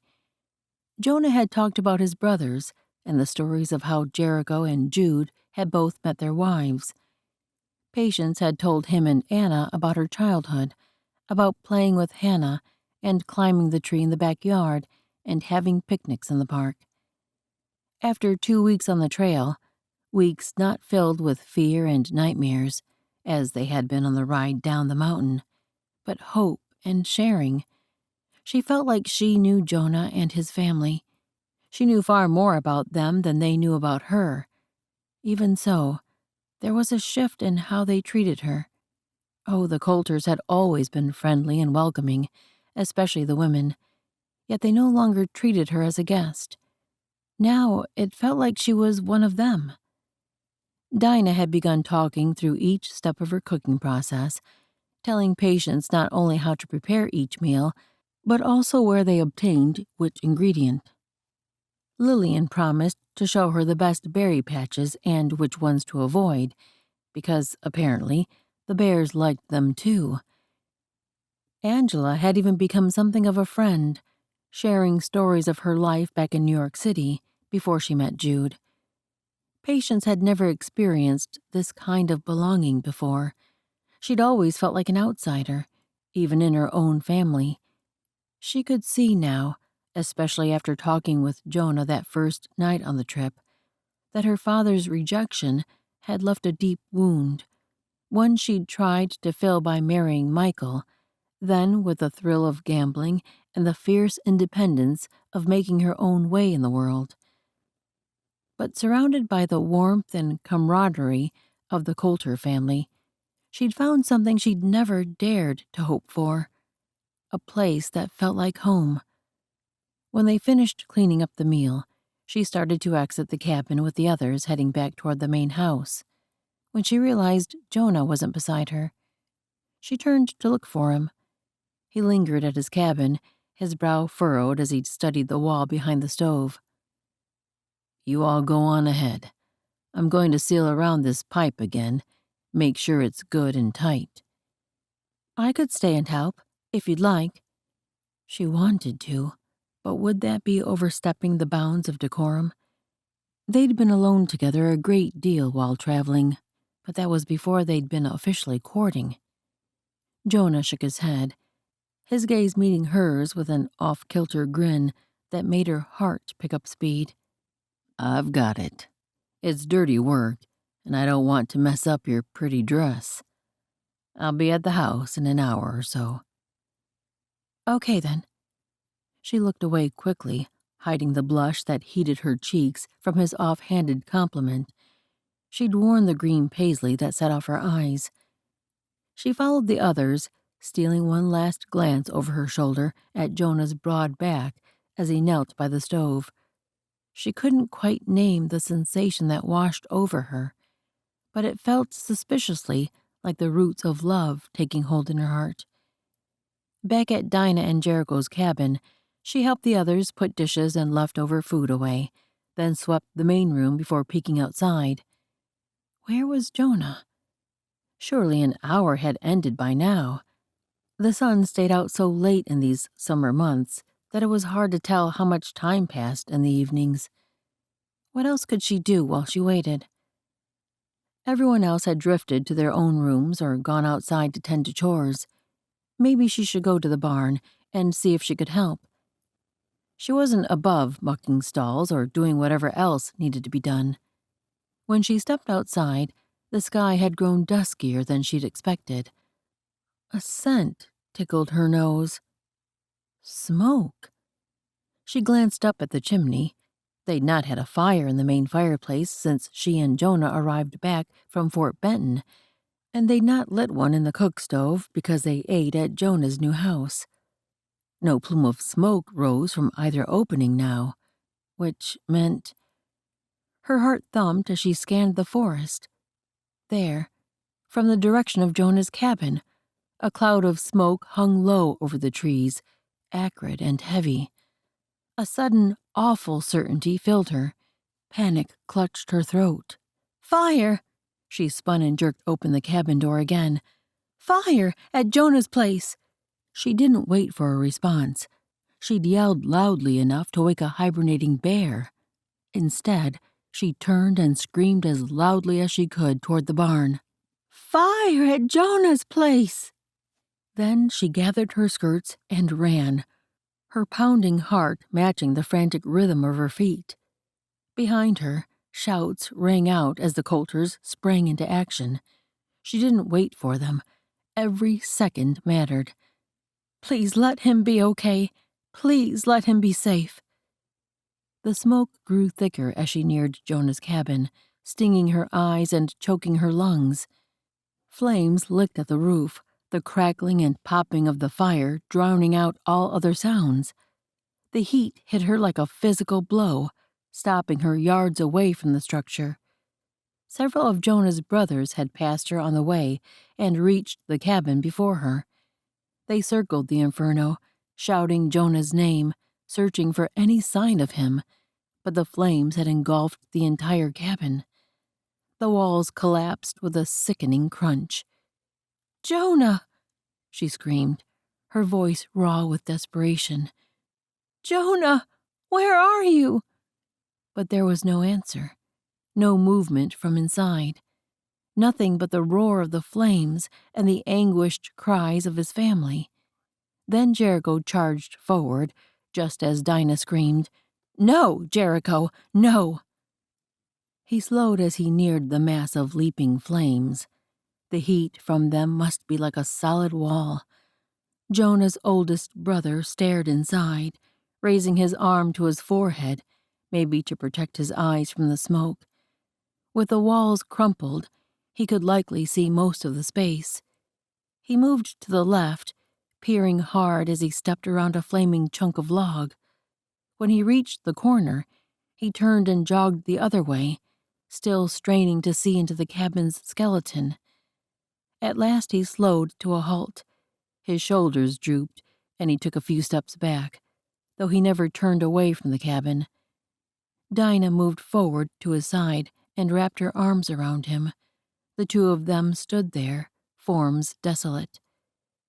Patience focused on the burning ruin, her mind refusing to comprehend the truth. Jonah couldn't be gone. Not like this. Not when they'd just found each other. Not when she'd finally begun to hope for a future, for a place to belong. Tears blurred her vision. Around her, the Coulters stood in shocked silence, their expressions mirroring the devastation she felt. Jericho held a weeping Dinah, his own eyes bright with unshed tears. Jude and Gil stared at the flames, their jaws clenched, while Miles bowed his head, his shoulders shaking. Patience's knees gave out, and she sank to the ground, a wail of pure agony tearing from her throat. She wrapped her arms around herself, rocking back and forth as sobs racked her body. He was gone. The man she loved was gone. The one, the only one, who'd seen past her defenses and offered her a glimpse of what a real home could be. The sobs forced their way out, the pain too great to contain. She'd kept Jonah at arm's length for so long, fearful of letting him in, of being vulnerable. If only she'd been brave enough to tell him how much he meant to her. If only she'd cherished every moment instead of holding back, always keeping one foot out the door. Now it was too late. She'd never see his crooked grin again, never feel the strength of his arms around her, never get to build the life she'd begun to envision for them. As the cabin collapsed in on itself, the flames reaching toward the darkening sky, Patience let the grief consume her, let it strip away every defense, every wall she'd ever built. None of it mattered anymore. The only thing that had ever truly mattered was gone, and she might not survive the breaking of her heart. Chapter 15. Smoke billowed in thick black plumes against the gray sky as Jonah sprinted uphill, his heart hammering relentlessly with each gasping breath. The acrid smell of burning timber assaulted his nostrils, growing stronger every second. That had to be his cabin. How could a fire have started? The cook stove had held no live coals, he'd made sure of it. His mind raced as his boots pounded the rocky trail. He had been down by the stream, washing his bucket and fetching fresh water, when he spotted the group on horseback, a wagon trailing the strangers as they rode hard away from the mine and the main house. Instinct had propelled Jonah to follow them, but on foot he was no match for their speed. That was when he'd seen smoke rising in the distance. That was when raw panic had seized him. As he crested the final ridge, he stumbled to a halt, his chest heaving. The scene before him felt like a nightmare. It couldn't be real. The cabin was completely engulfed in flames, the wooden beams collapsing in on themselves as they charred and smoldered. Months of painstaking labor, all reduced to ash and embers. How could it have happened? How could he have let it happen? He clenched his fists, fighting back the hot sting of tears. Everything he had worked for, the home he'd been planning to offer Patsy, had just gone up in flames. Jonah! The shout of his name broke through his haze. He turned to see his brothers running toward him, and Patsy. Jericho, Miles, and the others crowded around him, tugging and hugging and clamoring with questions. What happened? Where were you? You scared the hayseed out of us. Then Patsy was there, launching into his arms. He folded her in, confused, still struggling to move past the fire. He stared over the top of her head at the smoldering remains. His cabin, destroyed. Thank God you're all right. She pressed her hands to the side of his face, studying him as if she were trying to memorize the side of him. Thank God! Thank God! He got a look at her then, her red-rimmed eyes, the crimson curls that had come loose from her bun and fell around her face. Her skin was pale, her cheeks blotchy, and she gazed at him with so much love it almost brought him to his knees. What in the world? Jericho must have seen his confusion. He motioned to the plume of flame and smoke behind him. We thought you were in there. Oh. They'd all thought he was gone, burned. Their expressions matched Patsy's, joy and relief shining past red-rimmed eyes. Jonah's throat pulled so tight that he could barely speak. He forced words out. Went to the creek. He waved down the slope. I saw someone. Several men riding hard away from the house, or... He nodded to the remains of his cabin. I started to chase them, but... His voice broke. Gil's eyes widened. You think they did this? Burned your cabin? Realization swept in. Had those men escaped from his cabin after they'd set fire to it? Why in the blue blazes would anyone have done such a thing? Cold fury churned in his gut. He would find out. His brothers exchanged grim looks. Then Jericho spoke up. We better check the mine first. Then we can split up and look over the rest of the ranch. He spun to Eric. Can you take the women back to our cabin?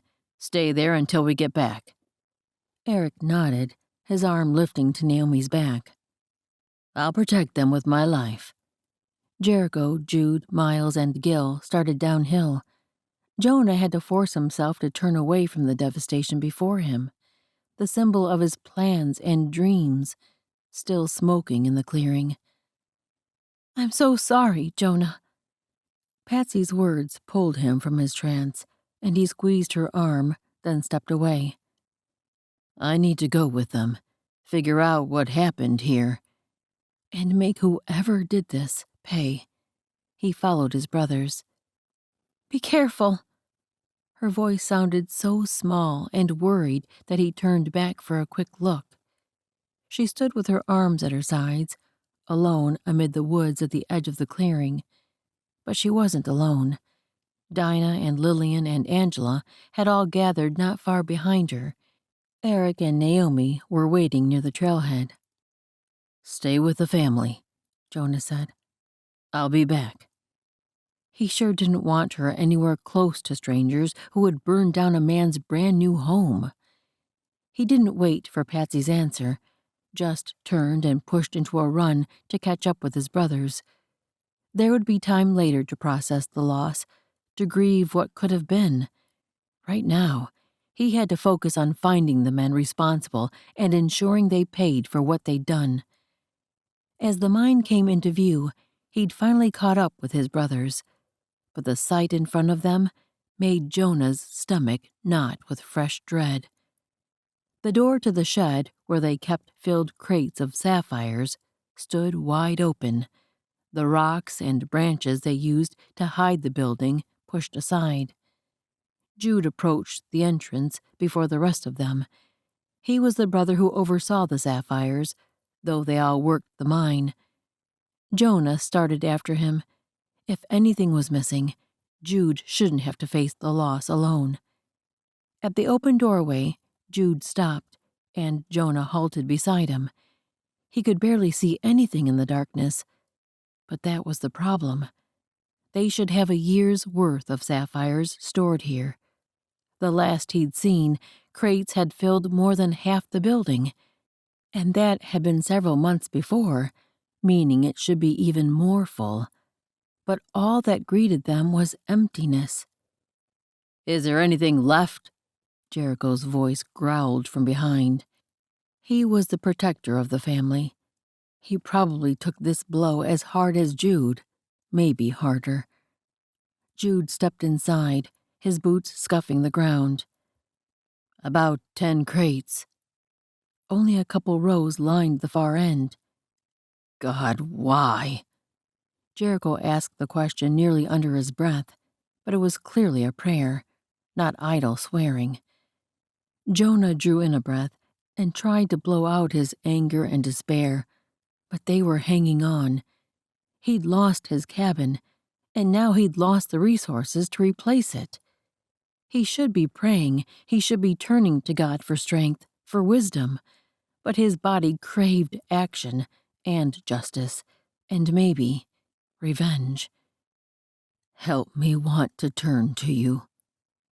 That was all he could manage right now. Gil, Miles, and Samson stood behind Jericho, their expressions a mixture of shock and anger. Gil turned to study the ground around them, and Jericho did the same. Good idea, looking for clues. But Jonah had seen which way the men rode away. It was time to go after them. He started toward the house.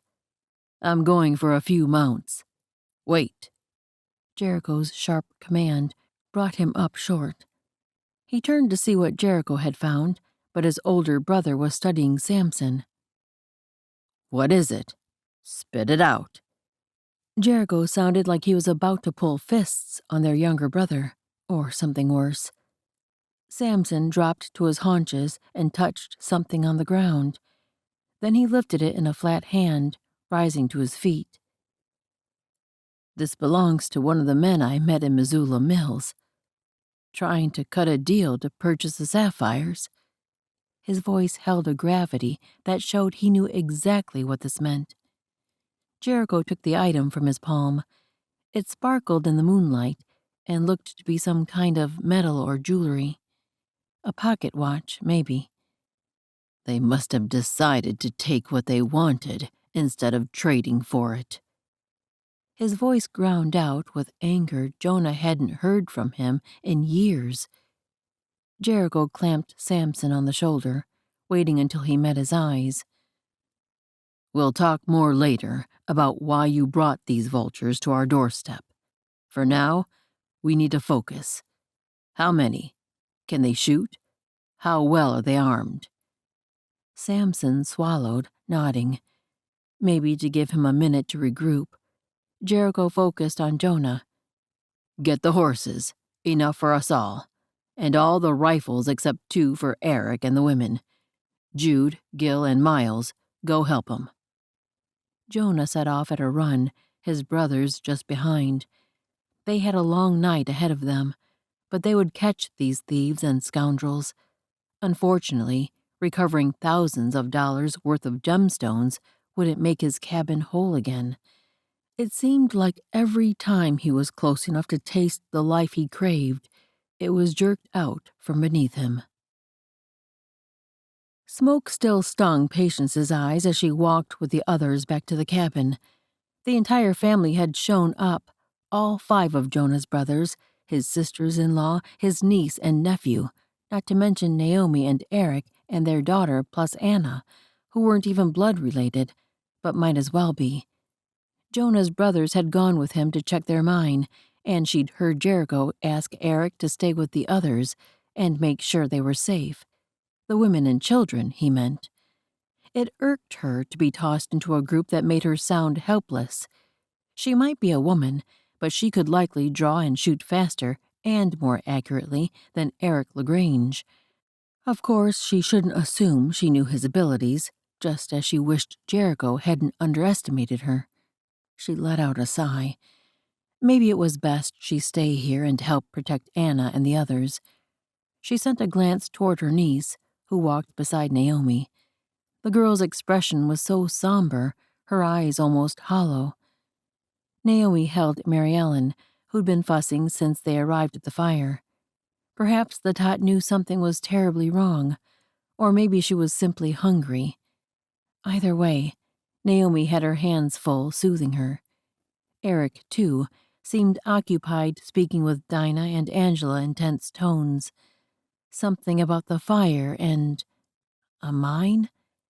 Whatever it wasn't Patience's business. She moved in close to Anna and rested a hand on her shoulder. "Everything is fine, you know. Jonah and the other men have just gone to check on things. We're all safe." Anna nodded, but her gaze remained fixed on the dark trees before them. Her heart ached for the girl. If only she could take away her fear and uncertainty. But how could she reassure Anna when her own thoughts were a tangled mess of worry and frustration? She should be out there, helping Jonah and his brothers, not stuck here feeling useless. As they reached the cabin, Patience held the door open for the others to file inside. The space felt cramped with so many people, the air heavy with unspoken fears. Naomi settled into a bench seat by the hearth, Mary Ellen on her lap, and Anna at her side. She was speaking in quiet murmurs to the girls, and the magic of her voice already had both children smiling a bit more than before. If only Patience could have had that same effect. Angela, Lillian, and Dinah had moved to the kitchen, and already the scent of warming stew filled the air, a comforting aroma that almost made her forget the smoke that still clung to her dress. Eric and Sean were traipsing inside and out, hauling firewood and water. The others ate in shifts, each filling a bowl when they were ready for it. Patience stepped to the window, out of their way, and peered out into the night. The moon had risen fully, casting an eerie glow over the landscape. Shadows seemed to lurk around every corner.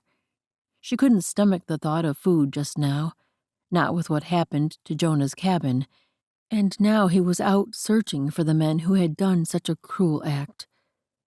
Minutes crawled by with agonizing slowness. Eric had joined his wife and the girls near the hearth and was now reading to them. Sean sat nearby, whittling the horse he sometimes worked on in the evenings.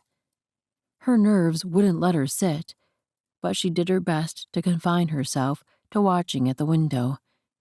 Jonah was out there, facing God knew what danger, and here she was, standing uselessly. She could take it no more. She had to do something, anything, to help Jonah and his brothers. She hurried into her bedchamber and snatched her derringer from her satchel. She'd stopped wearing it in her sleeve, but she needed it now.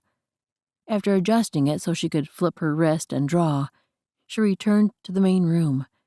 Maybe she should tell the others she was headed out, but they would try to stop her. She could fend for herself out there, and if she had to loiter here in the cabin another half hour, she might go mad.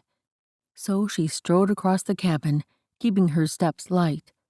Nobody looked at her, so she slipped out the door and into the smoky night air. In the barn, the familiar scents enveloped her. A horse nickered softly, and she made her way down the aisle until she found the gelding she'd ridden from Missoula Mills. She ran a hand along his neck, feeling the warmth of his coat beneath her palm. "Hey there, old friend. Looks like we've got another adventure ahead of us." The saddle felt heavy in her hands as she lifted it onto the horse's back, the leather creaking as she tightened the cinch. The last time she'd ridden this horse was when she first came to this ranch. She and Jonah had been strangers, and she'd not been certain at all she could trust him. So much had changed since then. Not only did she trust him, she was ready to risk her life for him. She swung into the saddle, and the horse took a step forward, as eager to set out as she was. She nudged him with her heels, and the gelding moved into a brisk walk. She aimed him toward a trail she'd noticed before, one that looked heavily traveled, and went the direction the brothers had gone. This must lead to the mine she'd heard mentioned. The path wound through the trees, and in the dark, she had to focus on the packed dirt so she wouldn't lose the route. Branches reached out like gnarled fingers, catching at her hair and clothes. The farther she rode, the more the shadows closed in around her. She strained for any sounds that would signal the presence of the Coulter brothers, the murmur of voices, footsteps through the dried pine needles, maybe even a whistle to catch her attention if they spotted her first. But no sounds came. Maybe she should turn back. They'd not had horses, so if they planned to go after the Arsonists, they would need to come back to the barn for mounts. She should have thought of that and waited for them instead of setting out alone. Foolish, overconfident girl. Just as she was about to rein her horse around, a flicker of light ahead caught her eye. She reined in her horse and peered through the trees at the dying coals of a campfire, the embers still glowing. Someone had been here not long ago. Chapter 16.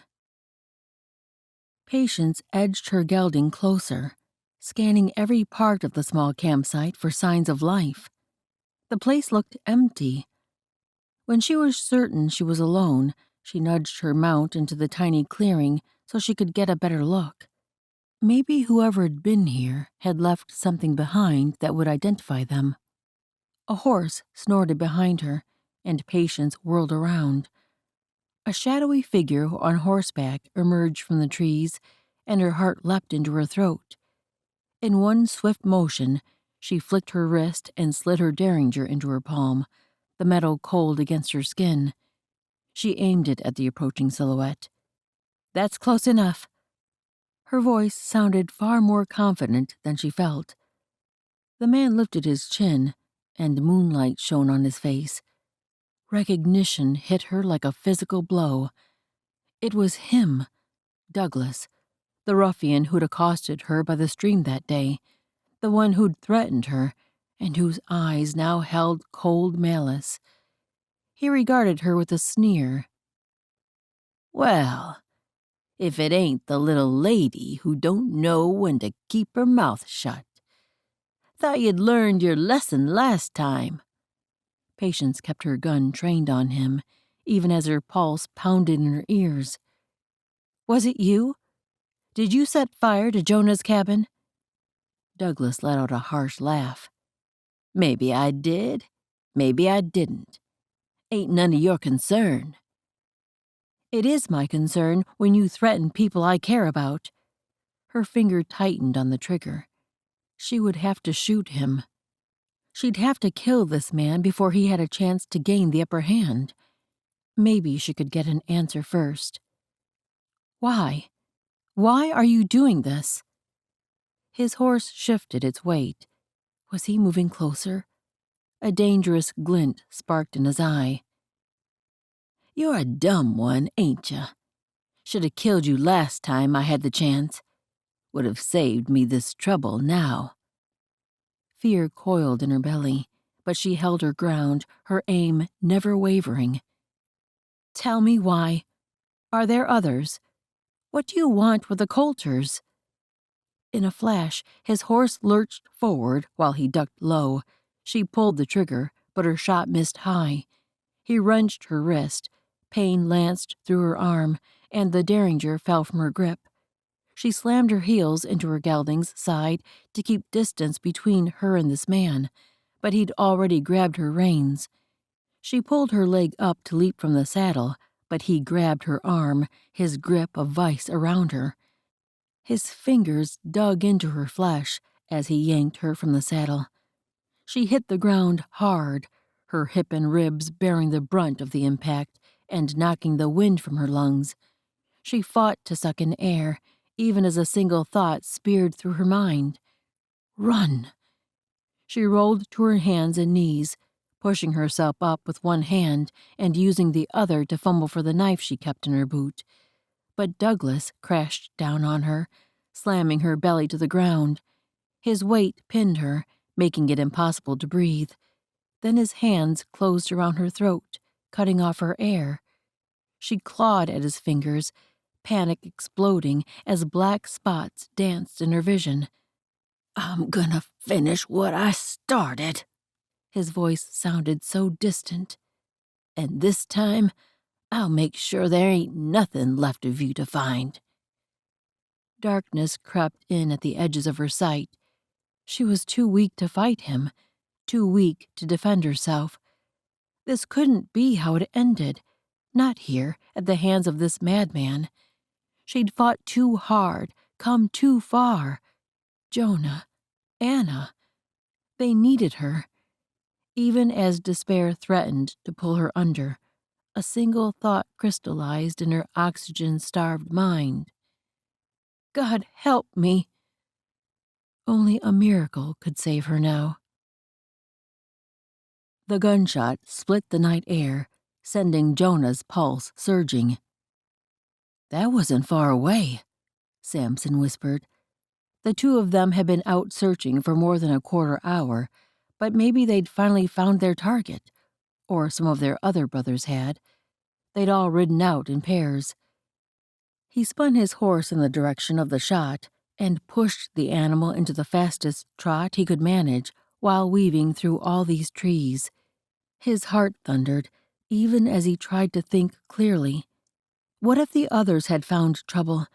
Would there only have been one shot? Maybe it had been a signal that they'd discovered a clue. As they neared the source of the sound, he reined down to a walk so they moved quieter, just in case. Noises drifted from ahead. Were those grunts? And a man muttering? It sounded like a fight. Jonah reined in his horse and grabbed his rifle. He lowered to the ground, then looped his reins over a branch, whispering, "We'll be quieter on foot." Samson joined him, and they crept toward the noises quickly. Someone might be in trouble. Had one of the strangers gotten the drop on a pair of his brothers? Had that shot been the sound of Jericho being murdered, or Gil, or Jude? If so, then the brother who remained would surely fight to the death. But what if it was the youngest, Miles? He'd have little chance against a grown man, likely a seasoned thug who wouldn't hesitate to fight dirty. They reached the edge of a small clearing, and Jonah slowed to peer through the branches. As he focused on the scene, his breath caught. A man knelt over a prone figure, and even in the darkness, he could make out the familiar rich green skirt. Patsy. She lay face down, and the man had his hands wrapped around her slender neck. Rage surged through Jonah, propelling him forward. He lunged at the attacker, a roar tearing from his throat as he ripped the man away from her. They crashed to the ground. The man recovered, propelling them into a roll. The attacker put himself on top, then reared back and aimed a punch. Jonah dodged it, slamming a fist into his enemy's cheek, but a return blow struck his nose, and the crack radiated through his head. His eyes watered, but he struggled through blurred vision, pushing himself up to face his adversary, who was preparing another attack. Before he could react, Samson intervened with a strong pull, yanking the attacker off Jonah. Jonah gathered his strength to help his brother, despite the throbbing in his nose. Together they could pin him down. Patsy, was she alive, or was he too late? Let Patsy live, Lord, please. Maybe he moved too slowly. Maybe the broken nose had dulled his instincts. Before he could focus enough to see the man on the ground, Samson shouted. Metal flashed in the dim light, and Samson fell back, twisting onto his side, away from the man. Jonah honed his focus on this vile man who seemed to have more lives than a cat. The cat brandished a knife, fisting it high, its bloody blade aimed at Jonah. Don't move, or you'll be the next to die. Next? Who was dead? Samson? Patsy? I'm a perfect aim with this blade, the enemy said, his chest heaving as he struggled to catch his breath. Jonah pushed his fears aside. He had to be smart about this next move. It might be his last. It had to be the one that stopped this murderer forever. This guy was familiar. The last time Jonah saw him, they'd fought in the dark, except that time the scoundrel had skulked away into the forest. Douglas. Jonah should have killed him then. Surely Samson hadn't been working with him. Didn't matter. Right now, he had to get them all out of this. Samson lay curled on his side, cradling his arm, blood soaking his hand, which meant he was alive. Did that mean Patsy was dead? He couldn't see her, nor could he hear her breathing.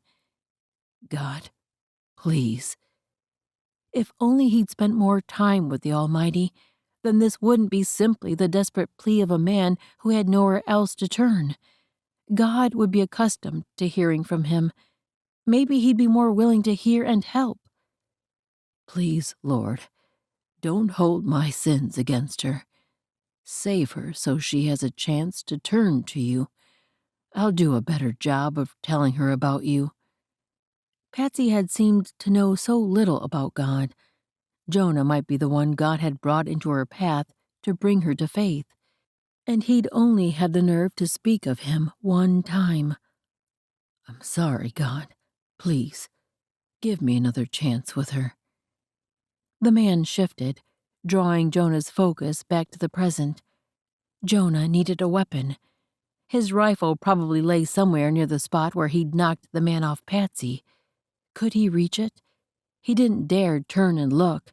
He couldn't risk provoking the man, not with Samson bleeding out and Patsy. Don't think about that.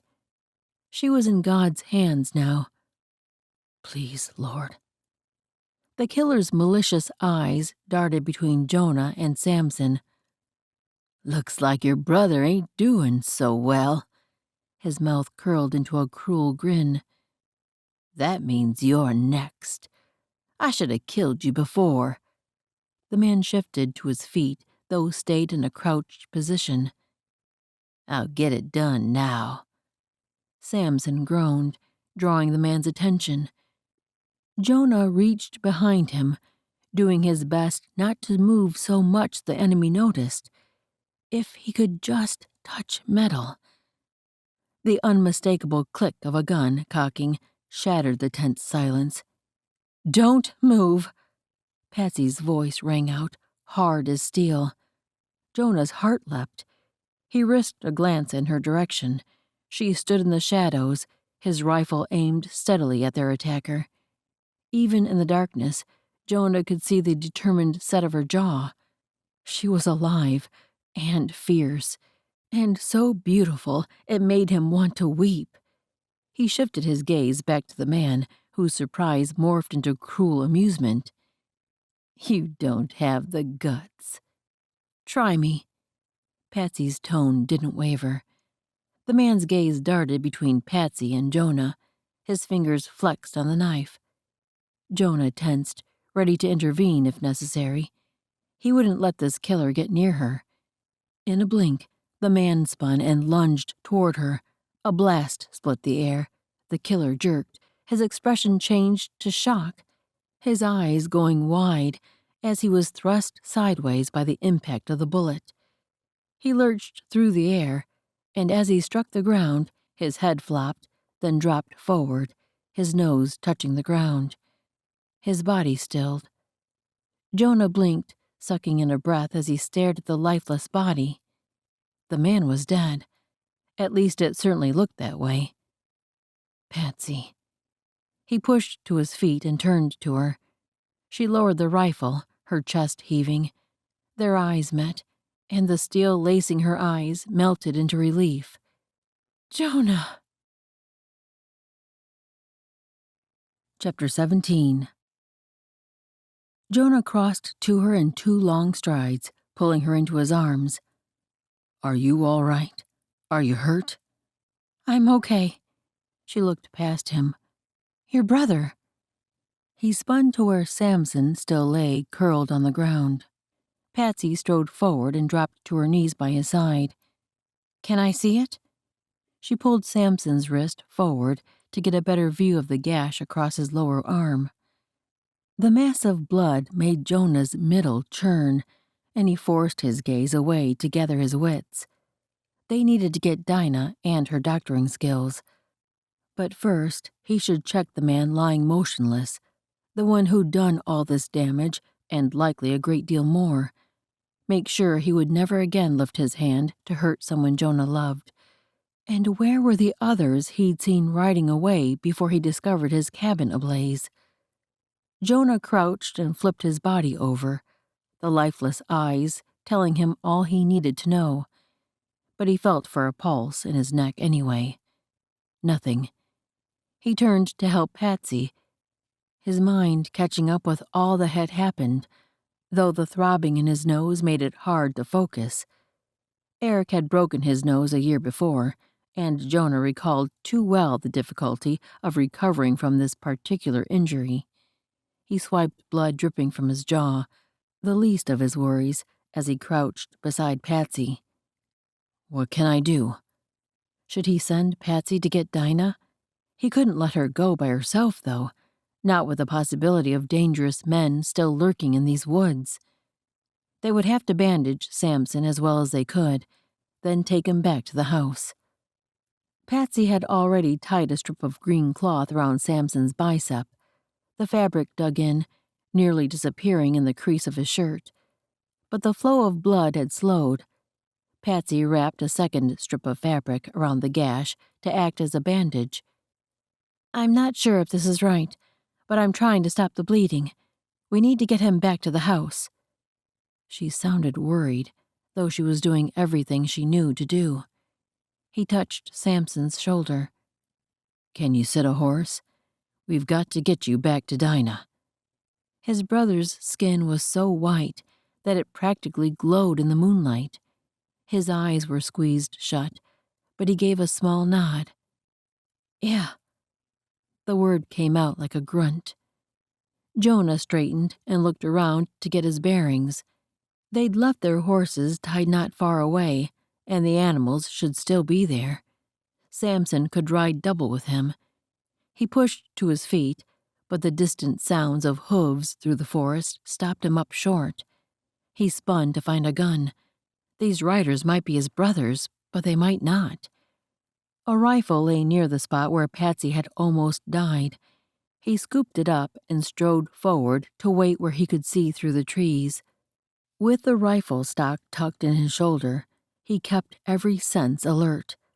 A quick glance back showed Patsy had picked up her rifle again and was coming to join him. It might be my brothers. He spoke just loudly enough for her to hear. He'd like to tell her to hide behind a tree until he knew they were safe, but she'd proved she could hold her own as well as he could. He wouldn't try to force her into the shadows so he could play the hero. All he could do was pray God kept her safe. Please, Lord. The noises grew louder, and finally 2 riders emerged from the shadows, Jericho and Miles. Jonah lowered his gun as he let out a long breath. Over here. Hurry. He and Patsy moved back into the clearing as his brothers reined in. Jericho took in the scene, his focus stalling on Samson's curled body. What happened? He leaped to the ground and strode toward their little brother, even as his gaze locked on Jonah. It's a knife wound. He's lost a lot of blood, but Patsy tied off the arm. We need to get him back. Facing Miles, Jonah motioned toward the tied horses. Go get our mounts. They're tied just out of sight. That way he could quickly bring Jericho up to speed. Jericho knelt beside Samson, his demeanor turning almost tender as he rested a hand on his shoulder. How you doing, Sam? He managed a pained smile. Fine. The two had nearly come to blows an hour ago, but surely Samson could feel the unconditional love in Jericho's greeting. They were a family, no matter what mistakes they each made. Jericho ran a hand over Samson's hair as his gaze roamed the injured arm.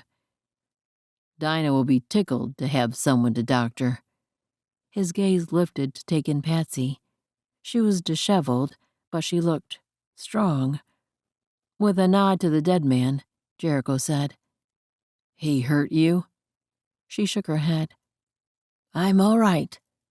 Her voice rasped, probably from that monster choking her. Jericho surely heard it, but he only frowned at Patsy, then rose. He turned and stared down at the body for a long moment, his jaw hard. Who is he? Before Jonah could answer, Samson spoke. Douglas. His voice sounded tight and strained. He joined on with those men after I met them. Jonah stared at his brother. Maybe this man was connected to the others, but maybe his presence here at the same time as the Sapphire thieves was coincidence. Actually, Patsy and I first saw him in Missoula Mills. He was cheating at the card table and tried to start trouble. Then he attacked Patsy on our way here. He ran off when he realized he was outnumbered. He might have come for revenge. But had he stolen sapphires too, and burned down the cabin? Where were the other men Jonah had seen earlier? Miles led the 2 horses into camp. Let's get you home and patched up, Jericho said. We'll figure out the rest later. Together, Jericho, Miles, and Jonah hoisted Samson onto Jericho's horse so he could hold him steady for the ride back. Jude and Gil arrived, summoned by the gunshots. Gil had managed to catch Patsy's horse, though not another that had been running alongside it. Douglas's, if that actually was the man's name. The brothers draped his body over Samson's mare, and at last they were ready. Jericho took charge, as always. Miles and Gil, ride ahead and let Dinah know we're coming. The 2 disappeared into the night, and the rest of them started at a slower pace. Every grunt of pain from Samson made Jonah's gut clench with worry. Hang on, little brother. We'll get you help. A glance at Patsy on her own mount showed her face paler than usual, yet her expression still held that strength she always possessed. She would struggle in the coming days with the fact that she'd killed a man. Everyone did. Taking a life was no small matter, even in self-defense. But Jonah would be by her side through whatever they had to face. And his cabin. Exhaustion weighed his chest again as the image slipped in of that blackened, smoking skeleton. He would rebuild. He wouldn't let this loss take him down. But maybe he and Patsy could plan the new version together, if she'd have him. He'd wait to ask until she was ready. but he wasn't letting her go again. Every part of him knew this was the woman God had created for him, his perfect match, a blessing he'd given up hope of ever receiving. But God had a much better plan than Jonah had ever imagined. The morning light filtered through the curtains behind Samson's bed, casting shadows on Jonah's brother's face as he lay propped up against pillows, his arm wrapped in bandages. Though still pale, a hint of color had returned to Samson's face after a night's sleep. He'd stayed in Patsy's room, the spare bed chamber in the main house. Patsy had moved up to the loft with Lillian so Dinah could have ready access to Samson throughout the night. Now the rest of Jonah's brothers gathered around the bed to talk through all that had happened the night before. What a nightmare it had all been, but at least they'd lived through it, which was more than could be said for Douglas. They'd searched around the camp and found no other clues, though it appeared several men had camped there. Jericho cleared his throat. We need to figure out who took the strawberries and what our next move is. Jonah nearly rolled his eyes at the code word they used for the sapphires. Everyone here knew what they mined, even Patsy after last night, but this was a habit Dot had insisted on so they wouldn't slip up and name the gems around strangers. Jonah perched on the bed. Tell us about the man, Douglas. You're certain it was him? Samson nodded. I took another look after we got here last night, I'm sure. His voice sounded strained, like even talking used up a lot of his strength. He joined up with the others a couple days after you left Missoula Mills. He must have gone straight back to Missoula after he attacked Patsy by the creek. You mentioned that last night. Jericho turned to Jonah. Tell me exactly what happened there. Jonah did, starting with a ruckus the man made in the card room and ending with him fleeing into the woods after Jonah and Patsy fought him in the water. If only Jonah had given chase then, not let the man escape to do worse damage later. How was Patsy coping today with the shock of it all? She'd been so pale last night, brave like always, but he'd seen her fear too. If only he could wrap her in his arms now, somehow shield her from the aftermath of what had been done to her and what she'd been forced to do to save them all. She'd still been sleeping when he came up the hill from the bunkhouse, but maybe she'd be awake when they finished this meeting. Jericho turned back to Samson. And you met Douglas when? Samson took a slow breath and blew it out. I spent a day teaching the fellows to sluice mine, like I'd told Jonah I was doing. Douglas joined us the second day. I thought he looked familiar, but I didn't realize he was the man who caused trouble in the saloon. He shot a look at Jonah. I wasn't paying enough attention. I should have known. Jonah dropped a hand on his shoulder. It's all right. By Samson's expression, he didn't agree, but he continued. Anyway, as we were working, the other two mentioned they were learning to sluice mine, so they could get on with an outfit owned by a man named Mick, that he was paying 50% of earnings to anyone who worked with him. He supposedly had this amazing place where he was mining for high-quality gemstones and raking in the profits. Samson's brow furrowed. I asked to meet him. After I'd worked with those fellows for a few days, they took me on to a town named Canvas Creek, where Mick had a house. We found him in a cafe. They introduced me, and he invited us to join him for the meal. He shook his head. I just listened to the others talking to him and could tell the man knew the business and had connections with retailers in the East, just the way our usual buyer in New York does. It was clear during the meal that the fellows I was teaching were itching to get on with this Mick, and by the way the folks in town treated him, like he was the mayor or some sort of boss, I'd say the guy has power. When we were finished, I walked with him to the telegraph office so I could talk to him alone. I asked if he ever purchased gems locally in bulk, things like sapphires or rubies. He said absolutely, and that he hoped one day to be the largest exporter of precious stones. Samson's gaze drifted to the bureau in the corner, though his mind seemed far away, as if he saw the memory play out. I asked what price he would pay per crate for high-grade sapphires. He quoted a price just shy of what we got last year. I figured, working with him, we wouldn't have to pay for transportation all the way to New York. I figured to come back and talk to you about it, Jericho. I'd agreed to meet the man again in 2 months' time. Jericho's jaw tightened. And then he sent his men to follow you home and take the sapphires without paying for them. Gil spoke up. Or maybe this Mick didn't do anything, and those other men you taught to sluice mine came up here on their own. He raised his brows as he waited for Samson to comment. Samson squinted and paused a moment before answering. I don't think so. I got the feeling none of those men moved without Mick giving the order to. A heavy silence filled the room. Jonah's stomach churned with a mixture of anger and dread.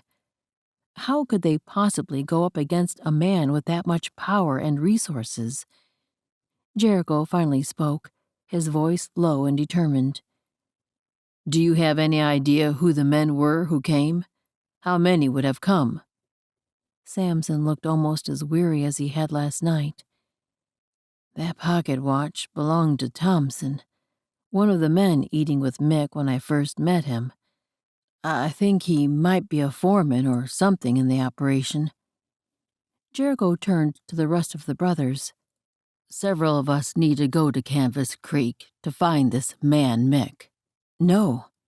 Samson's single word was loud and vehement.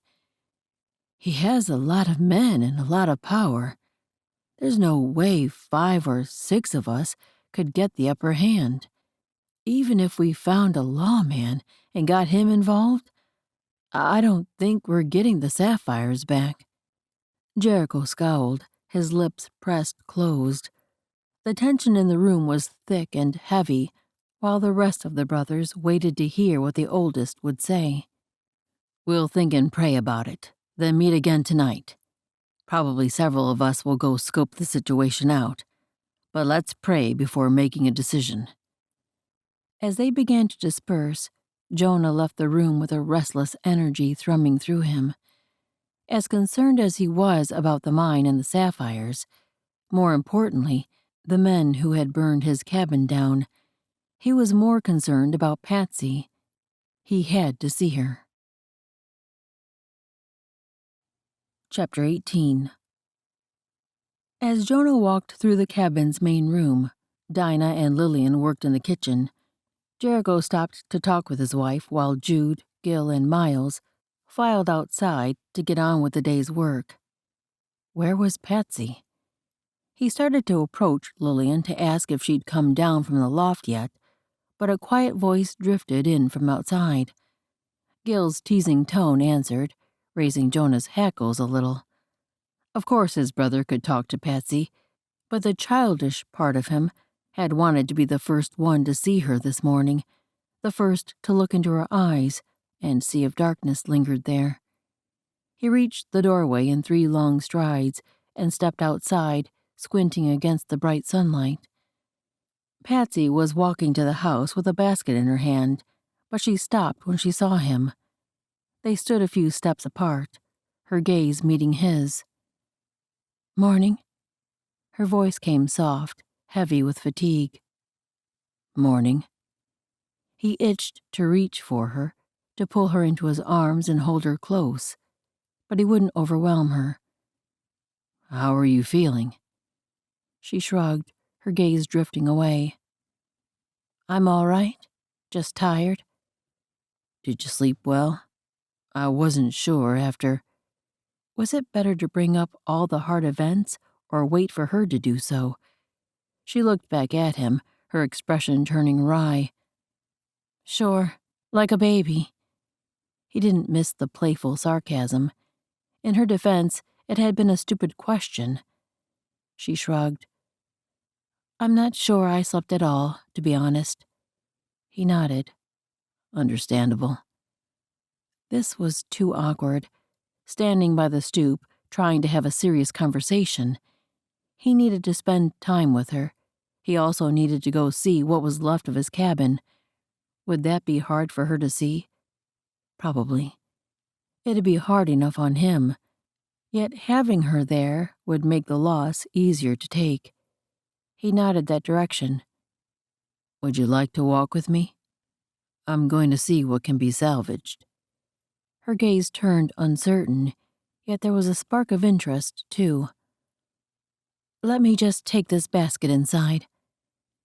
Jonah waited, his heart thumping. He wanted to be strong for her, to help her through the aftermath of last night, but he longed for her comfort, too. Did that make him weak or just human?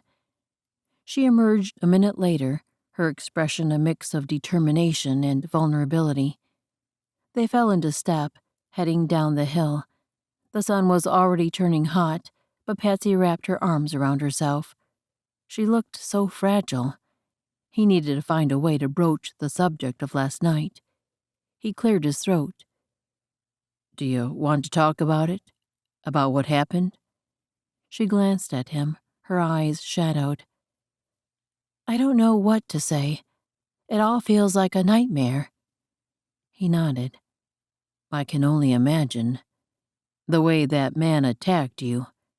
A fresh round of bile churned in his belly. I'm so sorry I didn't stop him that day at the creek. Her steps slowed, and she turned to face him. You saved my life, Jonah. Both at the creek and last night. She swallowed hard. It was a miracle, the way you showed up just in time. His heart pounded. Was God creating an opening for him to share his faith? I think so, too. You know, God sees you. He's there, even when we don't cry out to him. Something like a smile slipped into her eyes. I did pray for help. When that man had his hands around my neck, I knew nothing could save me except a miracle. I prayed for help. She frowned. I didn't pray out loud, though. Does that matter? Joy wove through him, and a smile lifted his tired muscles. He knows our thoughts. He heard you, and he saved you. Yes, he did. But she looked away, blinking rapidly. I just wish I didn't have to kill. I know. He touched her arm. You did what you had to do to save us all. I'm grateful God gave you that strength. I'm grateful you were so brave. I'm grateful for you. She met his gaze again, her eyes bright with unshed tears. A single one broke through her barrier and slipped down her cheek. He brushed it away with his thumb, letting his hand linger against her soft skin. His pulse picked up speed. Just the feel of this woman brought all his senses to life. She must have felt the same, for she leaned into his touch. Her eyes, those eyes drew him body and heart. At the moment, they held so much turmoil, yet there was an inner strength, a solidness that shone through even during this hard time. Patsy. He swallowed the emotion that rose. I don't know what I would have done if we hadn't gotten to you in time. His voice graveled, but he got the words out. Her eyes searched his. I was so afraid. I was afraid I wouldn't see you again, that I wouldn't. Another tear trailed down, and she looked so vulnerable and honest and beautiful. He pulled her to him, wrapping his arms around her, and she buried her face against his chest. Her forehead fit in the hollow of his neck so perfectly, as if she were meant to be right there. Was she trembling? He stroked her hair. "It's all right, my love. We're safe, both of us."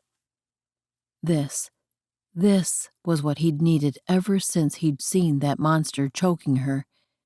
His arms around her, breathing in her scent, burying his face in her rich auburn hair.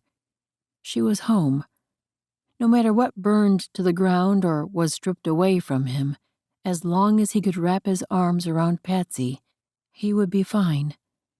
And she was opening her heart to the Lord, seeing him work for her good.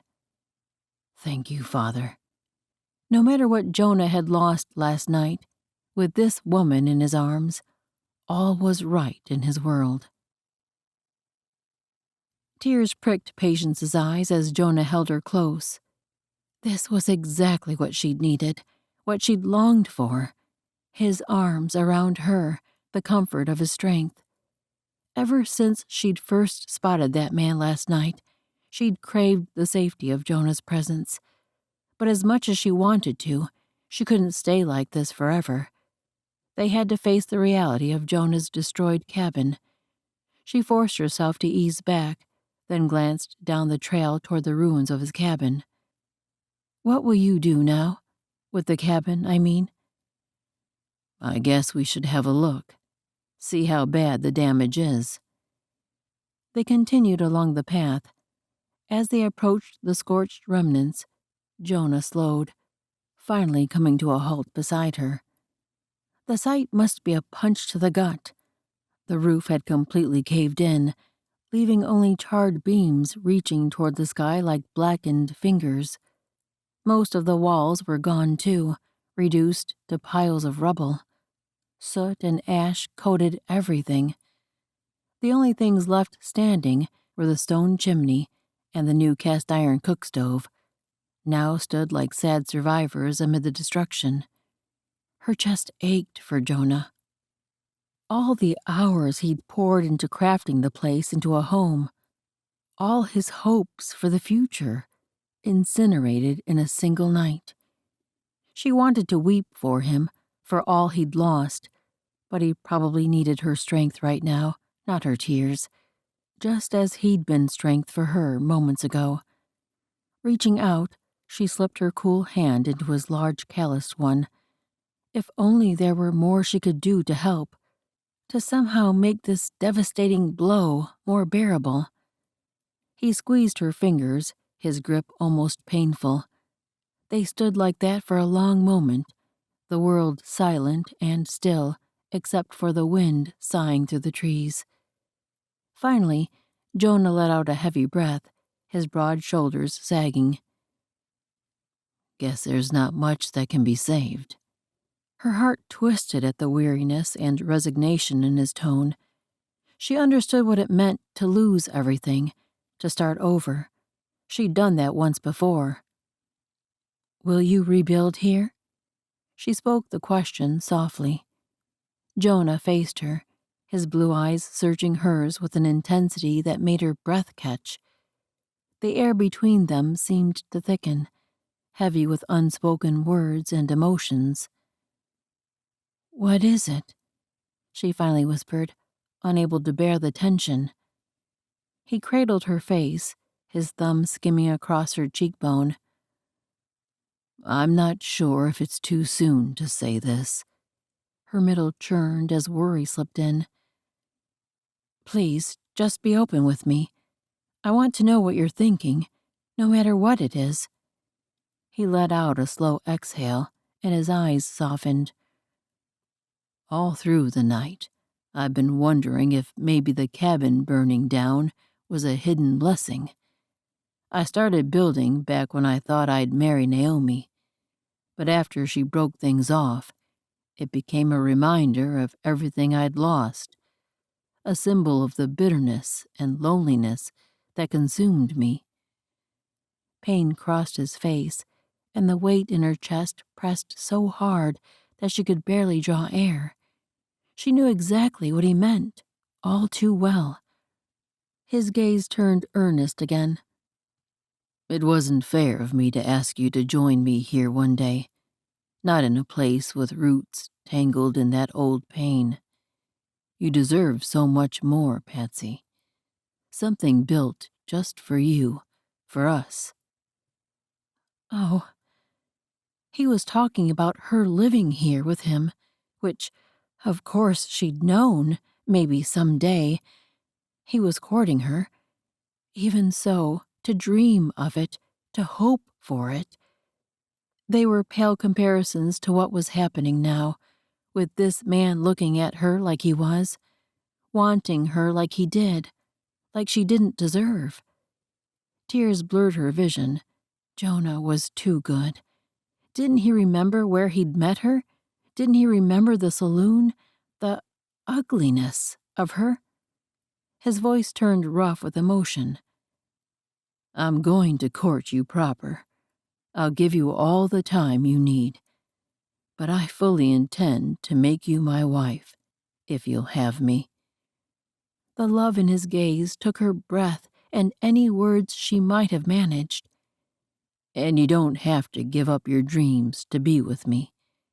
Now that I'm not tied to this ill-fated place, we can find a new home.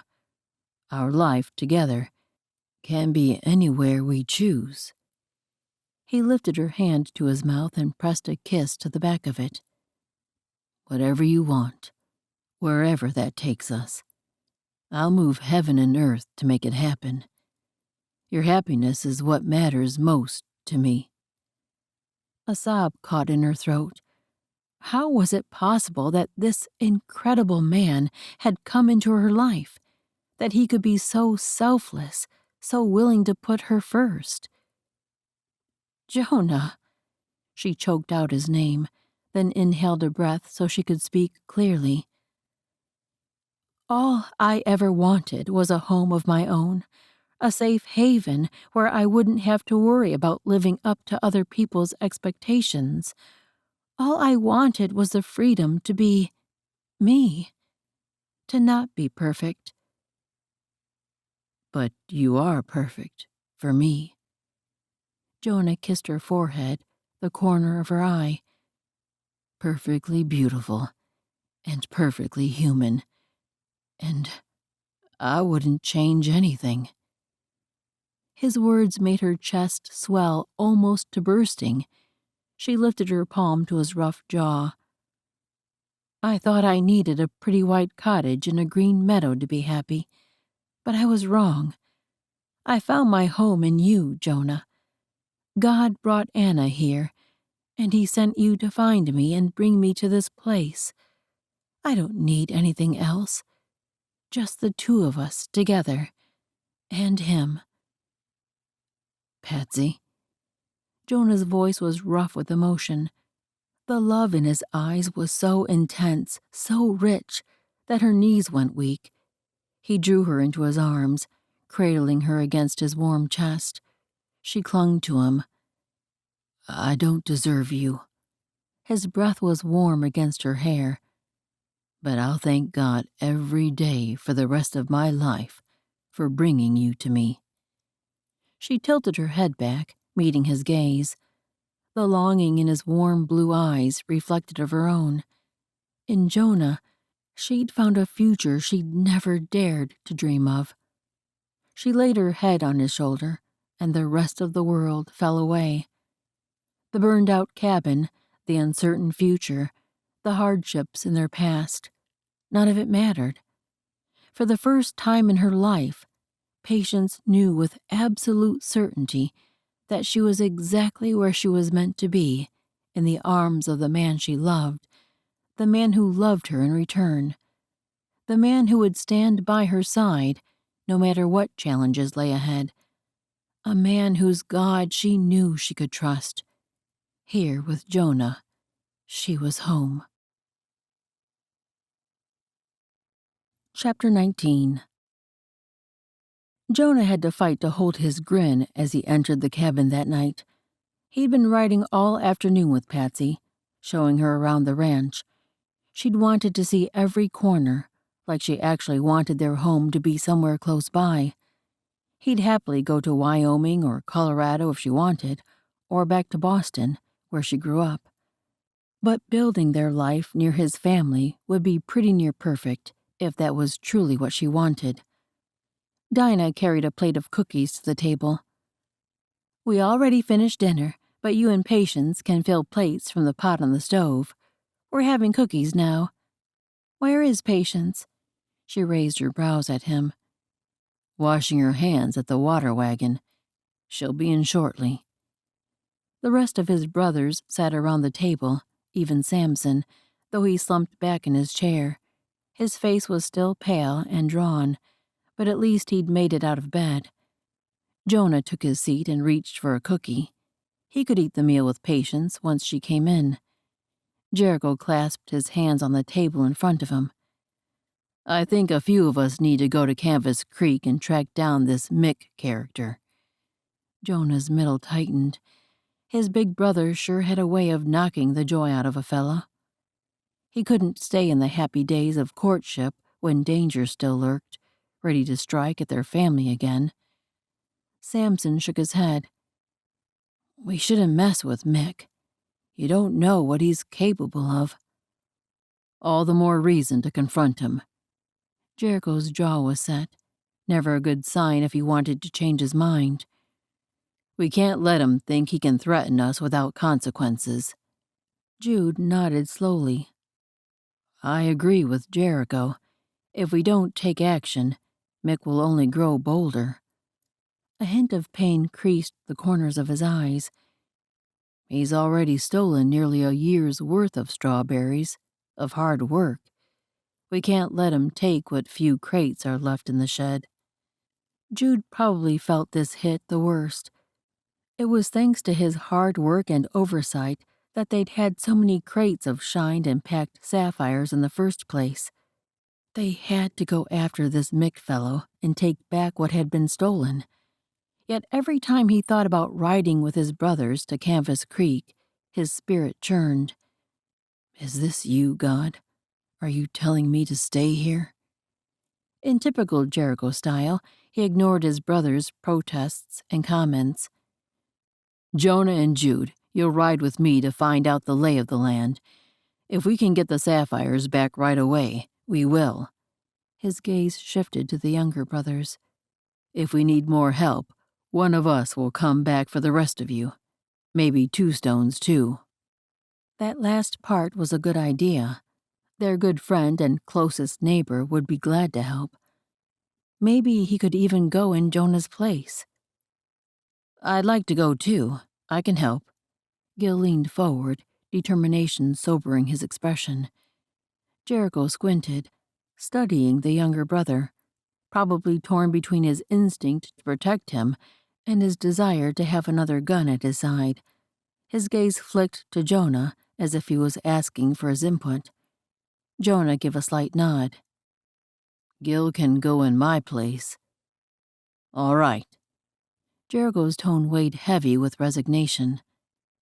"Gil, you can come with Jude and me.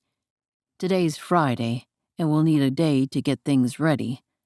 Let's leave Monday at first light." He turned to Jonah and raised one brow. "And you, little brother." Jonah braced himself for what his brother might say, maybe something like, "See if you can keep from burning the outhouse down. I know I can count on you to keep everyone here safe." Jonah froze, then studied Jericho's face. Had he really meant that? Not as a joke, but in earnest? Jericho gave a nod, then pushed back from the table. His brothers chuckled, and as they dispersed for their evening chores, Patsy stepped into the cabin. His heart swelled at the sight of her. Gil was headed outside and tipped his hat as he passed her. "Evening, Miss Patsy." The wink he sent Jonah did nothing to squelch his pleasure at her presence. He'd endure any amount of ribbing from his brothers if it meant he got to spend the rest of his life with this woman by his side. Patsy breathed in the crisp mountain air as she rode beside Jonah down the winding mountain trail. Today was cooler than it had been in recent days, the scent of pine and damp earth filling her lungs. She'd asked Jonah to show her every part of this ranch so she could get to know what she'd begun to pray would one day be her permanent home. This was their second day riding. Today, Jonah was taking her to the south pasture. As they emerged from the shadowed tree line and the landscape stretched out before her, the view made her suck in a breath and rein in her gelding so she could take it all in. The valley stretched out like a lush green carpet, dotted with wild flowers that swayed in the breeze. A sparkling stream meandered through the center, its gentle babbling carried on the wind. Her heart ached with a sense of belonging, as if this land had been waiting for her arrival. Jonah pulled up beside her. "Something wrong?" She shook her head, her heart almost too full for words. "Nothing's wrong. It's just, this is it. Just like the painting. This is exactly what I wanted. My dream." She motioned to the valley before them. "There's the green grass, the creek running through it." She pointed to a spot on the left. "And that's where the little white cottage would go. Can't you just picture it?" She almost couldn't breathe as she turned back to him. Would he realize how important this was? A valley this large must be precious pasture land. In fact, a herd of cattle grazed on the far end, black dots in the distance, and maybe he didn't want to be this far from his family. The ride down the mountain had taken nearly an hour. Jude and Angela's cabin was less than a 5-minute walk to the main house and barn, Naomi and Eric's too. But Jonah's expression had turned soft, his eyes smiling. "This is what you want? Are you sure?" She nodded, tears stinging her eyes. This felt too wonderful to be real. On the trip back from Fort Benton, she'd made peace with the idea that she could be happy in a life that looked different than what she'd planned. She'd talked with Naomi and Eric, then they'd all talked with Anna. For now, her niece would continue to live with them. Anna needed all the love they surrounded her with, and Patsy would still be part of her life, a daily part. This felt right, finally. Especially now that she'd finally accepted Jonah and his selfless love, the welcoming circle of his family, and the God who'd proved that he saw her, that he cared, and that he would answer when she cried out to him. All of these were more than enough to fill her with joy and contentment, to give her a life even better than she'd dreamed of. She gazed at the meadow before her, amazed. It seemed too much that she could have all of those wonderful things and the best parts of her lifelong dream. Only God could have put these pieces together in such a perfect way. She no longer wanted to live in the cottage alone and independent. That sounded quite miserable after experiencing the love of the man beside her. As she turned to meet his gaze, the love in his eyes made the tears fall once more. Happy tears. Tears that overflowed from so much joy she couldn't contain it.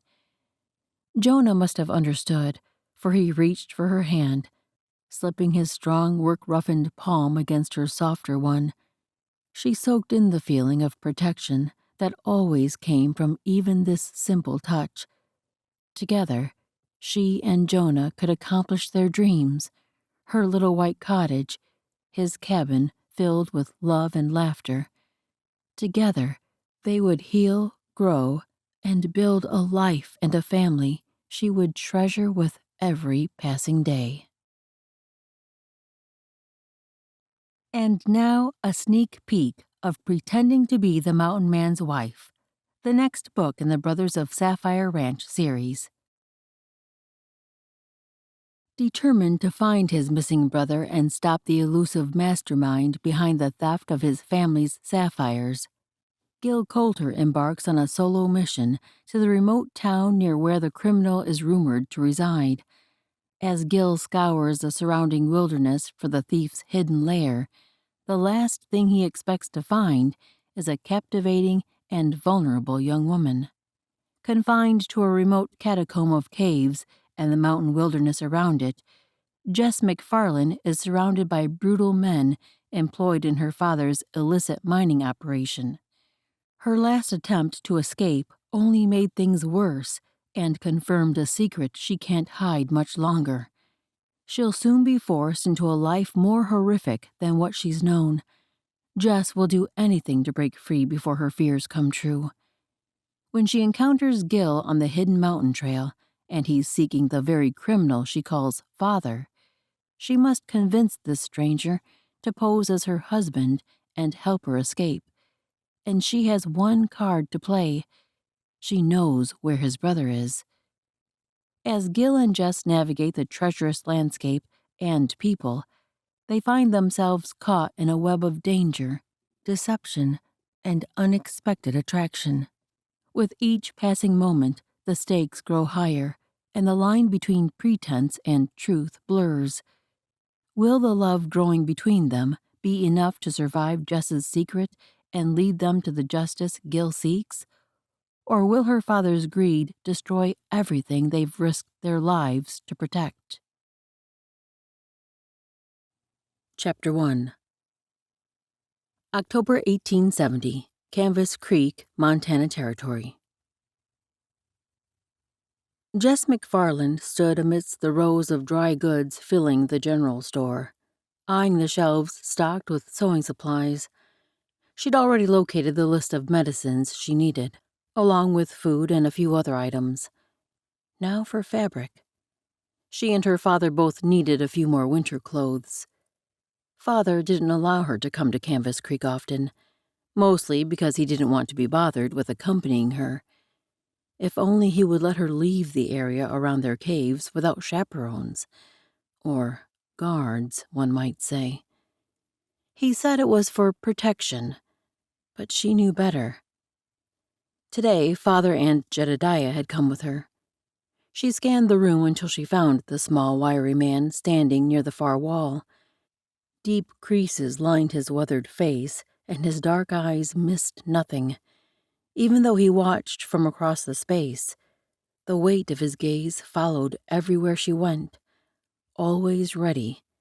That was why Father trusted him so much. He ranked as second in command for all of Mick McFarland's operations.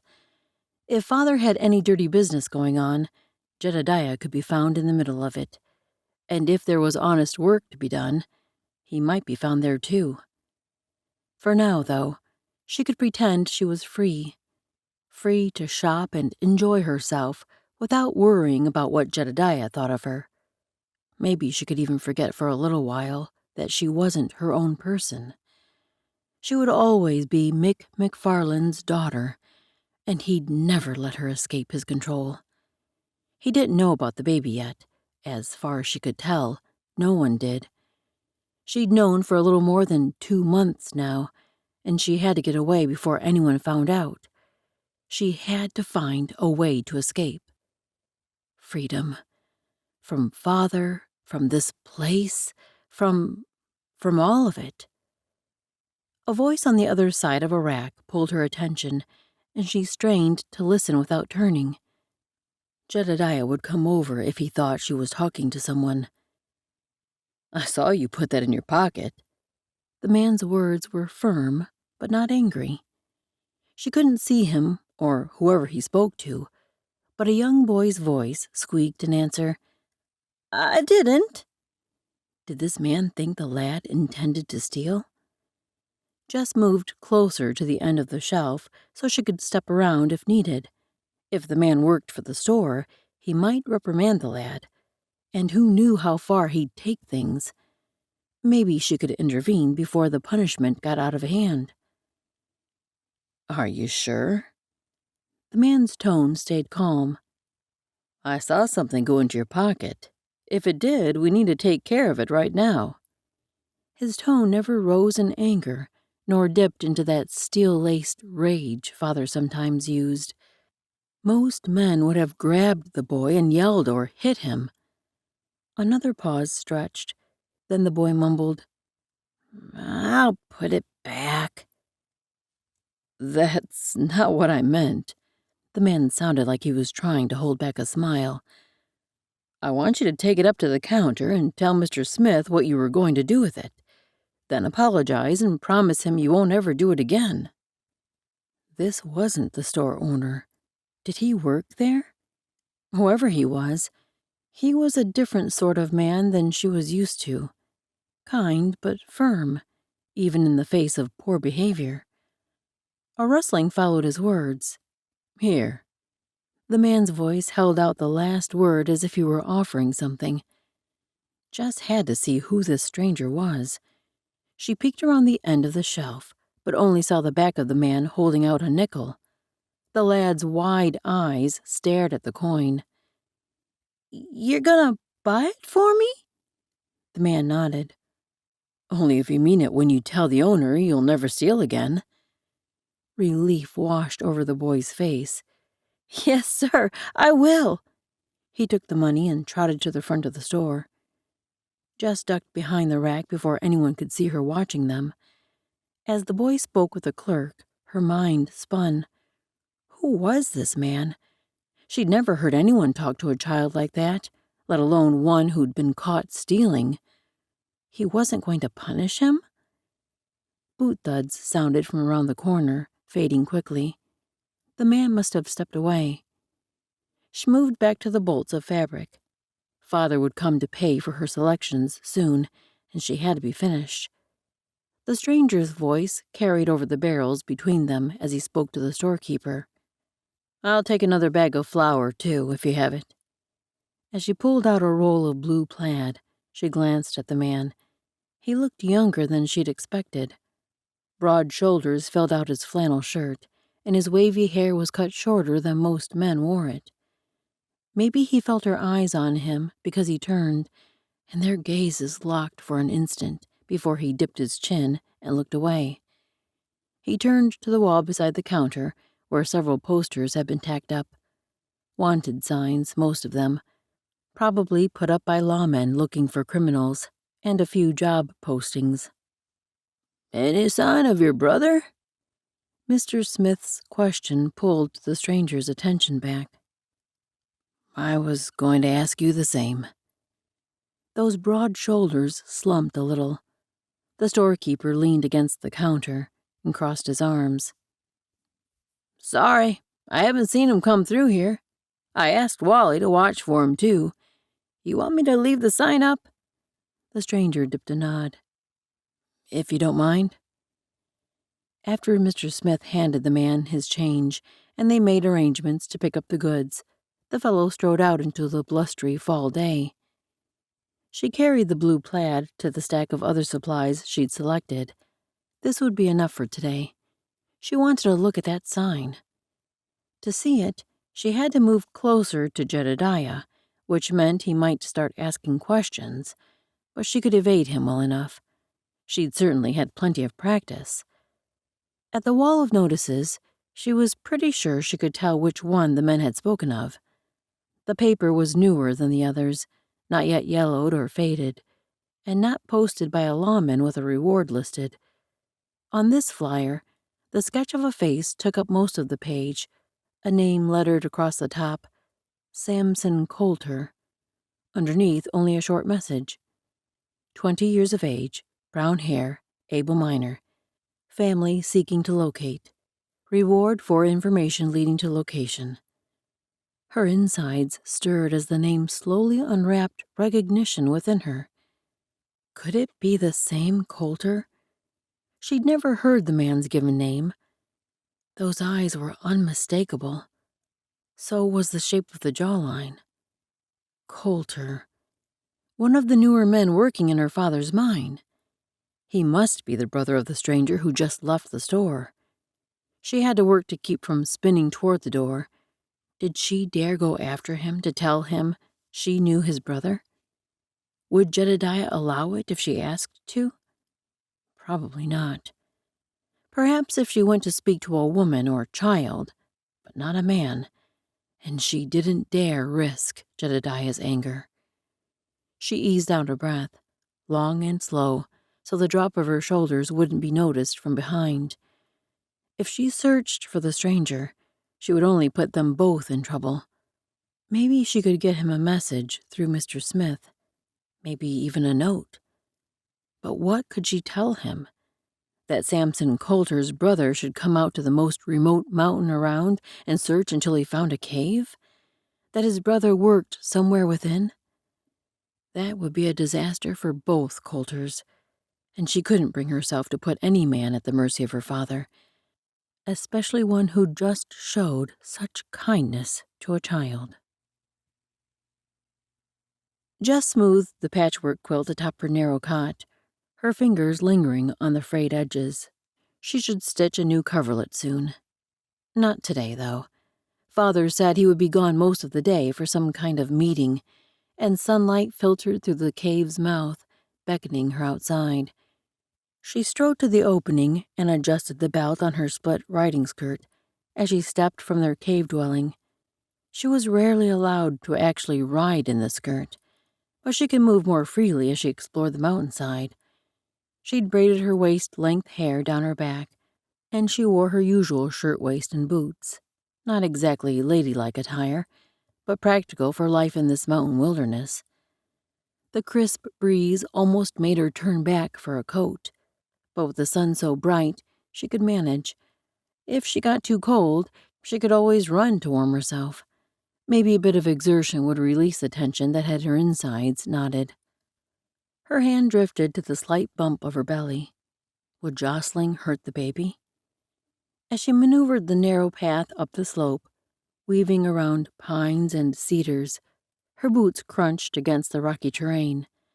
The fresh mountain air filled her lungs, and for a moment she could almost forget the weight of her troubles. Almost. She paused at a small outcropping to stare out over the sprawling wilderness below. Somewhere in the distance, a hawk cried out, its piercing call echoing through the valley. She closed her eyes, letting the sound wash over her. If only she could sprout wings and fly away. But Father's reach was long, his web of informants and enforcers spread far and wide. Even if she managed to slip away, how long before they tracked her down again, dragging her back to this cage? The thought made her stomach churn. She couldn't let herself be shackled to Stuart Wallace, the man Father had said he'd force her to marry. Another man as controlling as her own father, who saw her as nothing more than a pawn in his games of power. She sank to her knees on the rocky ground and sat back on her heels, staring up into the heavens. "Please, God." Her voice broke through the peace around her, but speaking aloud seemed to make the prayer more real. "I need help. I need a way out of this darkness. Show me how I can get away for good." The wind had shifted to a gentle breeze, and the sun's warmth lifted the chill completely. She considered pretending to want to work in the business. If she did, would Father allow her to move to Fort Benton to act as a shipping agent? The time she and Mama had gone there on holiday had been wonderful. They'd been free to shop and visit the bakery and peruse every store in town. That was one of her favorite memories with Mama. But Father wouldn't allow it. He hated for Jess to go anywhere near the mine, and he never spoke of his work. He allowed her to tend injuries and sickness among his men, most of the time. He surely wouldn't let her join him in the business. Not that she wanted to have any part in his schemes. Freedom wouldn't be worth the guilt she'd feel every day she helped him. Sorry, Lord, for even thinking of that idea. If she went along with his plan to marry her to Mr. Wallace, could she run away from him? No. Her father would send Jedediah and his men after her.